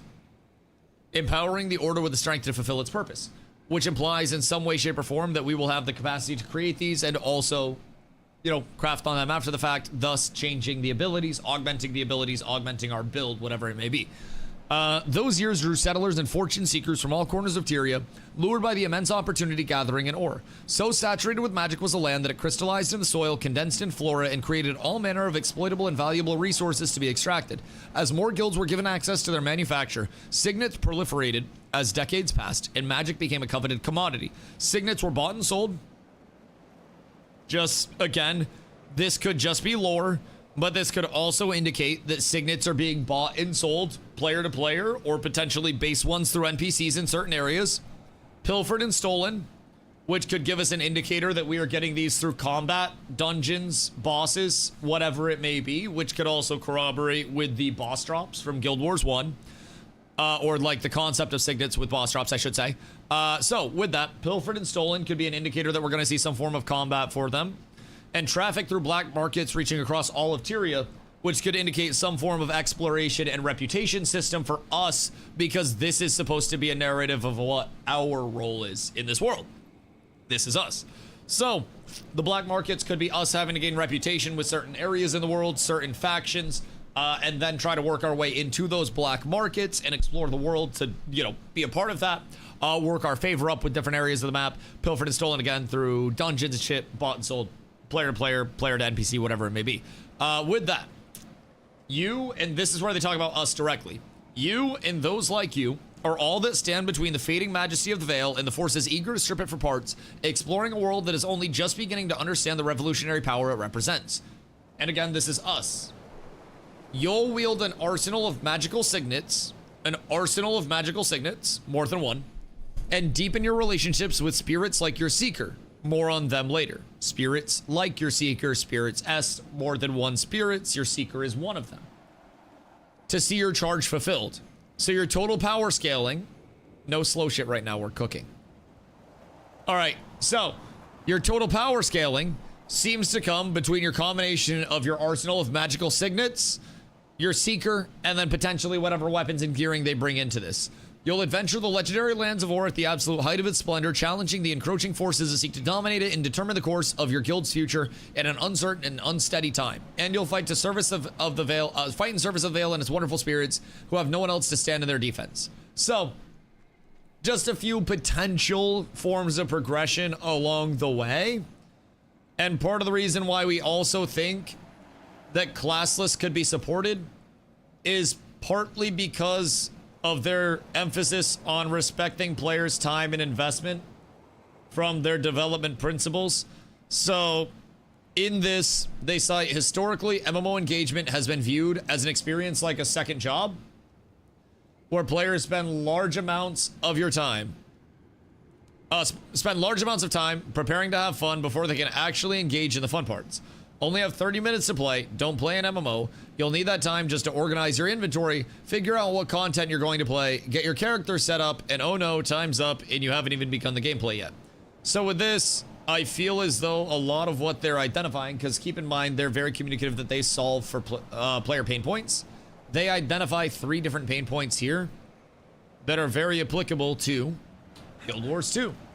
So these are 3 things that we very well may not see as pain points for Guild Wars 3, which I think could lead into one character validity, where you can make your character, you can effectively be every class, you can be any spec, you can be anything like that in between.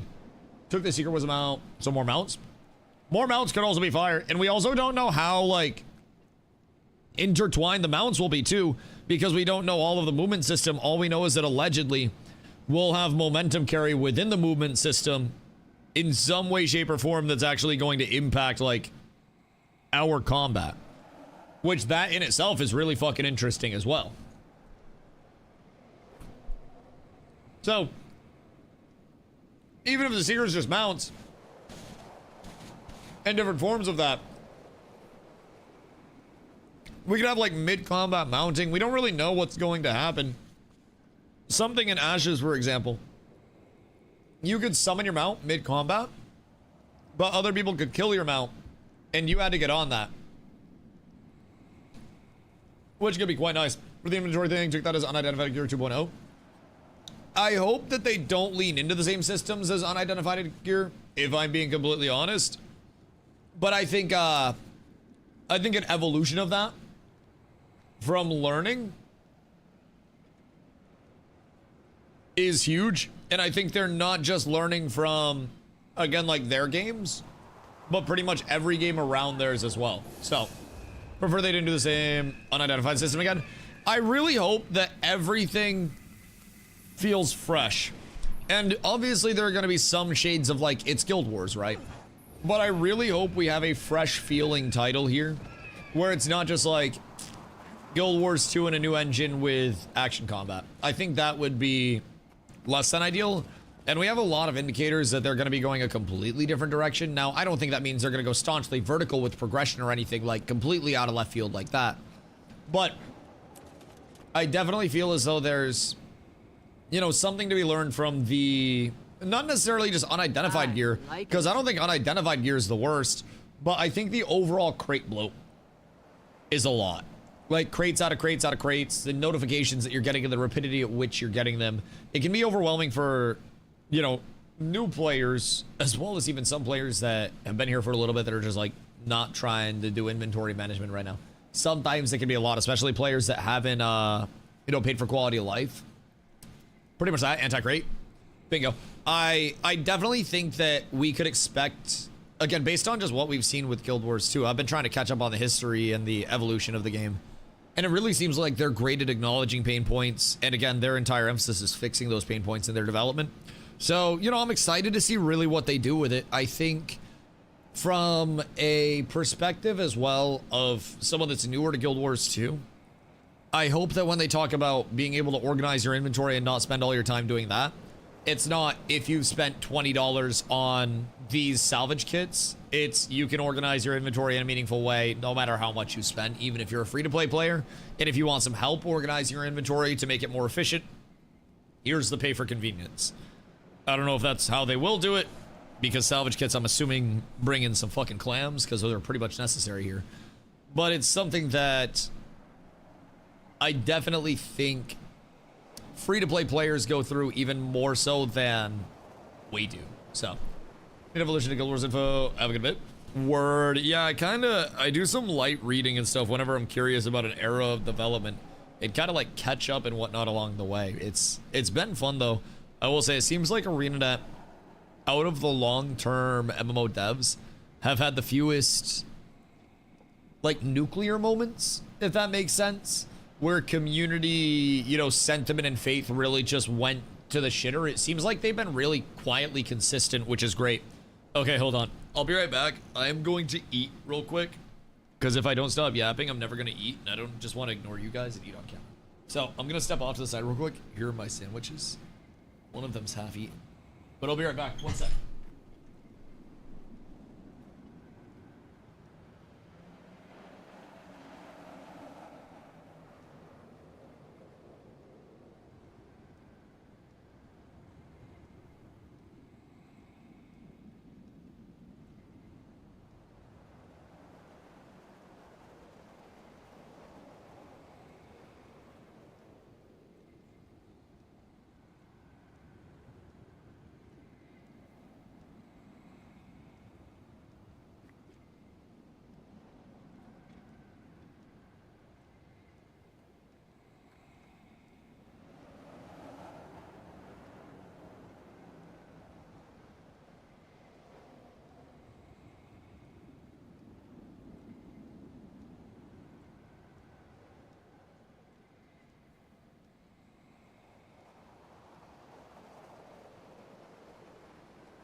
I am a man. I've conquered sandwiches. Actually, I conquered one. Those are big. Those are large chicken sandwiches, bro. We got those for $3 a piece. And I regret it. I had 2 last night. Cheesecake on EBG. Bitch. Well, in queue I go.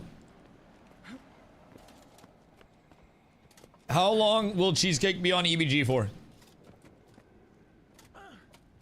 Because that's going to be some gosh dang fighting. I just don't think that we're going to get fighting over here. Which we're still in queue for, I think, quite some time for EBG right now. And Cheesecake may end up going to a different map. But I think this is, oh shit, wait, they said red behind. Wait, we might actually get some fights? You're telling me, if I glide all the way over here, there is a chance that I might see some PvP. Because right now, it's been a slight disappointment.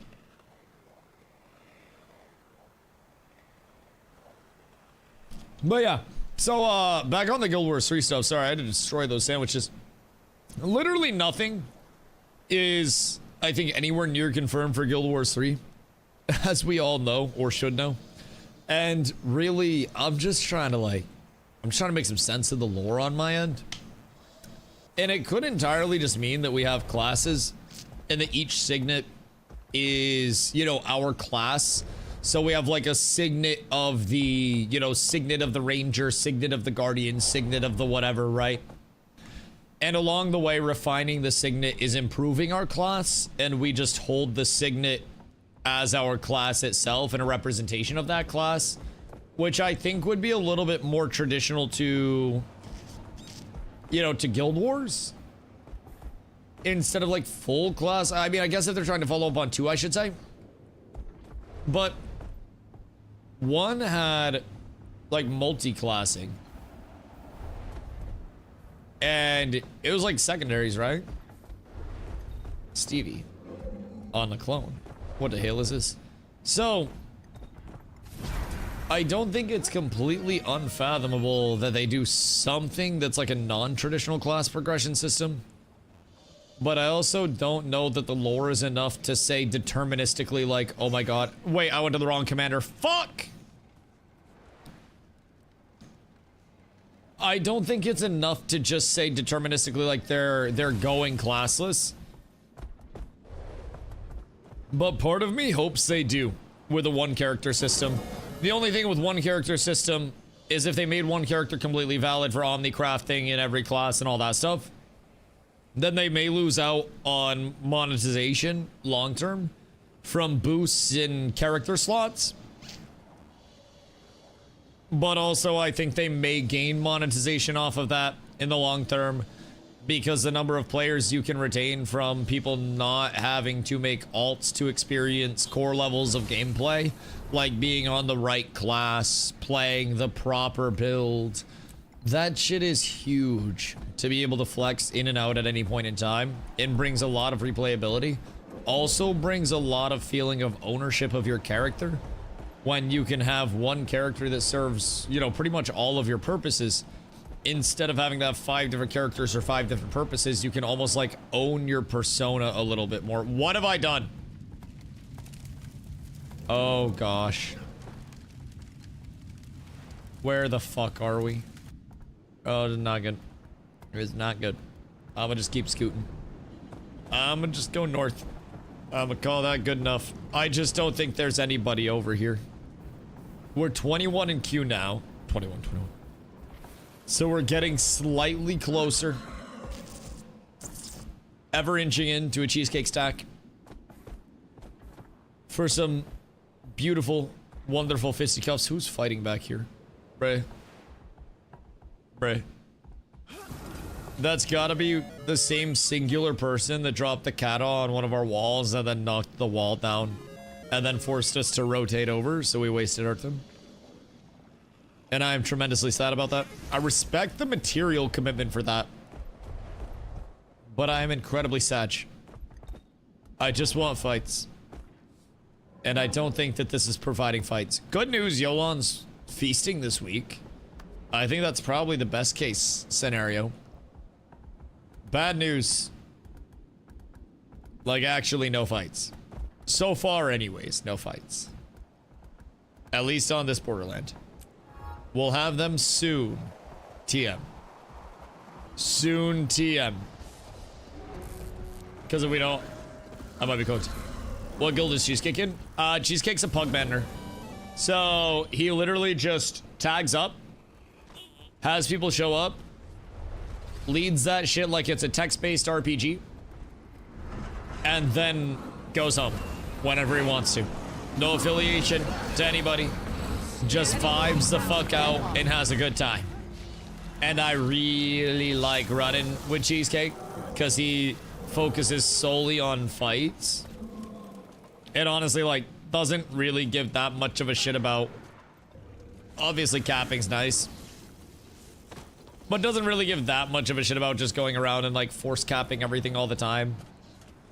And more so just wants really good competitive fights. So, he's not self-action. I like it a lot. It's very good repetition for us and very good practice for us to get that level of fighting all the time. It's huge. It's effectively like the closest thing that we can get to in-houses without getting in-houses, which is nice. And we'll get in-house. So, yeah, it's very, very fun over there. Only thing is, I need 20 people to leave. I would enjoy it if 20 people fucked them right off and just allowed me to exist and live my life. All right, tier 2 participation. How do my participation shrink that hard? What the fucking tin do you mean? My brother in Christ. I gotta hit all the guards and shit. I gotta get the participation back up. Golly. Golly, it's all bad out here. Nothing can bring me down. Not quite if I manner. What's that, cheese? I mean, shit, cheese is like pretty much all about the fights, man. Like, it's very, very, very good fighting as well. The thing about cheese is that his movements are really, really, really, really, really good. Especially for someone that doesn't have people in comms. His pacing is, I think, some of the easiest to follow from any of the random commanders that we've played with, where everybody finds it quite easy to stay with and stay on them as a tag, which is, I think, the #1 thing that fucks groups over. When tags start moving too fast and zooming and the group feels like they can't quite stay on them. Definitely feel as though that's a big yikers for groups. So, overall, I think they've got a mix of, like, the pacing and the desire to fight constantly with an element of very followable and very good movement that is extremely fun to play with. Unfortunately, I'm still 20th. We're like locked up right now, bro. This is not gonna be the easiest thing to get into tonight either. Like, if we're going to EBG, I don't think we're going out of EBG tonight. I feel like at that point, it's just everybody stay the fuck in there. We tag up with whatever we need to keep it going.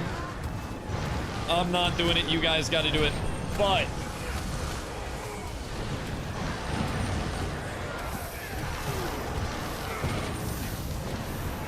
there's perfect queues, one of the increased number of places people can fight or something. So, part of the reason that the queues are so, like, stinky is because wherever the content is, people compile over there. Bring me down. and people will try to stack in like mad and, you know, go to the best fights. So even if they added more places for people to fight, those places would be serving the same purpose as, like, you know, we are right now, where we're just on another map waiting to get in.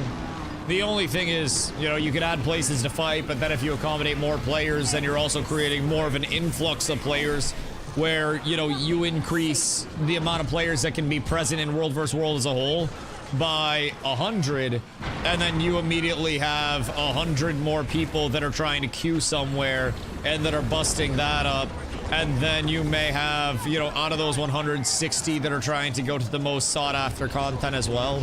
So that can create an, you know, an even larger bottleneck with everybody wanting to go one way. Think kind of like rush hour traffic, except it's rush hour content, where everyone's just like, oh shit, gotta get in, gotta blast, gotta pump the content, gotta get my kills, gotta get my World vs. World rush completed this week, especially as a big one.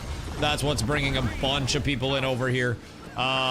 So there's a lot that goes into it, honestly. I think it's healthier to see queues than not see queues. You know what I mean? Queues simply mean that you are getting a lot of players active. And I think that is probably the largest sign of an overwhelming success for this event over anything else.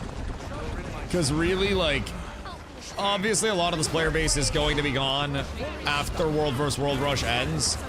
But even in that time, getting new players exposed in any capacity to World vs. World Rush, and maybe even pulling in, you know, an extra few hundred total players from World vs. World Rush that may be more likely to find a tag to run with. Small shit like that, I think, can add up. Turd, thank you for the follow, I appreciate you. But small shit like that can add up very heavily over time, especially when you're in a niche spot like this. World vs. World Rush is like an event thing where more people are playing. Yes, Sirski.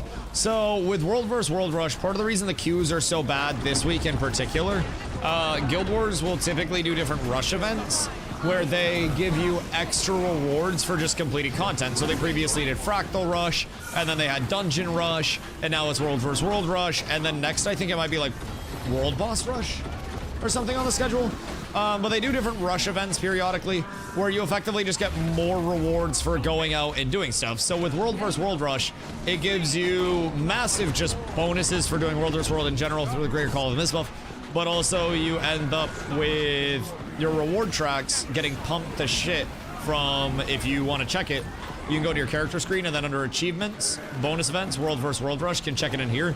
But it gives you a lot of instant track completion for rewards and gives you a lot of just currency that you need for getting any, you know, any upgrades through World vs. World. So you can work on gear, you can get some quality of life shit through WVW. So really it's just, it's just extreme accessibility to that. This is not good. Stay away from me, you freaks! Jesus Christ, bro, they were looking at me like they were gonna do some sus shit. I swear to God. I swear to God.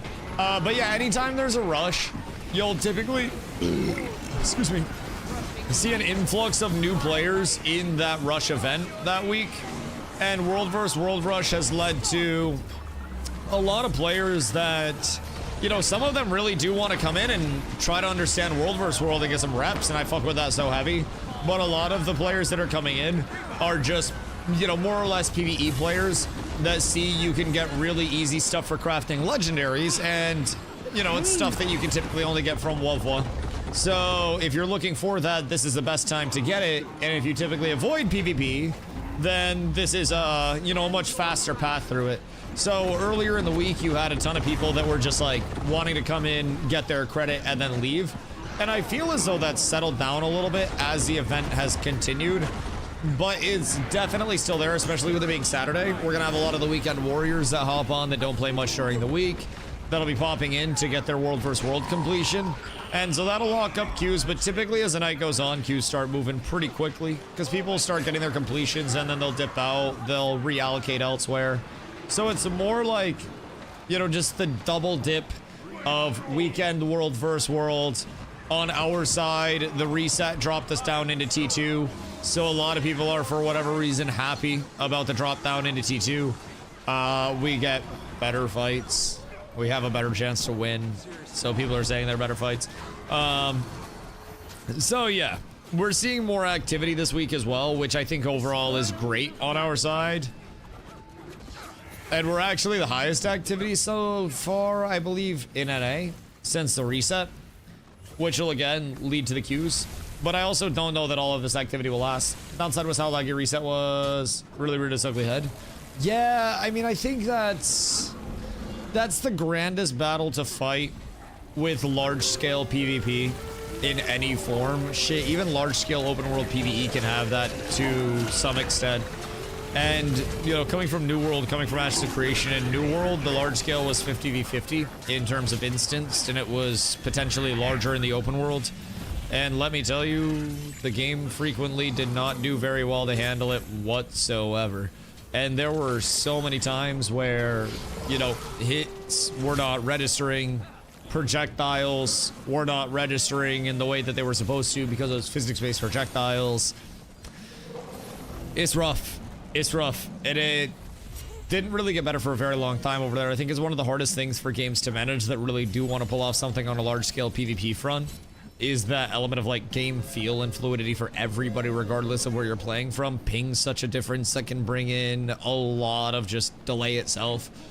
They're running on a very old engine right now for Guild Wars 2, which surely 20 years ago, they didn't really predict that they were going to be supporting PvP this size within that engine. Maybe they did, but I think part of the transition to Unreal Engine 5 is, as they said, they can't really, like, economically warrant upgrading the engine much more to the capacity that they could with just switching over. So that seems to be kind of where they're at now, with the modernization outweighing what they are capable of, you know, bringing in without, you know, ungodly amounts of investment. Superior spaghetti code. Listen, they just ended up making better spaghetti along the way. They went from box spaghetti to handmade shit. And it made a difference, but at the end of the day, it may still be spaghetti in today's day and age. Guild Wars 1 was pretty big on PvP and massive PvP. Wasn't the Guild vs. Guild PvP in Guild Wars 1 rather small scale? Because you fought in guild halls and then it was, like, pretty limited on size, right? I didn't think Guild Wars 1 had much, like, massive. But I also didn't play a lot. I've only heard the tales. If they did have massive, like, large scale in Guild Wars 1, then that's also a strong indicator that something like that will be present with 3, which I think is quite encouraging. Middle player is massive into PvP. Oh. Well, I mean, even with that, though, you can have a player base that's incredibly into PvP, but can also, like, not necessarily put all of those people in one place or put hundreds of people in one place. And you can kind of, like, spread those bitches out in different areas and just have a bunch of different, you know, holding chambers, so to say. So we're gonna try a GVG. Oh shit. Wait, what are they doing? We're hitting a GVG? What are we on right now? Hold on. Hold on. Are we, like, scrimming these lads right now? How many do they have? Because I feel like they have a couple. Bone, no! I feel like I'm watching Bone get run down in a horror movie. I think GVG will be the main PvP focus at 3. I fucking hope it is. And hear me out. I also hope that there is a form of it that's not just GVG. I hope the Guild vs. Guild is meaningful and consequential.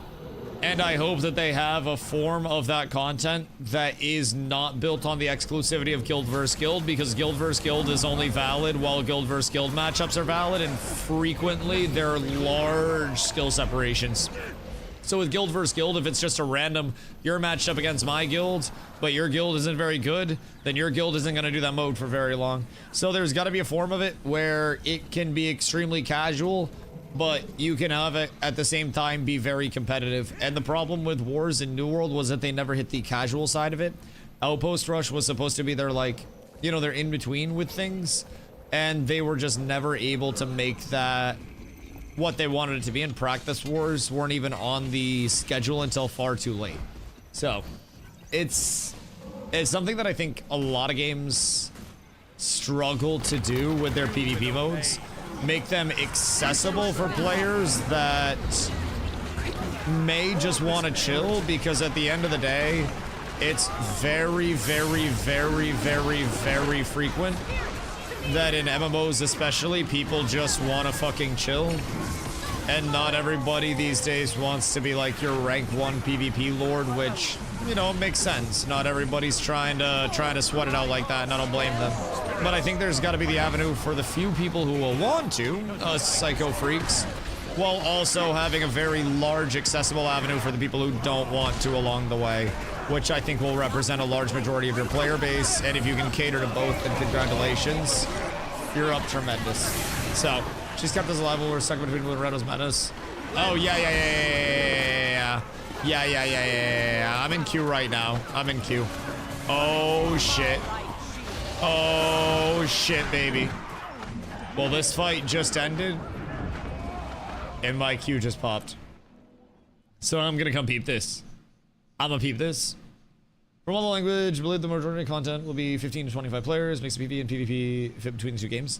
Yeah, and honestly, depending on like what scale the PvP is actually looking like, really, with World vs. World, they could also be reducing the scale of it from 3 teams to 2 teams and keeping the numbers even up to like 40v40, 50v50, having some form of a raid with it as well.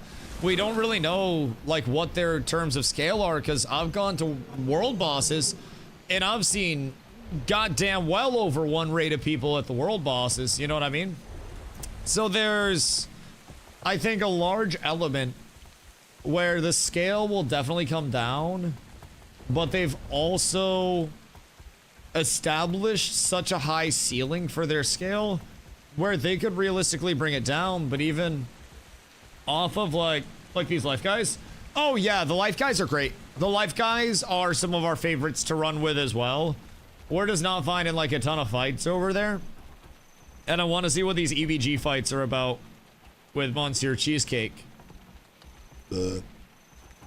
So we'll keep bouncing back and forth. Life is one of our favorites to run with as well. We love Life. They're very solid. Every other game mode's 2 teams anyways. Right, but I mean, we might not even be seeing any form of like World vs. World or anything like that in 3. I think that's the thing to keep in mind. We don't know what the guild vs. guild or even the PvP incentivization is going to be. For all we know, they could just run battlegrounds and arenas and not really have any form of 24/7 consequential or guild vs. guild specific. I hope that they do, because really consequential PvP I think is what builds storylines within your PvP, especially with guild vs. guild stuff. Where it's like, okay, my guild versus yours, we fought multiple times now, and it is, you know, volume 6 of you trying to take my shit and me pushing you off. That's something that I think can present a lot of repeatable story and stuff that just kind of transcends the actual gameplay, which can be very nice, because frequently in MMOs, I think these games in particular are meant to go far beyond the element of just, here's all your gameplay, and bring in a very large element as well of, here is your player interaction, here's why you interact with the other players, here's what's on the line with your interactions, here's what you're getting or missing out on. Like, that shit is nice. The big order that's meta, that's why we have World War games of this type were coming out during that era. Right. And it's interesting because nothing really is meta in MMO PvP right now, if I'm being honest. So, if they're trying to include PvP in any, like, semi-serious capacity, that in itself is going to be a completely... How do I say this? A completely, like, unpaved path that they're going down. Because MMO PvP, traditionally, as of late, has not been the most successful. It's not been the most sought-after mode. It's not been most people's #1 choice for a mode along the way. It's kind of like fallen off the wayside to a certain extent. That's not good. That's not good. I wasn't paying attention to the off call. A lot of us got cooked on that. I think it was already confirmed that Guild Wars 3 won't have large-scale PvP. Do we have source on that? Because I think all we've heard is that their scale is going to be in between Guild Wars 1 and Guild Wars 2. I think that's like the most confirmation that we've had. I don't think they've gone like into any specifics, if I'm being honest. I would double check a source, but they've been very specifically vague with all of their communication, especially Colin, where there's basically been this level of, you know, it's going to be somewhere in between what we deemed as a co-op RPG and not an MMO, and what we deemed as a massive scale MMO. Have fun. I haven't heard anything with PvP mentioned. I haven't heard anything PvP specific at all. I've only heard the claims that it'll be scale wise in between Guild Wars 1 and 2. But that's pretty much it. So I think that's probably in settings of Guild Wars 3, which would be like the stepping into ancient ore. Because he talked about ore, but before. Let's see. Start to evolve, focusing on ore as our starting point. Game systems and content are designed to deliver gameplay depth. I don't know anything specific on PvEs. There's that. Yeah, and I mean, if there is anything, I could have always just missed it. But I'm just not seeing too much. I mean, in terms of specificities, I would say, like, it would probably be here, like I said. This was just the address to the community. And then this is following up on the story, mysteries, theory crafting, for our new fans, broader set of platforms, PlayStation 5, timeline, and what's been explored. As a brand new player, there's no better time.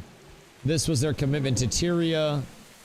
Guild Wars 2 will continue with onward content. Or before the timeline we chose for Guild Wars 3 is incredibly exciting for us to build. This is focusing on just one region of the world as a large shift. In the past, we told stories where the stakes kept getting larger and larger, often centered around threats that span the entire world. Those stories have been an important part of Guild Wars, but as we started thinking about the future, we found ourselves more interested in a different kind of experience. Guild Wars 3 begins from a much more grounded place. A story about ore, about the people who live there, and about a guild trying to find its place in a world that's full of opportunity, tension, and change. That doesn't mean the stakes are less compelling. It means they're closer and more personal instead of threats being distant or abstract. So that's just lore.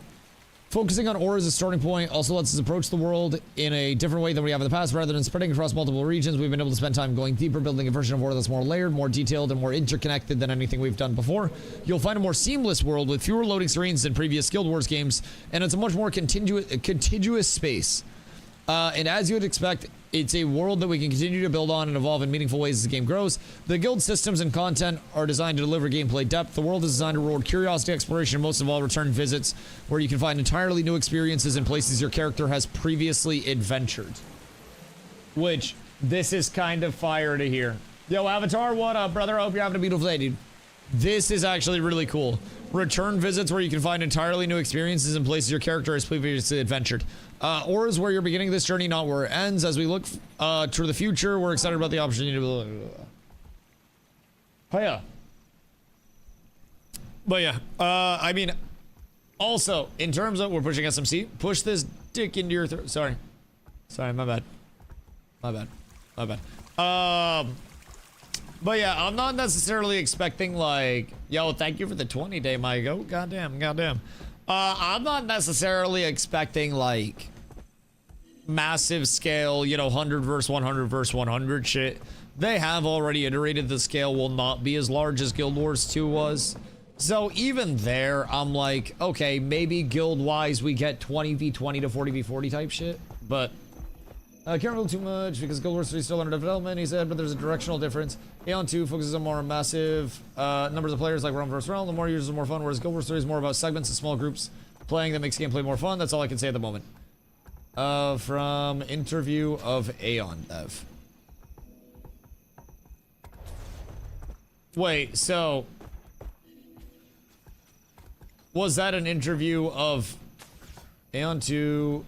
Producer says good to have friendly competition with Guild Wars 3. Is that from, like, an Aeon developer talking about Guild Wars 3? Or is that a Guild Wars 3 developer? Because even then, yeah, Realm vs. Realm has, you know, all but been, I don't want to say, like, killed in terms of that scale, but they have said that the scale isn't going to be as large as 2, which I think that also kind of falls in line with, if I'm being honest. But I don't think that immediately means there won't be anything that's, like, larger scale. Again, I think 20v20 to 40v40 could likely be considered, like, small to medium scale, so And it's subsidiary of NC Saw, so I guess they're kind of close. Kind of close, yeah. And I mean, I guess like thematically, but also in terms of realm versus realm stuff, I'm not too familiar with Aeon in terms of what their sizes are for their PvP or like what's expected over there. But I definitely would expect something a little bit different than what we have for World vs. World vs. World. As fun as World vs. World is, I think it has been shown to have flaws in like, it is a pretty niche gameplay mode right now, where I don't think your average player is going anywhere near it.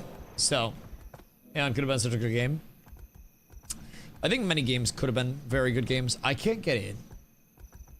I can't get in here. If y'all want to support, I'll be out here waiting. I'll just be patiently waiting for my opportunity. You know what? How much is it to build a catapult? 40 supply. Damn. Okay, that's kind of tough. I might have to go get some suppies. Hey, Cyberpunk Mercenary, my boy. How many suppies you got? You got 20 supplies up in the zone? Cause like, hold on. Makes me right. Wait, why can't I place siege weapon right here? Right. Why am I being scammed? Why am I being oppressed? What the fuck is this? What the fuck is this? Then offense. I also feel like 20v20, if you're doing 20v20 guild versus guild, that means it's really fucking small guild versus guild stuff. I almost feel like 20v20 is like a queuable mode more than it is a guild versus guild mode. But again, it all depends on the route that they decide to go with it. Yeah, you can, Brett. This is my wrath. Do you want to lick my nuts? Who's this? Wait, is this one of you? Wait, who's this? Which one of you is this? What day, Leonte? What day? GVG standard is 15v15. In what? In Guild Wars or just... Because I don't know what Guild Wars 1 had. This game? Is that just something that's...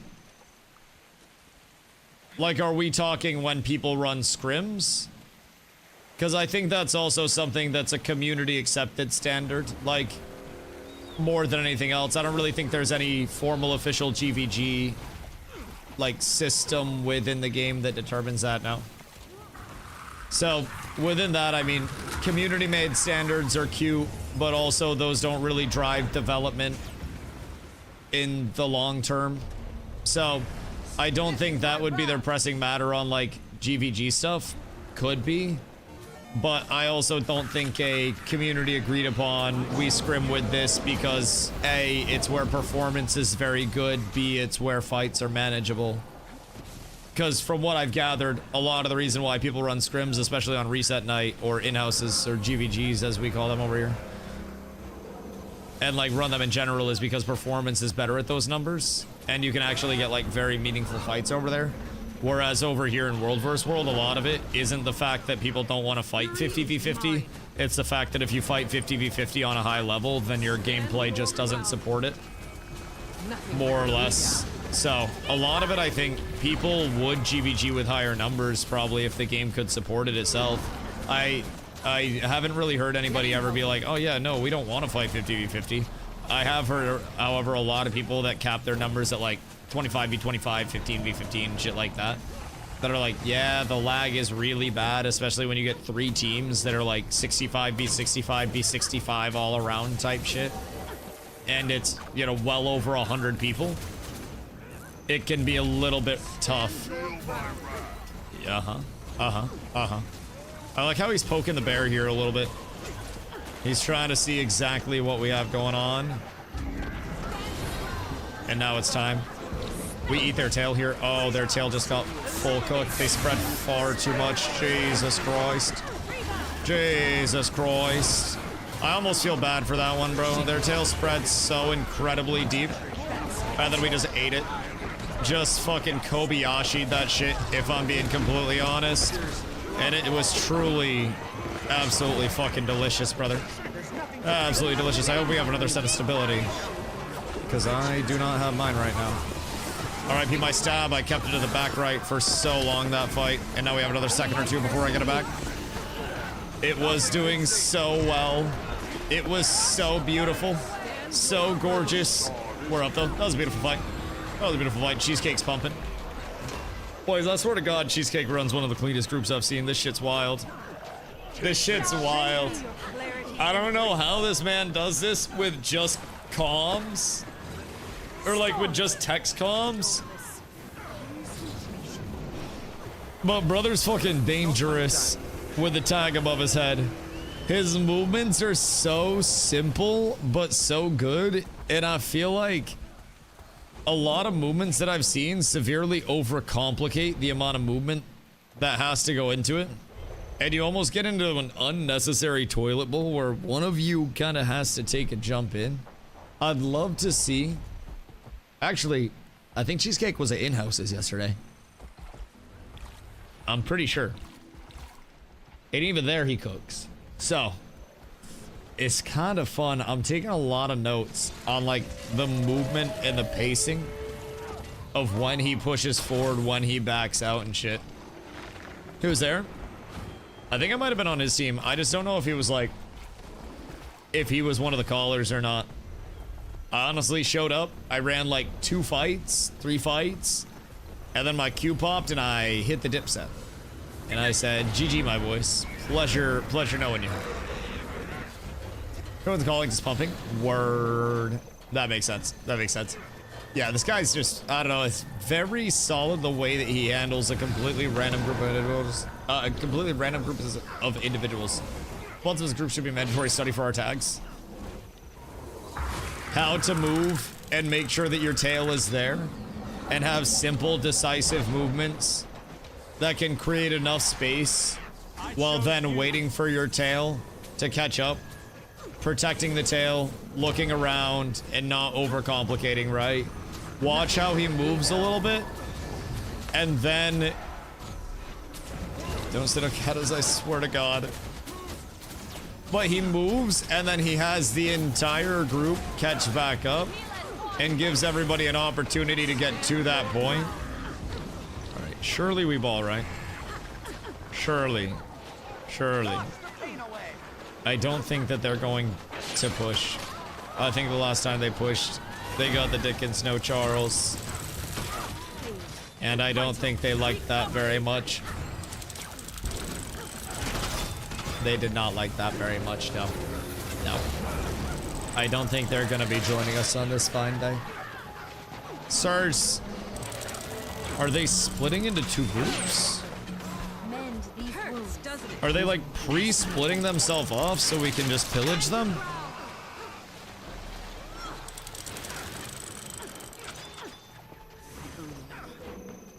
Because that is interesting. Also, I love the... Oh, motherfucking rat. He said to not be tail, and I'm tail. God damn it. Nothing can bring me down. Gosh dang it. You really hate to see it. I like the shoot at the connector of 2 walls and then get both of the walls down at the same time. It's just simple shit like that that I hadn't like thought of before. Bomb this one guy? Oh no. Oh. They were further out than I expected them to be there. I'm not even going to fucking cap to you. They were just a smidge. Just a smidge further out. Uh-oh. Okay, we don't need to be doing that shit. We ain't gotta be doing all that, huh? We can just vibe. We can literally just enjoy our existence here. And you ain't gotta be like this. Just accept this 200 damage at a time. I sit here, I heal, I give reso, and we just win. For Strikeman, who else has seen him? I think he's been playing League. Unironically, I'm pretty sure that he's been playing League. And I'm very disappointed in him for that. But like, I understand. Oh, I just got stripped as soon as I popped my stent. Yikes. That's a little tragic. It's a little tragic if I do say so myself. Just a smidge. But that's fine. Everything's okay. We get out of this nice and clean. We might be balling. But yeah, Streg will be back, I'm sure. I don't really know where the Streg went, actually. I think he's been playing League, but probably just, like, busy and shit. That's the thing about Guild Wars. It's very, you know, very good for picking up, dropping, and coming back to. So, part of what I'm trying to do is just, like, get super consistent with nightly events for us to look forward to. I'm trying to slowly work on filling out our calendar, so that way as a community we always feel like we have something to look forward to, something to do. Our PvEers have shit to look forward to, PvPers have shit to look forward to. I just think incentivization for people to show up is, you know, a big thing. And incentivization doesn't have to be like, you get this for showing up. It's more just like, hey, show up because we have fun content and everybody's having a good time, right? So, I think once we get that, we'll see a lot of people come back as a normalcy, and we're working hard to get to that point as well. I think a lot of our knowledge that we've been gathering and a lot of the reps we've been getting are pretty, you know, pretty meaningful as we continue to scale up. And once we get some momentum for the guild too, people start to realize that, you know, maybe we're not absolute dog shit, then we might start to pick up some speed every now and then too, as a community that's really good for new players that want to learn world versus world. And then we develop some talent, and in a couple months after that, boobies, we're chilling. Nin, what up, brother? You should hop into world versus world. We're on EBG. The queue is long, but let me tell you, it is worth it, brother. We have Cheesecake as our commander, and Cheesecake is probably one of the better pug commanders that I have run with. Cheesecake is very, very, very, very, very, very, very good at the game. Very good at the game. I like running with Cheesecake. What is this? What the fuck are we doing? I can't build siege weaponry. Why can't I build siege weaponry? Am I banned from, like, building siege weaponry and shit? Because I feel as though I should be able to build siege weaponry. I feel like this is kind of fucked up. Boop, boop, boop. And then it says not allowed to.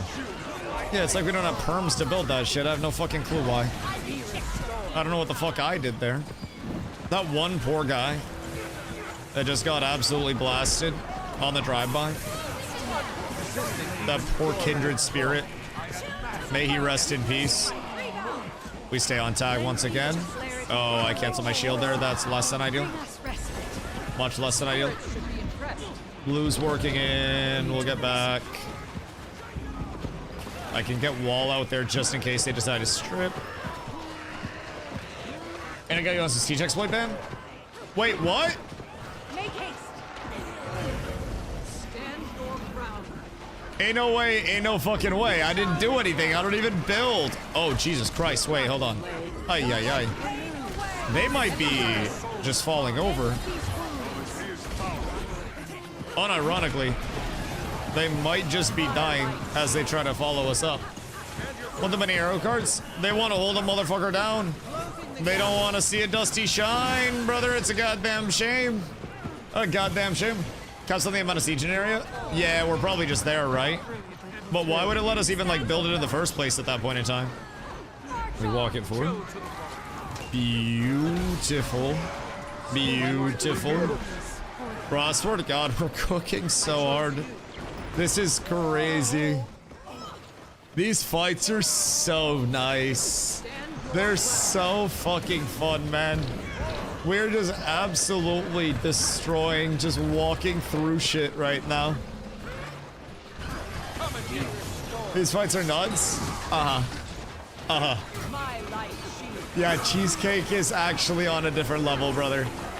I very much appreciate this guy when he tags up. Very, very, very, very good. Literal, like, 1 word to 2 word comms that could take down a goddamn army, bro. It's crazy. I don't even know, like, how we're managing it with just a bunch of randos that popped up. But he slaps us into groups. He makes sure that we're moving at a pace that everybody can keep up with. And I don't think we lose many fights once we have numbers with Cheesecake. How does he take time to move at the same time? Probably auto run. And then like a walk modifier as a commander is I think what I've seen some people do. So that way you can auto run and then you can walk if people are off of you. And then you can auto run and then you can walk if people are off of you. So you basically just keep doing this to keep your people on you. So that way you're moving a little bit, but you're not like, not outpacing people. Also, maybe just like, that's crazy. Yeah. I think the wildest part too is it shows that a lot of, and of course, completely competitive scenarios where it's great team versus great team are going to be different and are going to require a lot more. But I think it goes to show that just on a baseline of success, you don't need to be calming every single breath that people take to have success in these fights. And it can simply be a, we walk forward, don't stop, bomb, get off of them, regroup, get buffs out, Fury is mine. walk forward, bomb, regroup. It's crazy. He's mastered the art of like yap-based communication, but only text yap. Now I will say, he also types at like 600 words per minute from what I've gathered. He just said, let red regroup, they're getting smaller, faster than some people could fucking say it, if I'm being honest. Kind of crazy. Like, I don't know how he types so fast.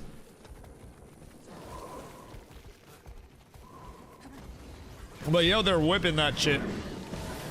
Seems very good. There are a lot of players that are like knowledge factories, man. Actual knowledge factories with this game. It's so fun. As someone that really likes to, you know, likes to learn when I come into games so I can get myself to the competitive side of things. It's cool to stumble upon these random people where, you know, I talk about consequentiality with PvP modes, and a lot of what I really like is the fact that there's a way to establish reputations. And we're already establishing our guild reputation as, you know, the new guild that'll show up and scrap and we'll give you everything we have and we'll take all of the learning opportunities and we're getting better as we go. And we're already getting that because of consequentiality. People like this can, you know, be completely unknown to some people. And then in a niche spot, anytime there's a tag up, the consequentiality and the reputation is just like, oh shit, I gotta get over and run with this guy over anything else. And it's interesting when player reputations and player personas are a meaningful thing instead of just a, you know, a side thought. I'm excited to run with y'all in 9 days when it resets. But are you excited for Philadelphia 76ers to have LeBron James? They literally turned Paul George Back at it. into Jaylen Brown and LeBron James. Like, brother, what the fuck do you even mean? How did they even pull that shit off? You turned Paul George into a better Paul George with LeBron James being best resident old guy in the league. And also young Paul George with Jaylen Brown. How did you get two Paul Georges at different points in his life for Paul George? It just doesn't fucking make sense to me. Bro, they're doing some voodoo wizardry shit. I swear to God. I don't want to, like, actually put any accusations out there. But I feel like the 76ers sacrificed Kobe to pull this shit off. They're up to some shit, man. I don't trust them. I don't trust them. But yeah, that shit. Oh. That's gonna be bad. That shit is going to be scary, though. Except because it's gonna be really close to me in Virginia, so I can see where they play the Wizards. Yeah, but you have to go to Wizards again. Getting healthy. But yeah, that's also the cool thing. So, like, I live in Maine, so it's Boston for me. If I want to go to a Celtics-Sixers game on Jaylen Brown's return with LeBron James, I'm going to need to put up a dono goal, and one of you fucks are going to have to pay for it. And it's probably going to take multiple. Like, that's not going to happen. However, my girlfriend's family is from Phoenix. And the Suns suck lately. So when we went to Phoenix to visit her family in February, we ended up seeing Suns Blazers, Suns Celtics, and Suns Lakers for cheaper than we would have seen a singular Celtics game at any point in time during that strip. And we had great seats for every single one of them. It was amazing, and it was enough to get my girlfriend hooked on basketball when she wasn't previously. We spent a total of, like, I think $200 on, like, the tickets overall. And then in Phoenix, they also have $2 concessions. So you can get, like, hot dogs, popcorns, tacos, drinks, shit like that, all $2. So we went to the games. Keep in mind, that was for, like, all of the games was at 200-ish. Beer? Well, not beer. Like sodas and shit like that. But also waters, which is huge. I will say, $2 beer would be too much of a blessing. That would go crazy. But, like, most other things were $2. And then they also had more expensive options as well. But it was just like basic glizzy, box of popcorn, like a beef and cheese taco, waters, some like smaller sodas, shit like that. $2 a pop. Super affordable, super clean arena too. It was actually nice to go to. So we're going back down in November because TwitchCon's in November this year. So we're going to be going down to Phoenix to see her family for a day and then driving from Phoenix to San Diego to actually pull up for TwitchCon. And I almost want to see if we'll be able to sneak a game ski during that time. Because hear me out. If it's Suns, Sixers, ain't nobody from Philadelphia going to motherfucking Phoenix for a game. And I don't know if the Phoenix Suns have enough fans left. Because, like, the allure of the championship has been weaning there for quite some time. So, we'll see. We'll see how that holds up. We're gonna get pushed off the edge again, aren't we? But Phoenix is kind of an interesting sports city. It's, like, fun to go to the sports there. But all the sports suck there. The Suns championship in our lifetime. I would really be surprised. Or Cardinals Super Bowl. Well, keep in mind they also have the Diamondbacks. You didn't even think of them, huh? Like, they literally have a third team, too. They do baseball as well. I don't even know what the Diamondbacks do. Like, I'm not quite sure. Diamondbacks have a cool logo. Concentration. Yeah, I mean, at least they have that going for them. But, class branding and they don't do shit with it. Well, they lose with it. So, I mean, at least they have that going for them. You gotta be known for something. And at the end of the day, I think consistency is a very valuable trait to have. Even if you're consistently losing, you gotta be, you gotta be reliable. And if you're that guy that can take an L really well, then shit, sometimes that can be a career for you. I gotta pee real quick before we take off again. Because we're about to take off and I think it's gonna be an absolute bloodbath. I'll be one side.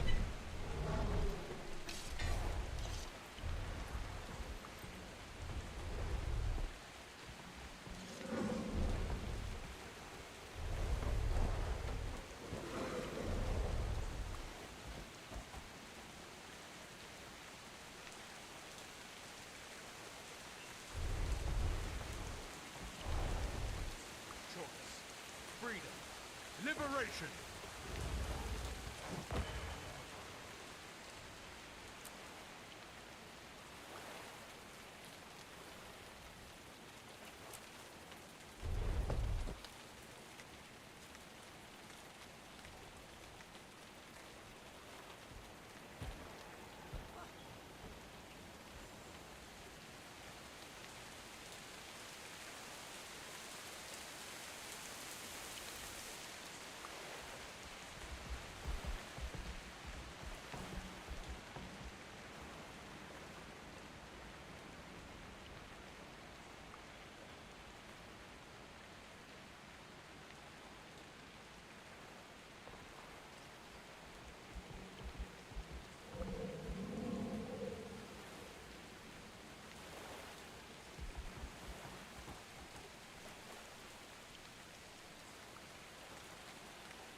day.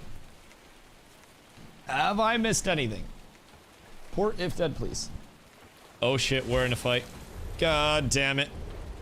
I failed everybody. We're down absolutely horrendous. My buffs are down. My guard is down. My group is down. Everything is bad. Everything is terrible. We're going to play for an Arizona team. Not gonna try and still get paid. Brother, Devin Booker is like a legend in the city for almost beating Giannis. And by almost, I think we can agree that it wasn't really like an almost scenario. It wasn't really too crazy, but yeah, I mean, hear me out. Devin Booker's still legit as fuck. I am not detracting from that.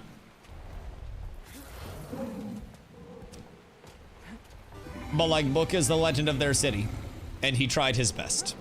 He tried his best. Devin Booker is, at this point in time, a Carmelo Anthony who will be immortalized in his city until somebody comes along that does what he couldn't do, and then everybody will say who, and then his nickname will go to somebody else that probably has, like, I don't know, Booker is a first name, and they'll start calling him Book or something like that. LeBook will be the new trend. We definitely don't have enough strips. It's not my problem. Yell at fucking Grenade, bro. He's the strip. I'm doing my job. Where the fuck's Grenade? Oh yeah, no, we do not have that many Necros. I got 2 of them in my group. So, I mean, I think he's telling me that I'm super important because I have both of those. Desert has 3x Eternal Q on my... this is going crazy. Why? Desert has 3 times the Q of the EBG? Did they strike oil out there? The fuck they do? Root Beer 0 is Tech 2. Oh, Carla's on some, I don't know if it's like sugar-free root beer or 0 or whatever it is. But Carla's been doing root beer floats, which is like some vanilla ice cream and some sugar-free shit. But hear me out.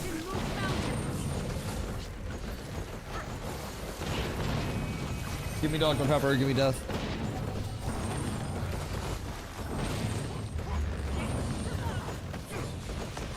The brand of the steamer. Ah! Red! Oh god. Oh god. Mug 0. I feel like Mug is Canadian, isn't it? Like, I almost feel as though Mug is really nobody responsible's first choice of root beer. I might be wrong there. But like, Mug just came out with a root beer float flavor. I saw root beer float flavored ice cream at the store recently. So hear me out. Mug and a Pug mug with root beer float flavored mug and root beer float flavored ice cream in a Pug mug. Pug mug root beer float extreme. I feel as though it's possible. Should we be able to do it? No. But at what point should we have to stop? Because if you have root beer float flavored ice cream and root beer float flavored root beer, what? Oh, now I'm curious. Now I'm curious. Hold on. I think I need to acquire some, and we need to do a 3-tiered taste test. We need to do the Omega Mug Root Beer Float. Whether it is regular mug root beer, regular vanilla ice cream, root beer float flavored root beer, vanilla ice cream, or, well, I guess the inverse with root beer float flavored ice cream, regular root beer, and then also double root beer float flavored. So we would need a 4-way test to try all of the possibilities. And if we knocked out all of those, we could discern the singular best root beer float in human existence. Or at least a tech for it. And I wonder how varied the taste would be over the course of those. Like, at what point does the additive root beer float flavor stop it from tasting like an organic root beer float? And it just, like, belittles the feel of it. Stand Mevo. He be typing too fast. Look up. I was opening crates. Chill, chill, chill, chill. I was working on my inventory management, Cheesecake. Chat yells at me if I don't do my inventory management. God. God, I'm just out here trying to... Uh-oh. Or tail getting on? How many people is this? It's not that many. If I'm being honest. It's not even... Really, I don't think they're coming up. I think they don't want the smoke. They have Lord as well. So we'll have to see how they're moving. Cheesecake's assessing the situation. Look at him, brother. He's like stalking his fucking prey. He is the hunter. We go left to be fast. Oh, lordy. Oh, lordy. Our tail. Our tail. Oh, God. Oh, God. There might be a way. There might be a way. I don't think it's a high chance at this point in time, but there might be a way. Claire, what up? I hope you're having a beautiful day. Holy shit, there's no way we turn this right. We got some people through it, but not a lot. Not a lot. I like how he takes time for exclamation points even. Bro, he's so insane. This genuinely might be pub tag of the year, bro. It's so crazy. All right. Dad says go, we go. We just run. I give every bit of sustain that I have. Every bit of survive for the boys. I get the group through. Nobody in my group shall perish. Nobody in my group shall suffer. I shall protect us. I shall save us. My group will succeed. I think my group's actually... Oh no, we just had our first knock. It's a goddamn shame. There's so many here, bro. Damage. I don't have any damage! I'm not done! I don't do anything! I'm getting arthritis! I don't stab like I should. You're not in my group, baby. You know what you're missing out on. It's that Dusty Diff. I'm just trying to do what I can for the boys. Because my group, I'm not gonna lie, we're fucking cooking right now. We're doing quite well with the Stabbington. We got up to 15 stacks there. I think we double applied, but we ball. I still have cover for this, so wait a second. Oh no, that's far too many stacks. I have to hold my stab for a sec. We're chilling though. I think we have the Paragon also stabbing. Bro, there's no fucking way he got us out of there. This guy is like the opposite of Odysseus, I swear to God. If we went to an island with this man, we would make friends, dance with the host, have glorious food, and then be on our way home. This is a wild journey that Cheesecake brings us on. This shit's unfucking real, brother. I don't even know how he gets us out of some of these scenarios. We still lose some. But man, the fact that we made it out to wipe one of them there after being directly in the middle of them is fucking crazy. I don't know how he sees the shit he sees, but he does.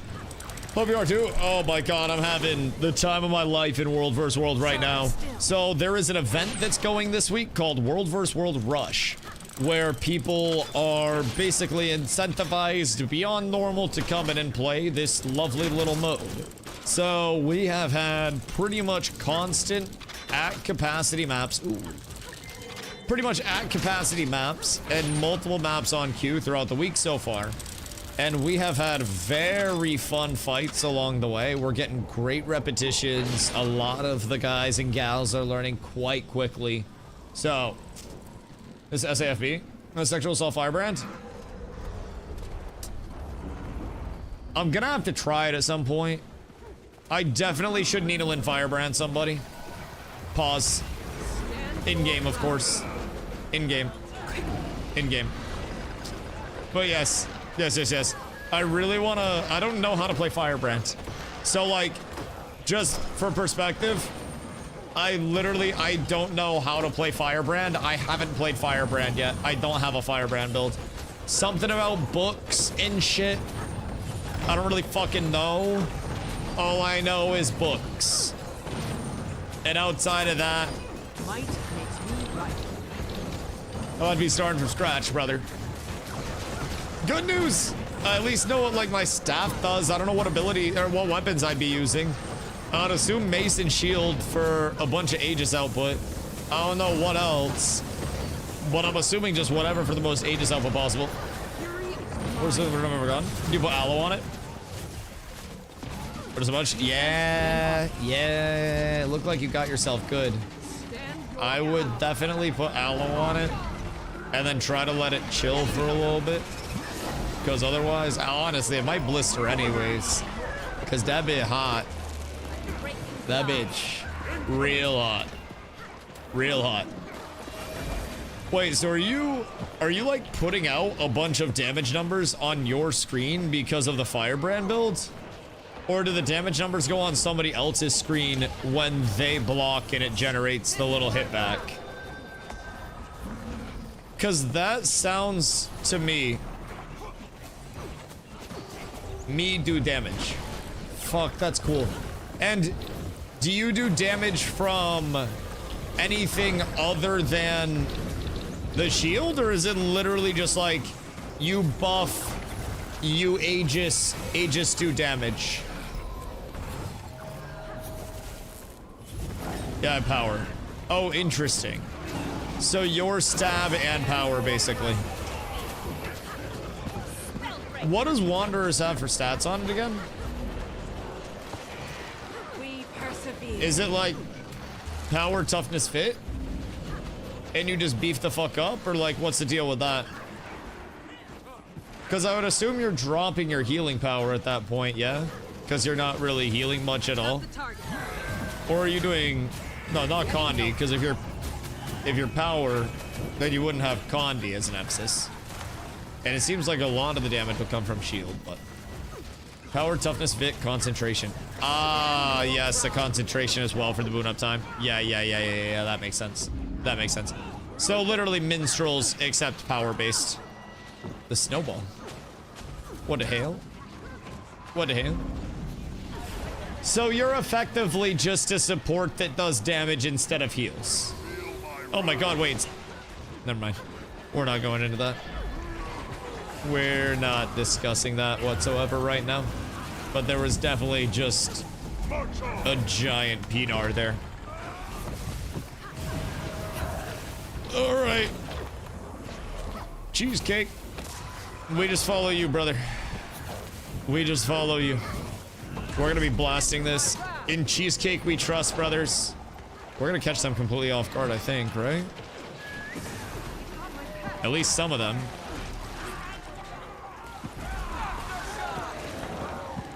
Perchance? Oh god, what's going on back there? Guys, please don't get cooked back there. Make Cheesecake proud. Do unto Cheesecake as we would want Cheesecake to do unto us, my boys. Por favor. We must give him the respect that he deserves. Our glorious leader. Oh, shit.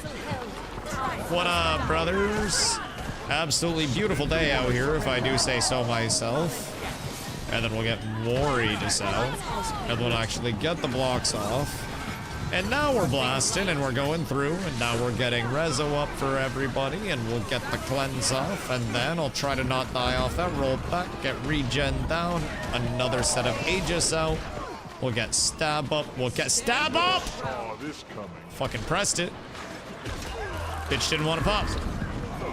Didn't want to pop at all. I take offense to that.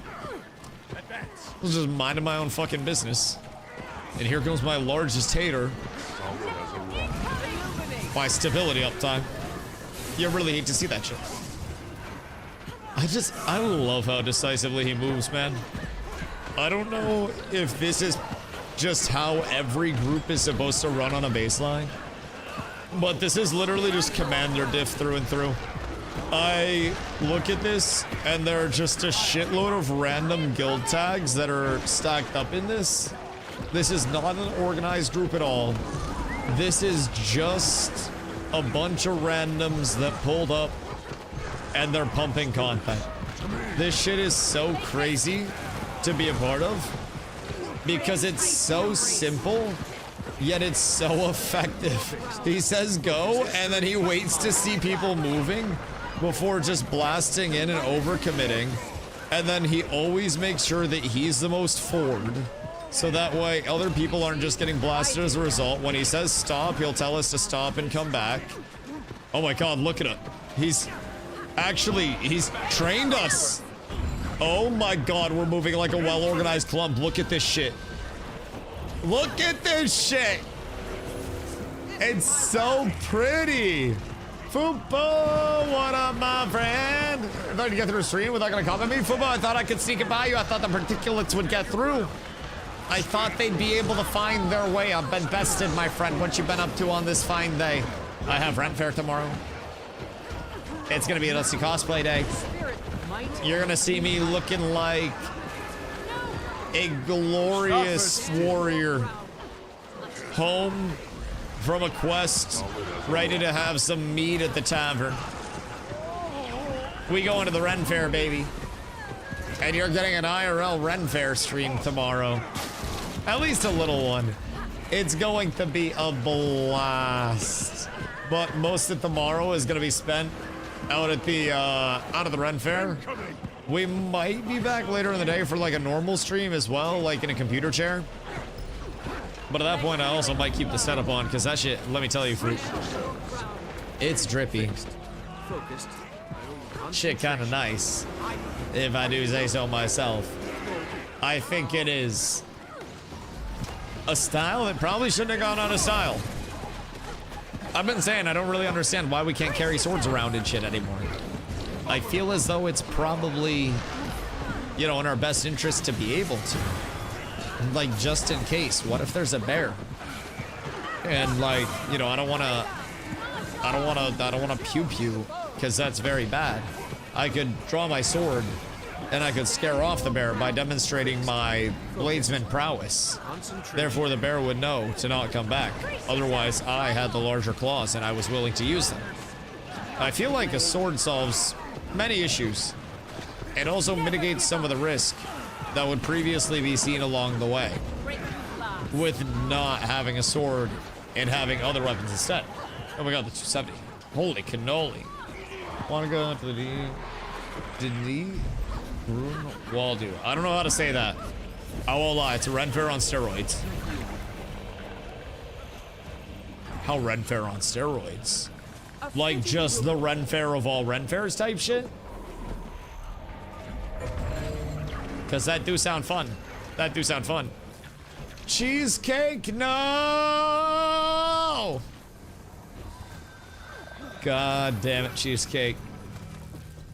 He's so good. But I hate to watch him leave. The best things come in short bursts. And that's what I always have to tell Carla as well. Though the good times may be fleeting, it's better to have the good times than not have any. And though they are short, they are memorable, and they are absolutely poetic as we have them. Cheesecake spice are still legit. Dude, he's so smooth. Like, I think the largest thing that I'm noticing is how simple and smooth he is with all of his movements. He doesn't try to overcomplicate it with a sense of, okay, we have to be constantly moving all the time. He doesn't try to move too quickly. The thing that he does very well compared to a lot of like pug commanders, I think, is, and when I look back on like, even when I was just fucking around with my tag up previously, like the last time that I did it, I wasn't giving our tail enough time to like actually catch up when we were moving. So we'd have a good move through, but we need to wait for the tail to catch up at that point.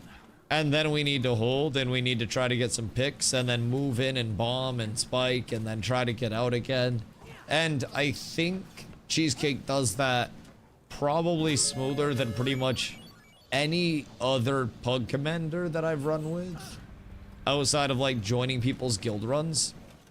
You've got It's gold. fucking nice. It's a real nice, I will say. The grand battle reenactment with like 1,000 people in full armor plus support roles. Wait, support roles as in like healers? Or support roles as in like cannons? Because technical Renaissance would be the support roles being cannons, but like fantasy Renaissance would be like healers and shit. You know, like squires and stuff. Oh, okay. Okay. Yep, no, that makes sense. That makes sense. Wait, so what were the squires supposed to do in the middle of battle? Did they just chill out there and try not to get cleaved? Or what's their whole thing? Do they get armor? Gotta have serfs to slay. So do you just bring your squire with you? Because I feel like I just leave my squire at home to like, I don't know, acquire another sword. Fuck off! Fuck is your problem, man? Okay. Understood. Understood. That's perfectly okay. That's perfectly okay. I did not want to get involved there anyways. So the question lies now. Nothing can bring me down. If there were a commander tag, chat, where would they be? Your squire's a knight in training. He's the bitch that does the dirty work. So he gets armor, but not as cool of armor? Interesting. It's like the attack dog before attack dogs. That's kind of nice. I feel like my DPS are kind of my squires in this scenario. I'm seeing the similarity. So, chat, we could, hear me out. This might be absolutely crazy. Could do guild missions. I know that's crazy. But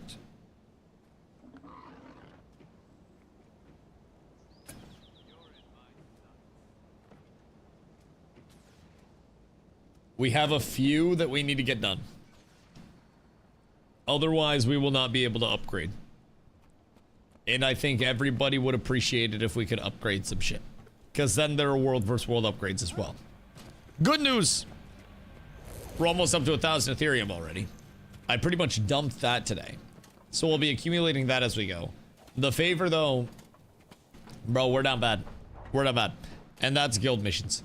So we most definitely need to do some guild missions ASAP, no Rocky. But let's go for the minions who walk with their hands behind their back. But they're more cute and shit. Zop, sometimes I walk with my hands behind my back. Because I think it makes me look studious and observant. Do you think it makes me look ooh-woo? All cute and shit. Well, I feel like it increases my ability to observe and process information. It's like a +5 IQ buff. Standing with your hands behind your back. It's almost like an establishment of aura. And that aura is, I do not have low IQ. And it's hard for me to pull that off. A lot of the time, it's not even believable when I have my hands behind my back. But sometimes, the illusion can show through. Were you tempted? Is this coming from a place of personal experience? Were you tempted by a fine mistress who had their hands behind their back while walking by you, Zop? Was it the waitress at the French toast place? Was the waitress at the French toast place talking to you with their hands behind their backs up? Because I feel like it might have been. I've fallen in love with a run fair or two.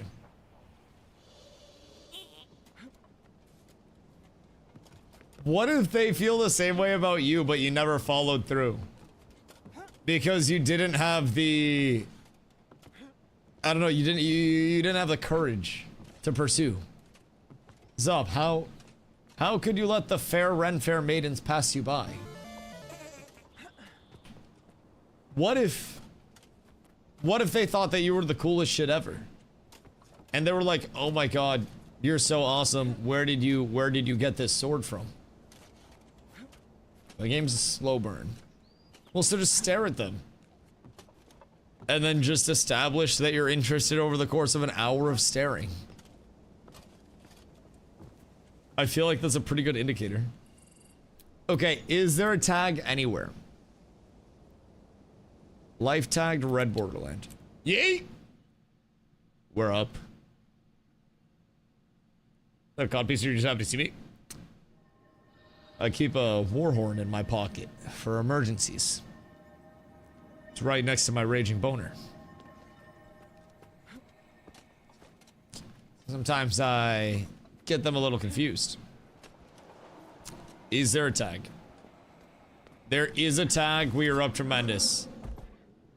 The only sad part is it is indeed Red Borderland. That is, I think, the most tragic thing about this. The best part, however, is that we do actually have a tag. And I will take that over anything else. If I pop all these.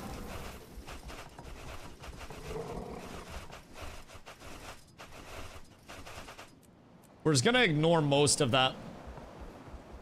Like 99% of that. Leon, thank you for the hydrate, brother. What you up to?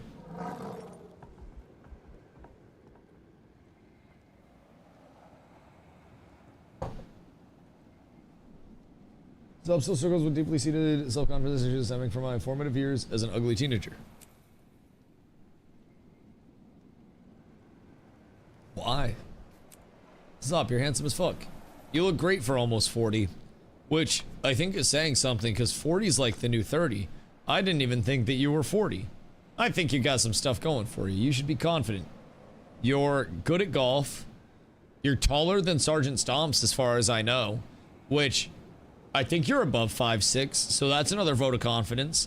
If you're under 5'6", be slightly less confident. Just word of advice.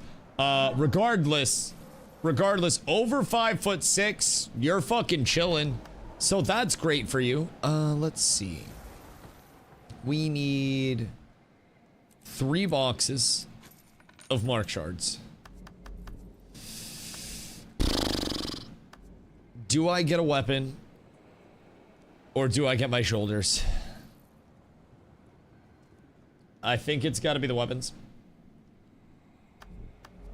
The weapon's probably going to be larger value, but the shoulders would make my entire armor set ascended. So it'd be like aesthetically pleasing. Regardless, I'm still going to need to get the other one taken care of. But let's just go with the weapon for right now. I might as well get it done because I don't think I'm crafting a legendary. Chat! Chat! This is your last chance. If you guys want to send me a legendary mace, this is your last chance before I would end up buying one. I'm going to fill up my water, and I am going to be buying my ascended mace when I'm back. This is your final opportunity. Otherwise, you will forever have to hold your breath knowing that you missed your chance to have me wearing a gift from you on stream every single day. I think I like the flowy one more than the disco ball. Cool. Be right back.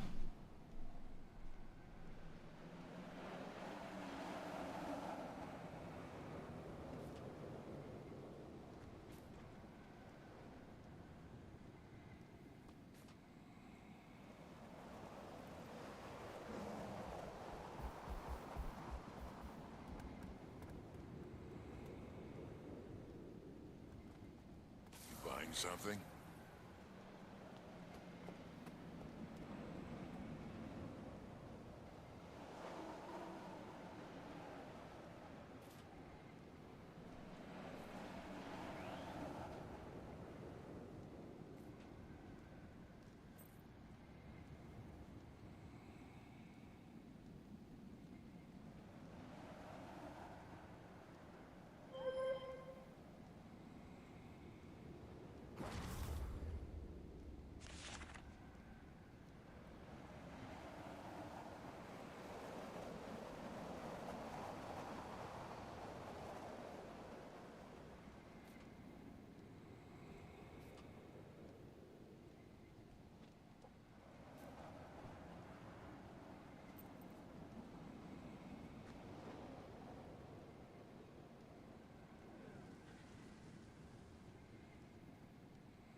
Good day. This is a scam. What happened? Oh shit, grenade. Fucking huge.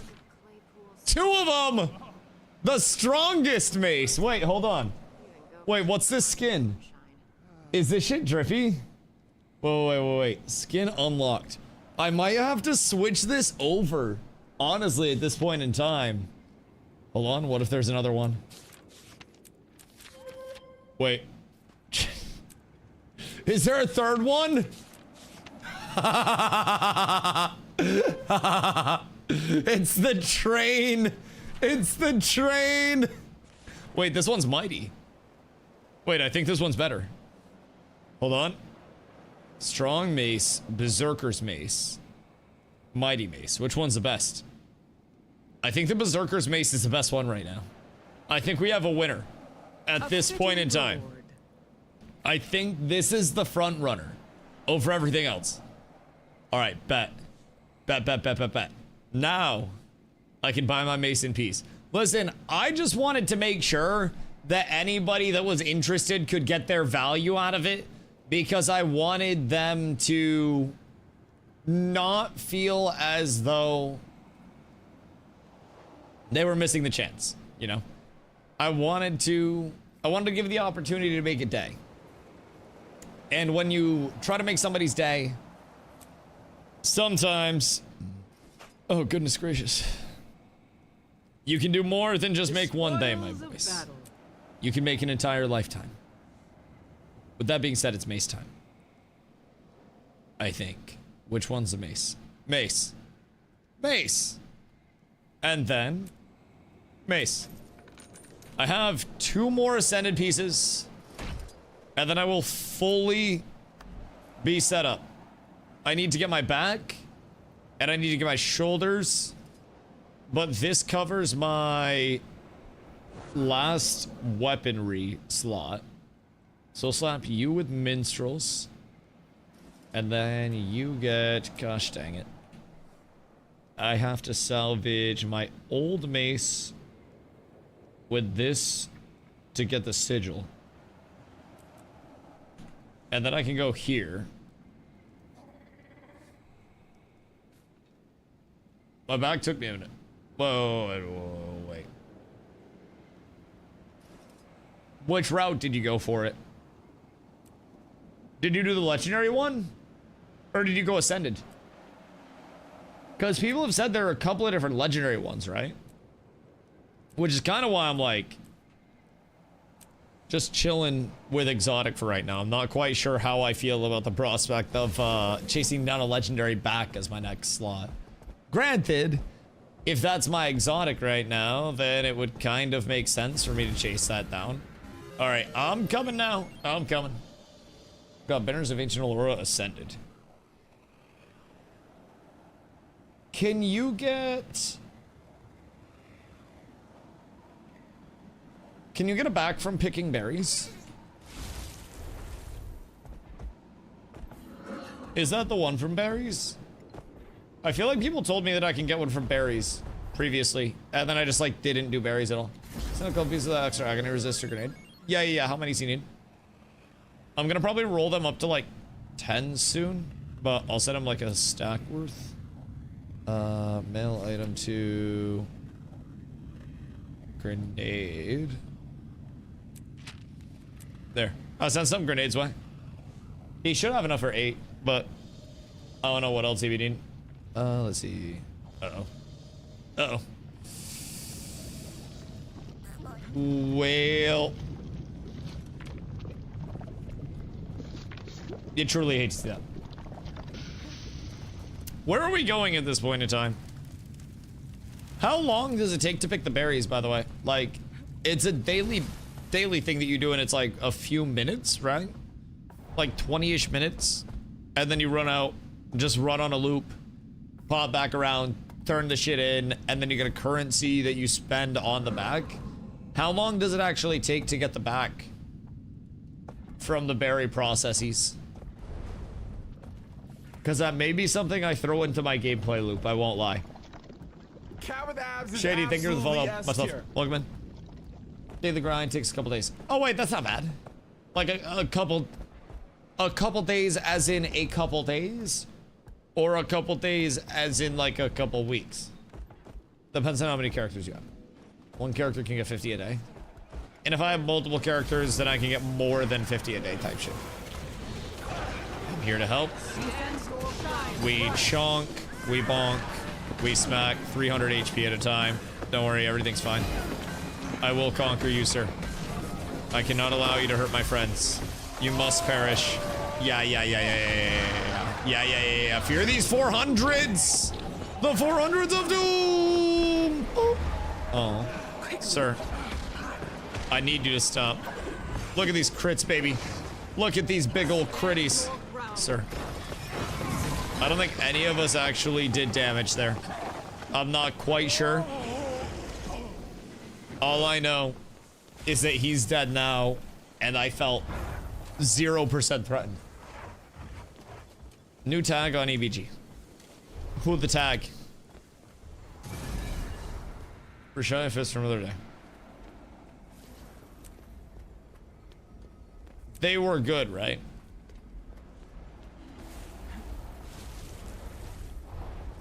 Or are we going to get our shit kicked in? Because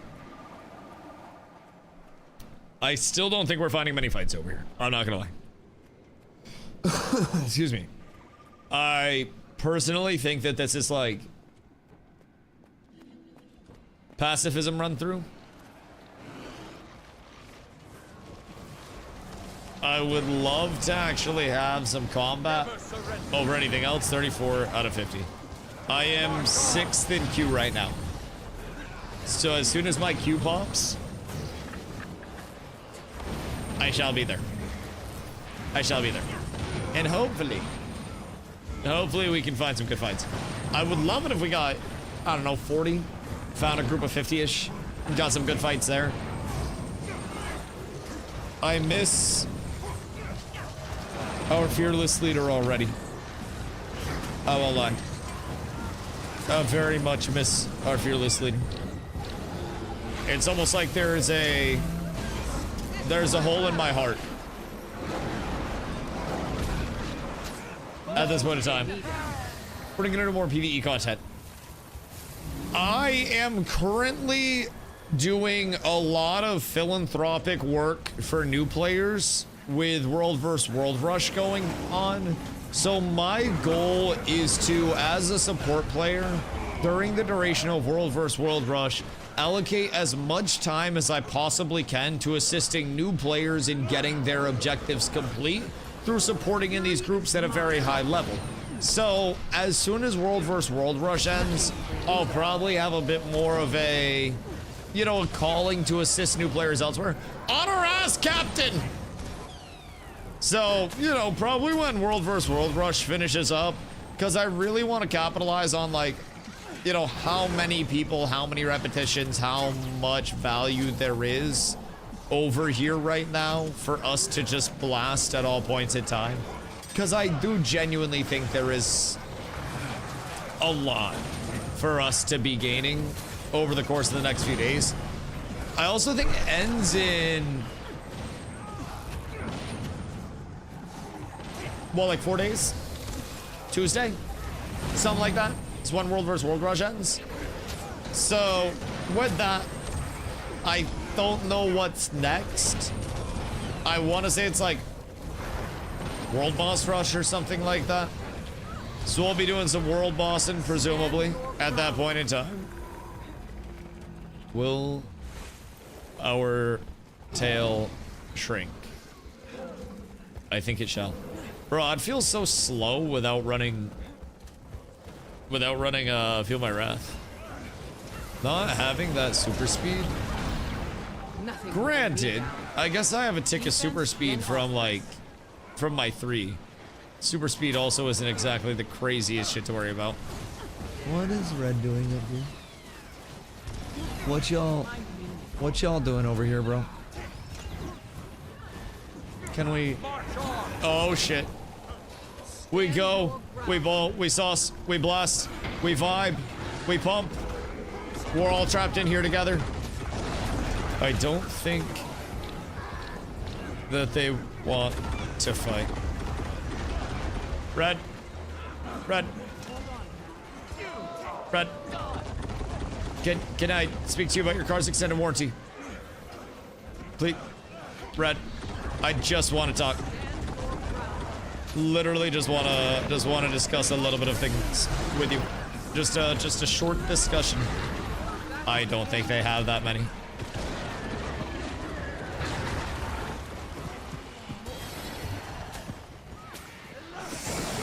Well, that's GG. I think it might be time for probably EBG off of this. I think they have too many people in this group. And I don't know that they're losing some. We're on some T2 fracks. T2 frackies. I have to push up my frackies at some point. However, I don't think right now is that point. But soon, I shall get up into frackies. I need 150 agony res for T4, right? Because I'm getting very close to that, and I could probably push up quite easily. I'll stay and I'll get credit for this, and then I'll pop over. How's that tag looking in EBG chat? Are we getting any fights over there, or are we all just kind of vibing? Because we had one fight against Red here. I don't know if Red's gonna come back or not. It looks like they have a few lurkers like they might, but I don't think they can like physically contest it. There's fights, we still own SMC. Oh, really? Oh, really? Okay, hold on. I just got my credit for this. And now, leave squad. We go! I had to wait for my combat to drop, but I think we might be exactly where we need to be now. Boom. Oh my god, wait, it's a one subgroup dream. Holy shit. Why would I want to buff the homies when I can just buff some random fucking person within 600 radius? Why would I ever care about distributing my buffs properly? We're so up tremendous, chat. We're so up tremendous. Some of you may die because you don't have stability. That's not my motherfucking fault. That's not on me with the setup. Where did I get this Warlord's box from? Because that does not look the craziest. What is the helm? I feel like... Bro, why do heavy helms look so ass in this game? Like, they all look like... Well, I guess heavy helms. I don't understand the negative drip that it actually has. Do I have this skin already? Because I feel like I probably have this skin already. Those are kind of cool. But I'm pretty sure that I have that skin. I'll grab it just in case. Just in case I don't already have it. Because otherwise I'll be incredibly sad. But I'm 99% certain if I go here... Wardrobe, boots. Yep. I'm getting to the point where every box that I open is no longer a dopamine hit for me. And the realization is hitting that I play the game too goddamn much. And I should probably go outside a little bit. I'm starting to be able to answer questions. I'm starting to have like actual valid game information. It's kind of scaring me. The rate of progression at which I'm just like overwriting previous MMO information in my head. What's it outside? My girlfriend just laughed at me when I went out to fill up my water. Excuse me, fill up my water, which I'd probably drink more of. I'm gonna lose my voice by tomorrow. She laughed at me because like I'm walking around without my shoes on. I walk around, you know, toesies out sometimes. And she looked down and saw that the tops of my feet are quite red from a previous sunburn. I've got the target. So like, They're pretty cherry red. They don't hurt anymore. But like they are definitely red as all shit. So I think outside is probably something where I may want to reconsider my existence for a little bit. And I might want to find myself on the exact opposite of outside. Do we protect these? Defense, then No projectiles, please. Oh shit! Oh shit. That's not good. That's not good. That's not good at all. Oh my god. Oh my lord, I didn't expect him to come forward like that. Holy shit. I'd like to think I got a couple people out of that, myself included. God damn, that was scary. Fucking hell. I thought I was cooked. I thought I was extremely cooked.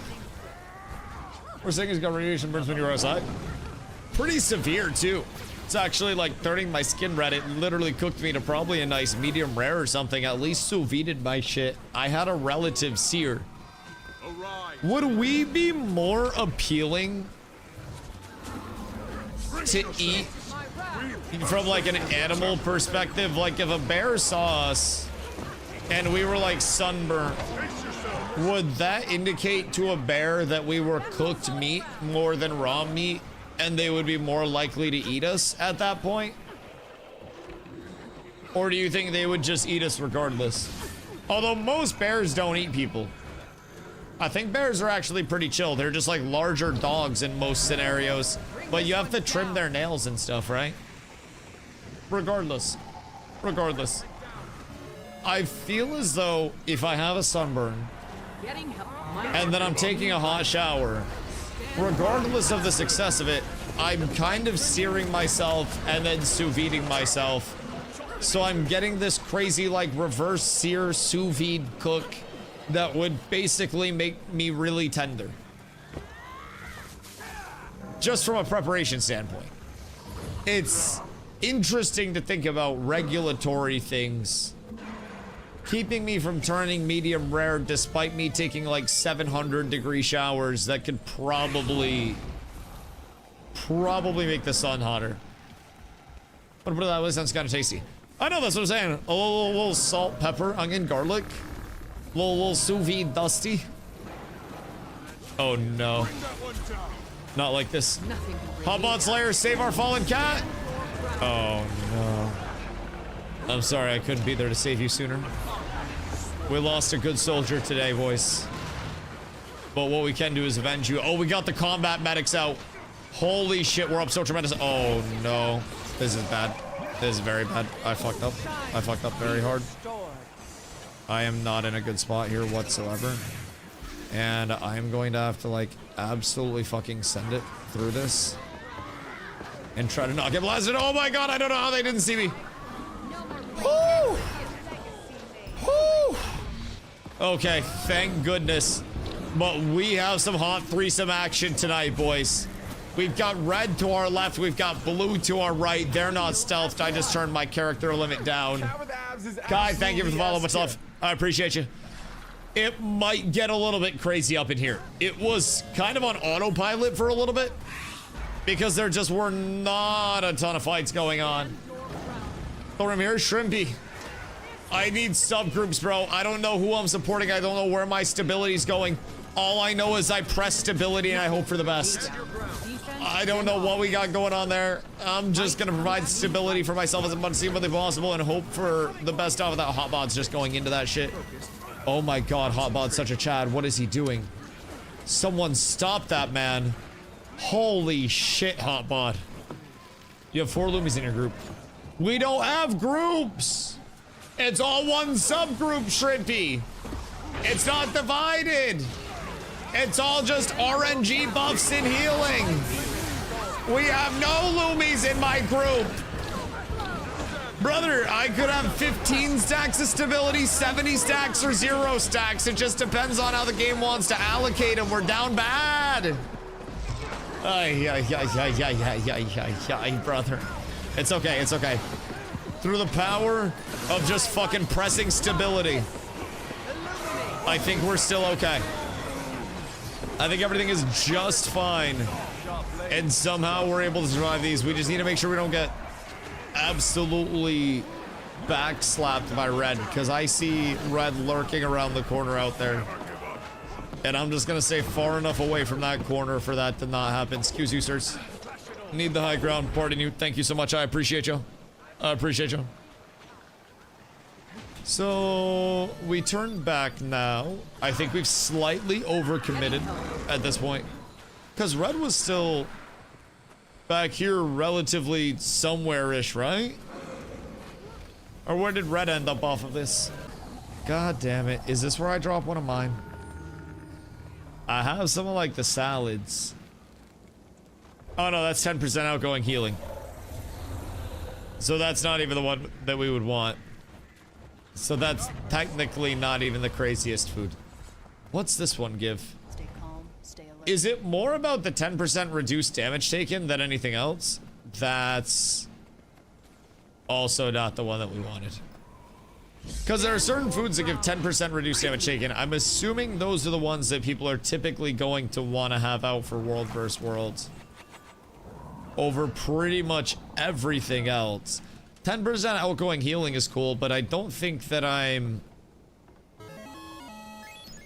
Maybe I'm healing enough for that to matter, but I don't necessarily think that that's going to outdo just an overall 10% reduced damage taken.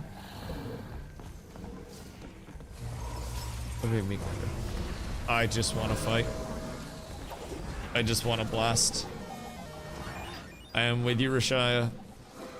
All I ask is for absolute carnage. Well, I think they're gone, aren't they? What are we counting for? I'm pretty sure they all just like left, no? Or are they around this corner? I saw like 5 in the little courtyard area. But I'm not seeing... Okay. In we go. Maybe we have the opportunity to hit this. Are they in throne? Okay. Okay. We ball. This is fine. I believe in all of us so incredibly much here. And I think that nothing goes wrong. I'm just gonna put every single bit of stability that I have out on the fastest cooldown cadence that I can and hope that it gets randomly allocated to the right people. Because otherwise, it's gonna be quite tragic if I do say so myself. I just gotta keep that shit cooking, boys. I don't know where my stab's going. Oh! I don't know where it's coming from. I don't know what's going on with it. All I know is that there may or may not be stability going out at all points in time right now. Oh my god, look at that damage. Holy shit, I probably just bursted like 2,500 there. God damn, boys. We're up tremendous. I think I just changed that fight single-handedly with that. Absolutely remarkable performance. I don't like this no self-group shit. It is random in terms of where my buffs are going. Sometimes I feel like I'm not getting my stab out here, man. This is a goddamn shame. But we're still making it work somehow. Tag's moving right. Our tail's long as shit, though. Like, our tail's real fucking long here. And I'm not sure that I'm the largest fan of that. That's... Oh, wait. Tech, hold on. Boop. Aww. I tried so hard there. Like it. That actually would have been a crazy cutoff if I pushed them back into the raid. That would have been massive. God damn it. I thought we had it, boys. Getting healthy. Unironically, what if I go do something crazy like a little story proc? What if I mix up the world versus world a little bit? Because I have been in the thick of this shit for like a week straight now with nothing else going on. And I'm still having fun. Come join me in MapCon.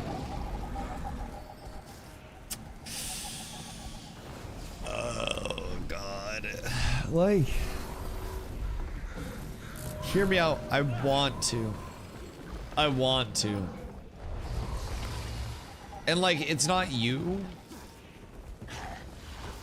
It's me. Nothing can bring me down. It's that I have a fear of commitment to map completion. And it's like when I finally complete the map, then what happens to my sense of chase? What happens to my sense of feeling as though I haven't seen it all in the game? It diminishes. And I feel as though mentally, map completion can be somewhat signifying the start of your game completion and your mental completion. And I feel as though checking that off of the list is checking off your sense of childlike explorative tendencies, where you want to just go in the woods and you want to get lost. Well, it's only core. Well, right, but like, hear me out. How many people can say that they've never fully explored the core map? In terms of Guild Wars players, especially right now, I'm probably one of some who can say that. And I feel like at this point in time, especially among the competitive-minded community, if I were to just complete world exploration like every other player, then I wouldn't have anything to say for myself. I wouldn't have anything to differentiate me between them. Probably a lot that shit sucked. Yeah, I don't think I'm really, you know, paving a new way or anything like that, saying that I haven't done it. World exploration typically also leaves things to be desired for me. Started doing exploration of core map this week. Very fun so far. 63% as a new player. Oh my god. Oh my god. So I've been here for a little under 2 months now. I stream every single day for about 8 hours a day.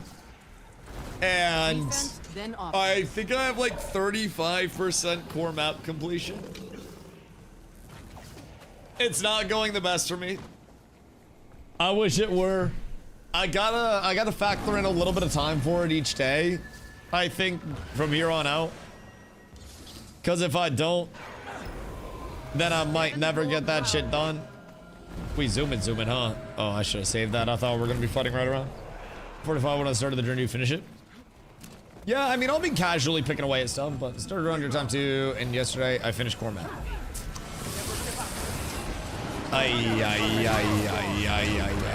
Am I just like, am I a failure? Can I ask that? Like, with you guys being honest with me, am I a disappointment? Because sometimes I feel like I'm a disappointment to you guys. I feel like I've dropped the ball. I feel like I could probably make you guys a little more proud. A little over a month ago, something brought started to do. Oh, bro, hear me out. If you started right around the time of the Guild Wars 3 announcement, I can say from experience you are new as hell, because you probably feel just as clueless as I do sometimes. I started the day after the Guild Wars 3 announcement, and I still, every single day, am learning so much that I didn't know previously. This isn't the best. We got a little split from the tag. Well, actually, I didn't. I was with the tag, but the rest of the group got a little split from the tag. And I think we might have got outmanned there just a wee bittington. I might be able to get us out, but I don't know how good that's looking. I think subgroups would have helped there a lot. That was a good fight. But I think subgroups would have helped. Somewhere out there, our cheesy overlord is looking at this clump as something that is completely nukeable. Completely nukeable. Under then? Yeah, I mean, that was what did it for me anyways, was the announcement. Excuse me. I was up so late last night, bro. I'm not gonna lie, we went to watch the new Last Airbender movie when it came to streaming. And we thought that it was gonna come out at midnight, and it came out at 3 a.m. So we ended up staying up and watching Wolf of Wall Street instead, and then went to bed past 3 a.m. anyways. Dude, I'm beat. Map comp without mounts was one of the experiences. One of the experiences of all time from what I've gathered. Yes, yes. I basically have been told I have it Weenie Hut Jr. level of easy with map completion, especially considering if I really wanted to, I could go get my sky scale so I didn't have to worry about anything. But everything core was meant to be done without that shit in the first place.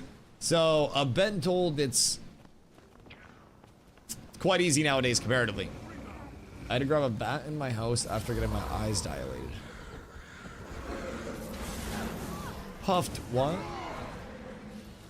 Why did you have to grab a bat in your house after you had your eyes dilated? Puffed, what do you have going on? Perched up in my kitchen. Has he been there before? Bring that one down. Like, is this a frequent guest? Not to my knowledge. Well, okay, what was the feedback on your eyes? Your time is coming. Are they working? Or should get checked for rabies ASAP if you touch the bat. Do bats carry rabies a lot? Map completion was always just about having strong sitting on your ass muscles. Well, okay, I sit on my ass 8 hours a day and play the video game. That's my strength. The only thing is, my sit still on my ass muscles, not the strongest. Very, very movie, very shaky, very must be doing something. Bats are the highest rabid animal there is. The light renews. So, do they not need water? Or like, because when you have rabies, you don't fuck with water, right? Symptoms over 2 weeks, but they do, you're 100% dead. I don't think it's 100%. I'm pretty sure it's like 99.9% or something. There have been like 5 people that have survived rabies, right? So honestly, at that point, it's really not even a big deal. It's 100%. Haven't people survived once they showed signs of rabies? Hold on. Getting healthy. Rabies. Survivors. Landmark case 2004. 15-year-old girl survives rabies.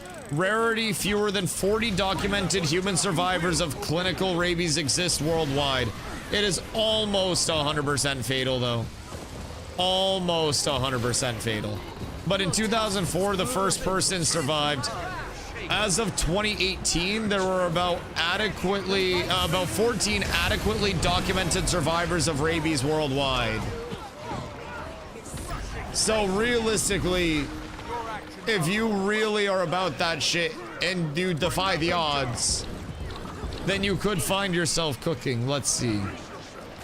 Approximately 34 as of 2026 worldwide is what I'm gathering here. That's what I'm seeing for the first statistic that I've come across, and that took a little bit of scrolling. So, in the United States, wildlife accounts for over 90% of all reported rabies cases, while raccoons are the most frequently reported rabid wild animal overall. Bats are the leading cause of human rabies deaths, as they are the primary source of human exposure. Wait. So, like, well, they got a hyper face. GG, rabies didn't break.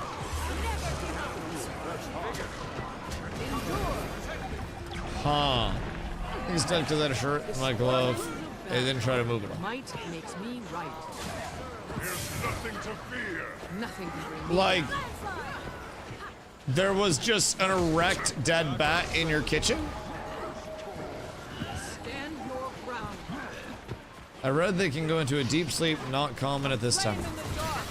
Why would a bat just hanging like he was sleeping? Well, maybe he was just sleeping. Did you move him gently? Or... Yo, Zuna, what up? Do you do PvP? Like that PvP shit? Yeah, I mean, I ask PvP from time to time. I will say with World vs. World Rush, I have been spending a lot more time in World vs. World because it's been so active. But usually on a normal day without rushes and whatnot, just powering activity, I mix in a couple hours of SPVP here and there. I haven't done a ranked push yet because honestly, queuing ranked against the same 100, 200 people depending on the time of day. And honestly, it doesn't seem very fun. Is yours your Dusty Dog? No, that's a different Dusty. No, Dusty Dog is one of my nemesis. There are a few Dusties along the way. That one is not me though. That one's not me. I've come across him. Does he? Ah! Sorry, my bad. He plays. Fuck, what class does he play? I remember running into him when I was SPVPing a few times, but I can't remember right off the tip of my nipples what he plays. See, Dusty, who, where, when? That's me. You took all of those? Dog, what if I need an alt? What am I gonna do? The fuck do you mean you took all of those? I feel like that's biblical levels of greed. God damn. What are they all? Just let me know. All right, 26 mark shards away from my shoulders, boys. We're up tremendous. We're slowly getting there. Memory of the sky. Unlock skin. What's this from? Preview. Is a bird. Oh shit. Oh fuck. Whoops. Stand your ground. Back out we go. Where are we going, Mr. Commandor? Are we catapulting the inside of this? Rebound. I feel as though catapulting the inside of that might not be the most optimal set of circumstances. I feel like we're probably going to lose a couple along the way. Hold strong, soldiers! We're not holding strong, soldiers! That's not good. That's not good. We're losing a few people every time we move, and that is adding up. We got like 15 people left over here. I think it's like half our raid. Stirred within her heart. The tail ain't looking too hot, my boys. The tail is not looking too hot right now. Goodness gracious me, oh my. Okay. Everything's chilling. We're fine. We ball. We floss, we sauce, we vibe. Everything's okay. We link up. Bring that one down. The tail shrinks. We wipe legitimately everybody. And then we're fine. I read when people get rabies, they can't even look at water. Why? Oh wait, isn't it because rabies goes through the saliva and water like dilutes the rabies or some bullshit like that? So if you're drinking water, then it's a way to like not have your saliva be as like saliva-y in terms of the transmission. The idea of drinking it freaks them out. How long can someone just survive raw dogging rabies? Like, do we put them down? Or like, how long do they survive?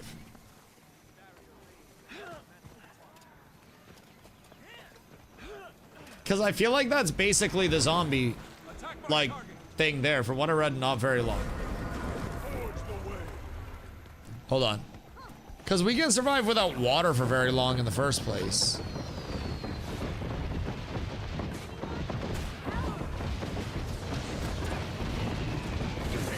Till you dehydrate. 4 days a week? I don't fucking know. Hold on. How long can you have rabies before you die? Average time 1 to 3 months for the virus to travel through the nerves to the brain. To the window. To the wall. Sorry. Range can be as short as 1 week or as long as 1 year or more, depending on the bite location and viral load. Bro, imagine the way that you die taking too many loads from viruses. That would be so fucking sus on a molecular level. That'd be such a bitch made way to go out. I swear to God. I swear to God. Let's see. Death typically follows within 2 to 14 days of the first neurological signs. So realistically, with the incubation period, it would be long enough for someone to get rabies, travel on a plane, bring the rabies elsewhere, infect somebody in another area with rabies once it's got to them from another person, and then it kind of like, oh, what is it? Plague Inc. You could Plague Inc that shit. This is my wrath. That's interesting.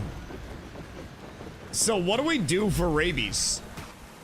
Like when someone has it, do we just like let them chill until they die? Can we spread through human touch? It's saliva. So like, if a human's infected with rabies and then you come in contact with somebody else's saliva that has rabies, then you're cooked. It can also be scratches. So like anything that I think transmits into the blood and whatnot. Let's see.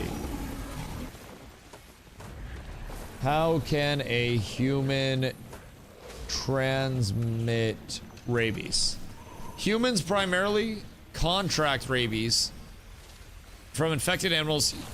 Human to human transmission is extraordinarily rare and almost never happens through bites or casual contact. Instead, it's only been documented through organ and tissue transplants from infected donors. Oh, dude. Can you imagine? Holy shit, you get a new kidney and then it's got rabies in it? Oh, fuck, man. Oh, that would suck. You just wake up and you're like, man, I am really fucking thirsty.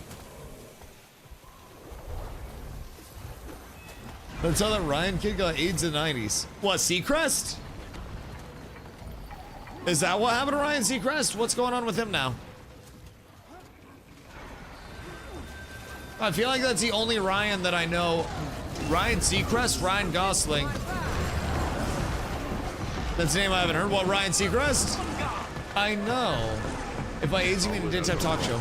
Same shit. Really, I think daytime talk show is probably worse in today's day and age. Like, Reynolds? It's Canadian.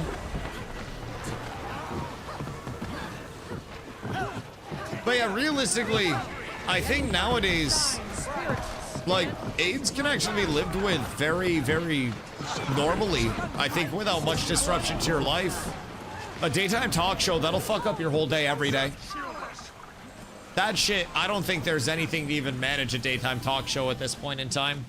Like, mute button maybe, but even then it just comes from everywhere, bro. And what do you do if you're in a public place and the daytime talk show's on?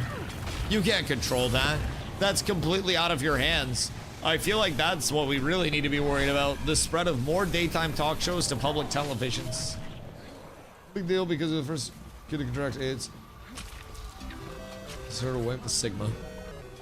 I know you meant to say stigma, but wipe the sigma is such a fire typo. Very fire typo. Alright, let's see. So, human to human would, by the way,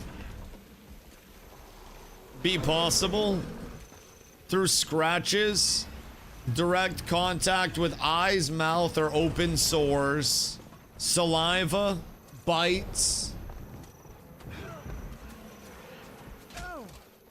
Stand your ground. Many things along the way. Damn, I didn't know bats had rabies like that. I almost said like bats had AIDS. I didn't know bats had rabies like that. So,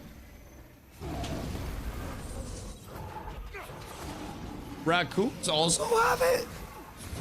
Very frequently? Rabies, not AIDS? How do they live with it for so long? Or like, what's their whole deal? Do they just chill and vibe out with it?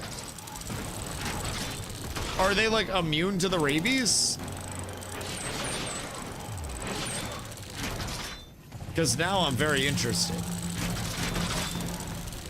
Globally, wait.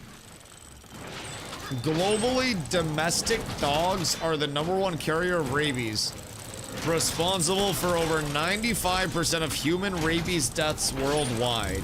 In the United States and many other developed nations, however, bats are the leading cause of human rabies deaths, Well, raccoons and skunks are the most common wildlife carriers.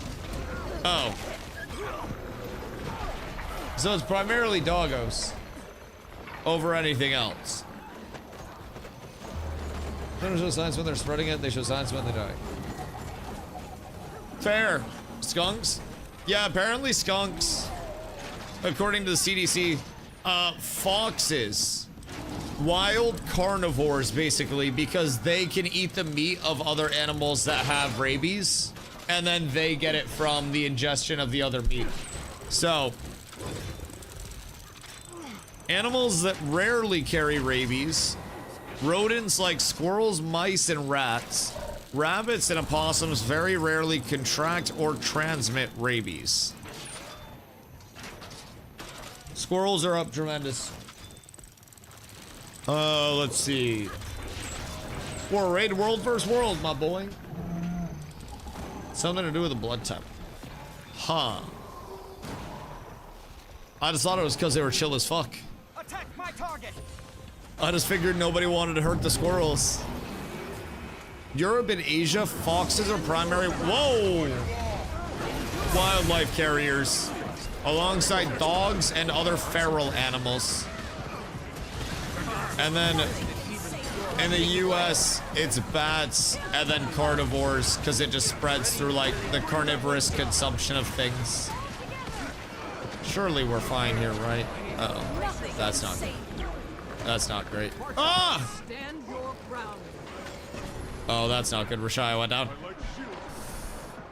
I think the subgroups might help out a good bit. I don't wanna act like an expert when I'm not an expert. But I think the subgroups, to try to help control the flow of things, could be quite nice. But I am simply a man. Neurological diseases are so insane. Oh yeah. Yeah, that shit's weird, bro. Because at any point, you could just, like, pick up a neurological disease from, like, whatever. And you won't know that it hits you until it just absolutely cooks you. But that's also most things. Realistically, like, neurological diseases are just one of the things that do it. But also the thought that at any point, you could just be walking around with, like, a blood clot or some shit, and then, like, and then you're gone. It's kind of wild. We're so fragile, bro. Like, actually so breakable and fragile. It's a miracle that we fuck like crazy and can pass information down generationally, or we would be resetting like crazy and like tortoises would be dominating land or some bullshit like that, bro. I swear to God, it would be cooked for us. We actually did the bell curve about how babies are very easy to kill nowadays. We don't make tough babies anymore. Like, it's very, very easy. Like, you imagine you fed a baby Taco Bell lettuce during this time? Cooked. Scary as our brain can just break, and then we're legit crazy. Well, you don't even know if your brain's broken or not in terms of the, you know, the chemical imbalances or whatnot until you actually get work done, and most people will never have the workups done to even tell if they have chemical imbalances or anything. So you could be the version of you that's actually crazy, but you won't even know it until you actually, like, invest a lot of time, money, effort, and everything else to see if you're the crazy version of yourself or the sane version of yourself. And then the sane version of yourself may be even crazier. Yes.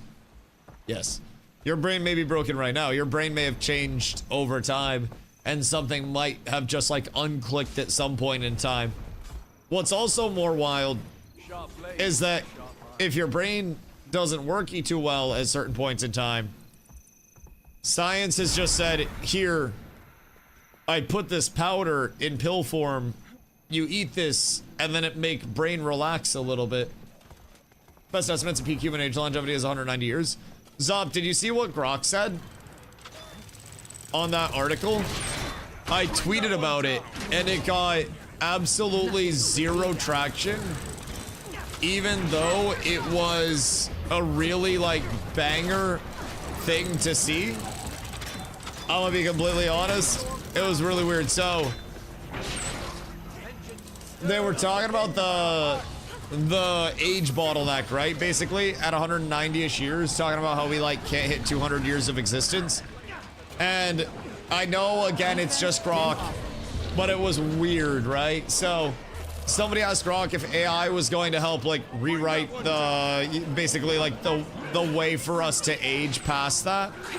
And Grok said, yes, AI will likely help crack key bottlenecks. Recent modeling shows somatic mutations in non-regenerating heart and brain cells could limit median lifespan to 146 to 194 years, even after fixing other aging hallmarks. But AI is already transforming biology via faster genomics, precise gene editing, cellular reprogramming, and systems-level simulation. We can target those exact issues, repairing damage or engineering safe regeneration. Limits based on today's biology aren't permanent. Intelligence rewrites the rules. And then the person responded again, and they were basically just like, they kind of shitposted about how AI would take our consciousness and just upload it to a new, they said, a new structure. And Grok replied and said, exactly. New shell to dodge those heart and brain cell mutation bottlenecks, laser arm for precision work, wings for the upgrade flex. AI is already modeling seamless neural interfaces and anti-fragile structures to make it real. This is how we break the hard cap. Grok's just out here like, yeah, we're gonna be uploading you guys to AI with non-fragile two non-fragile structures and uploading your consciousness into a structure that's not broken and easily breakable, so some of you can far surpass the lifespan expectations. Might makes me right. Oh, I saw that shit, and I was just smoking a bowl on the porch, and I was like, "This is interesting. This is very interesting." And it's literally just Grok, but it was still weird that even like the parameters would be that. Instead of just like, oh yeah, no, humans can't really age further than that. We'll try to help where we can, but... Smoked 1 gram joints by myself. I'd go to sleep for 10 hours. Be you, bitch maid. Yet deals were struck.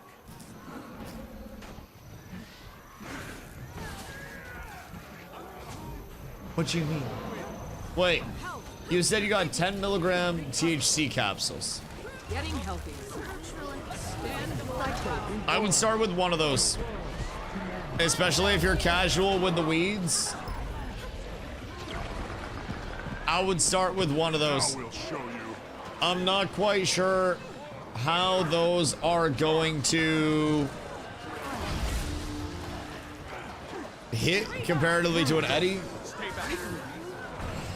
But 10 milligrams on an Eddie can smack the shit out of you if you don't have high tolerance. If you have high tolerance, you won't notice it, but 10 milligram, give me the whole bag. I know that shit's 100. 100 milligrams is like a special event, bro. I'm not gonna lie. So when the rare occasions that I do edibles, I will start with 10 milligrams, wait for that to hit, and then slowly try to maintain that. Maybe 15 to 20 if I'm feeling froggy. The only time that I go absolutely crazy with edibles, though, is really flights. I will typically get...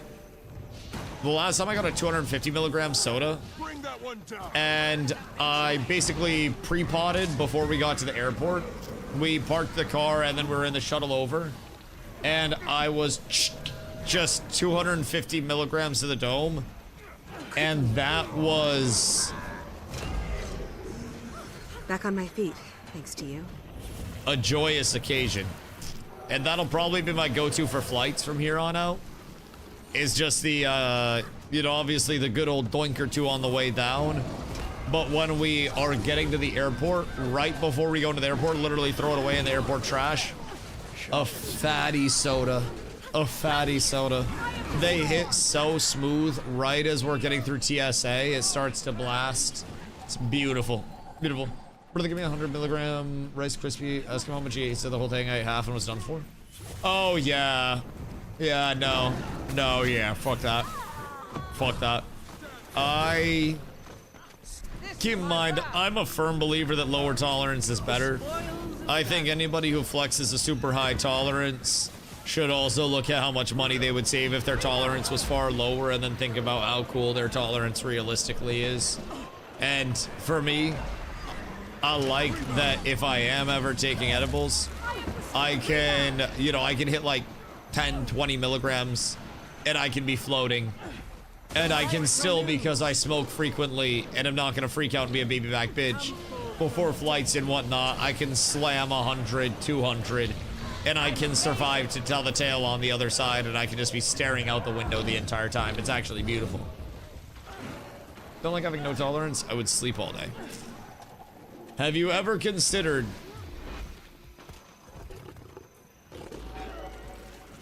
that if you have to nuke your tolerance to the substance to not sleep all day, then you might be low on energy for other reasons?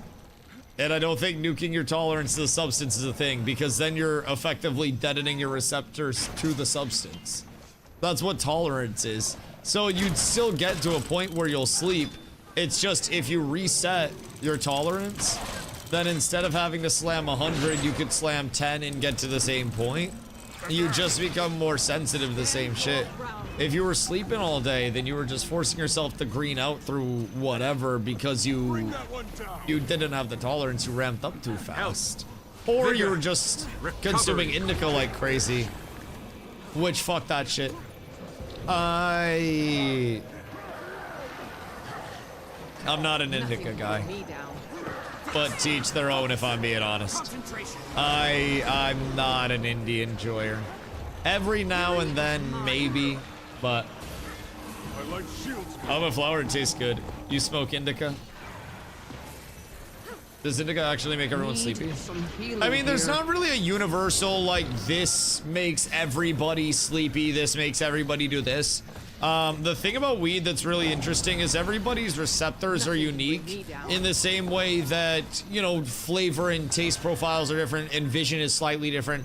The way that you respond to different strains of weed because of the cannabinoids that are in them, you will be having different impacts. So effectively, person to person, I could smoke something and I'm like, oh wow, that gives me a really like chatty, you know, uppy high, and that for you could be less of a chatty, more of a balance. It could be something entirely different.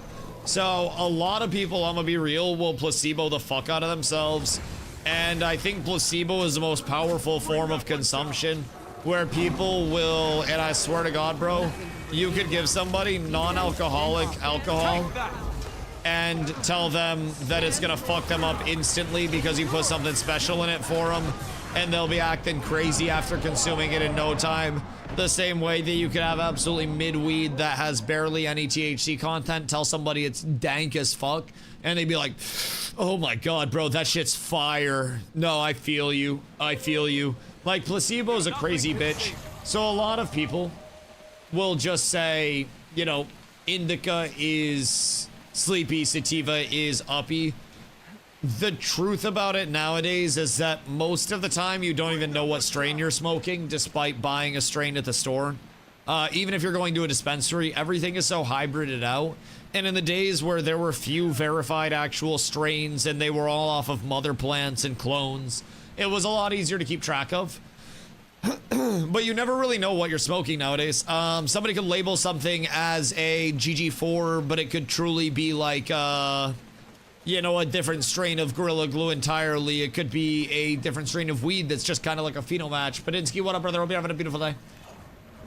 It could be any mix of things. So realistically, I think it's important to try to have somebody reputable in the first place, where you can follow your product from grower to storefront to whatever. That's always a good way to ensure product, but could pick GG4 out of anything. You say you could, but I've seen some really similar grows, man.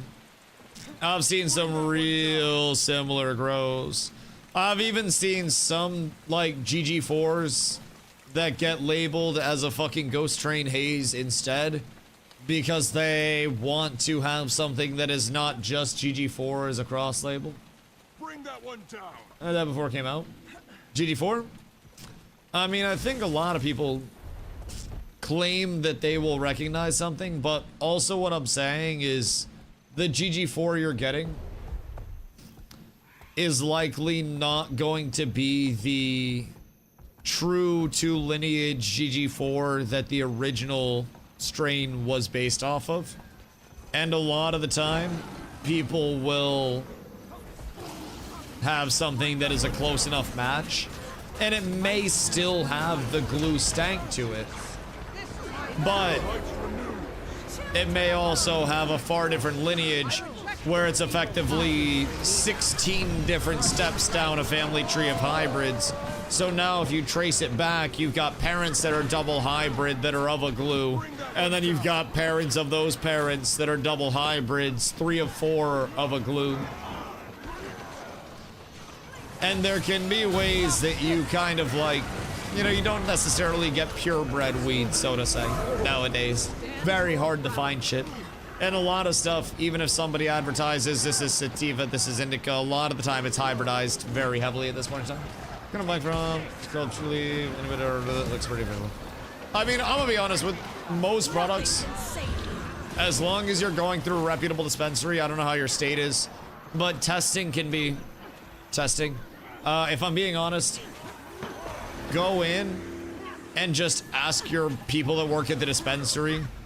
Tell them your preferences and what you're looking for, and a good dispensary will have people that can actually point you in the right direction because they should be consuming the product.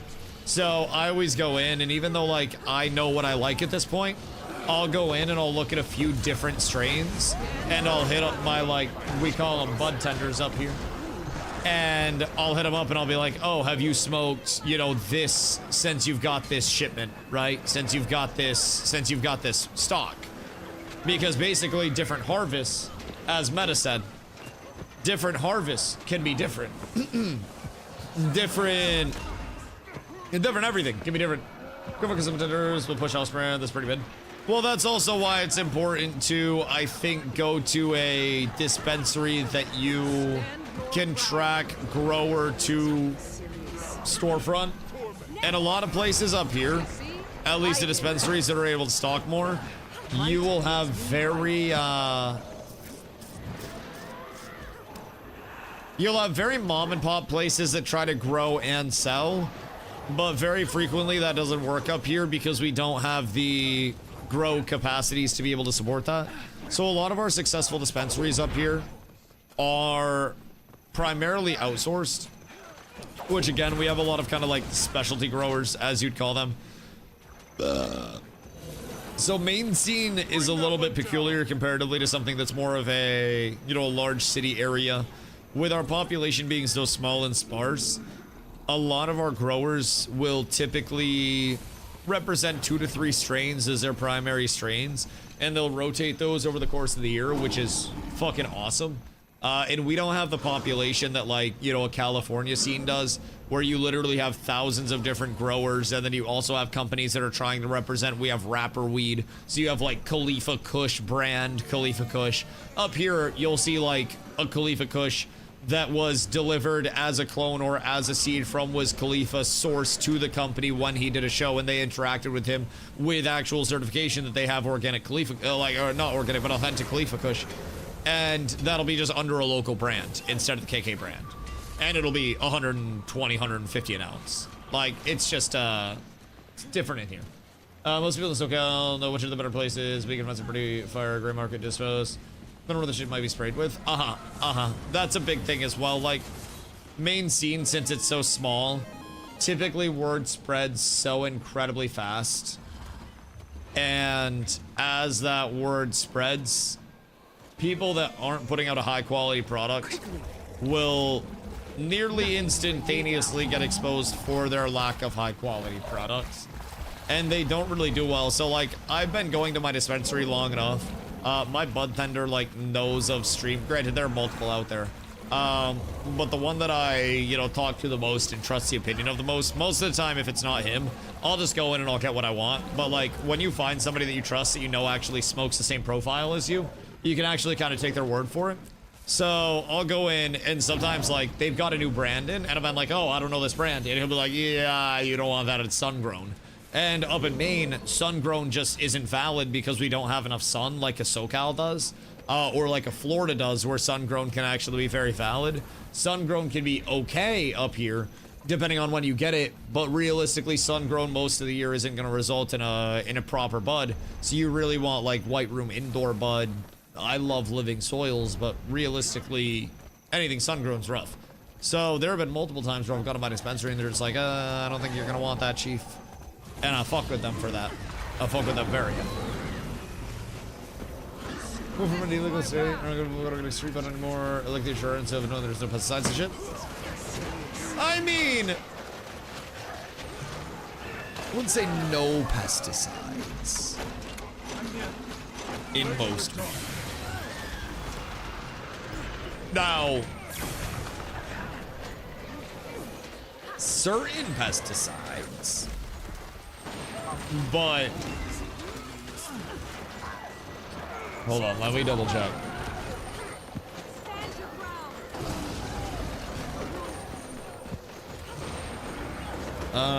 Let's see. There's an entire list of main pesticides not prohibited for use. And I used to know where to find it. Oh wait, flowchart for selecting minimum risk pesticides not prohibited for use on medical marijuana. Okay, so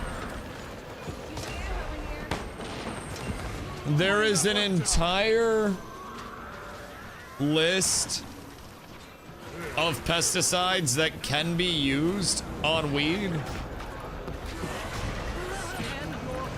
with medical marijuana as well in Maine, which is interesting. But there's literally like approved pesticides now. A lot of it's oils and whatnot. Baked potato bisque. Oh, I think after stream I'll make like some breakfast stuff. Maybe a couple pancakes for Corla and I, some sausage, and then we watch the Avatar movie. We went to watch it last night, and it wasn't ready yet. So tonight, we must avenge it. We must exact our revenge. Baked potatoes do go hard, though. You fucked with sweet potatoes, Nin? Because I fuck with sweet potatoes pretty heavy. Pretty heavy. A baked sweet potato with butter and cinnamon sugar. Get up. Oh my god. Brother, I would do unholy things to it. I would go open it up, spread it, and just get all up in that shit. Oh my god. The cinnamon sugary goodness. Ugh. Fuck. I don't even want to know what there's gonna be for food at the Ren Fair tomorrow, bro. I am going to absolutely pillage tomorrow. I would like us to get one more cap before I go start prepping, because I gotta get up early as shit tomorrow. We gotta make sure like the stream's ready to go as well, because if we miss the stream, we gotta get a turkey leg. I'm sure they're gonna have turkey legs and shit. Like, they have to. It's a fucking Ren Fair, right? I'm sure there's gonna be some dope-ass food available. I'm almost counting on it. Turkey leg is the most overrated food. Well, hear me out. Turkey fucks. First things first. Turkey is really good. I like turkey. I like chicken, I think, more than I like turkey, but turkey can actually be really fucking solid. And if you're going to a Ren Fair, I feel like you have to get a turkey leg once. It might be the touristy thing to do, and it's like the equivalent of, you know, the worst of the tourist sins. But man, I feel like you just gotta do it to immerse yourself in the culture. Just at least once. At least once. And at least I'll be dressed up doing it. That'll help a bit. That'll actually help quite a bit. I'm excited. I've never been before. And I'm wondering if I'm gonna see just a bunch of fucking nerds there. Always try new food. Oh, dude, I'm going to be eating an uncomfortable amount of food tomorrow. Like an uncomfortable amount of food. It's your first one? Yeah, it's my first one. Yes, I haven't been before. So apparently this one is like a very well-known one in Maine that a bunch of people will come from like out of state for. And they host it for multiple weekends. And they sell a shitload of tickets. So, I guess it's a big deal. And I don't know, I've never been before. So we have a lot of my family going. Corla convinced most of my family to go. Hit up the pickle guy. Wait, there will be a pickle guy? The compact is sword. Wait a minute. Wait a minute.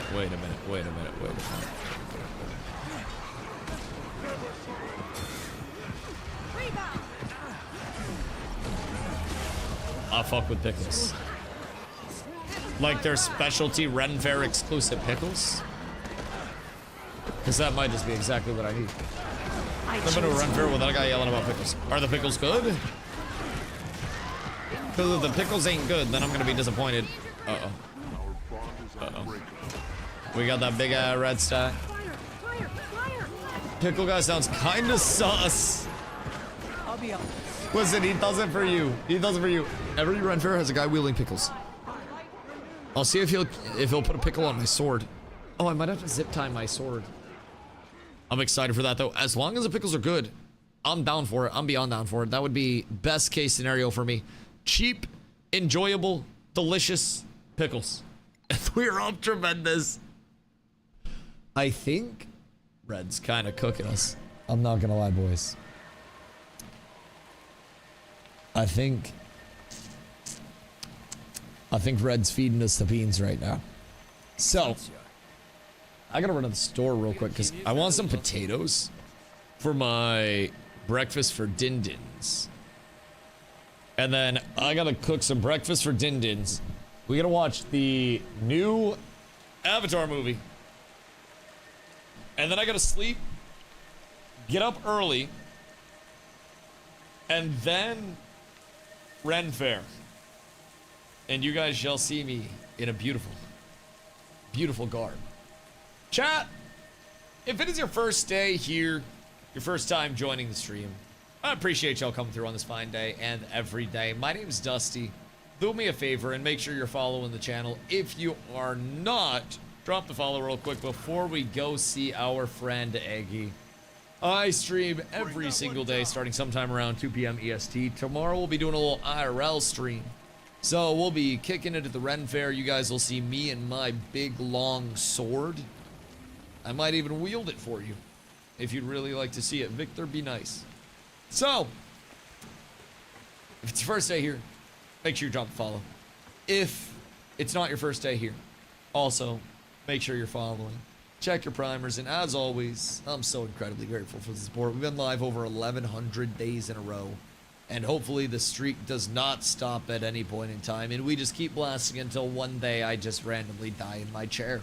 Best case scenario. Boys, I will catch y'all bright and squirrely tomorrow from the great outdoors. I love y'all.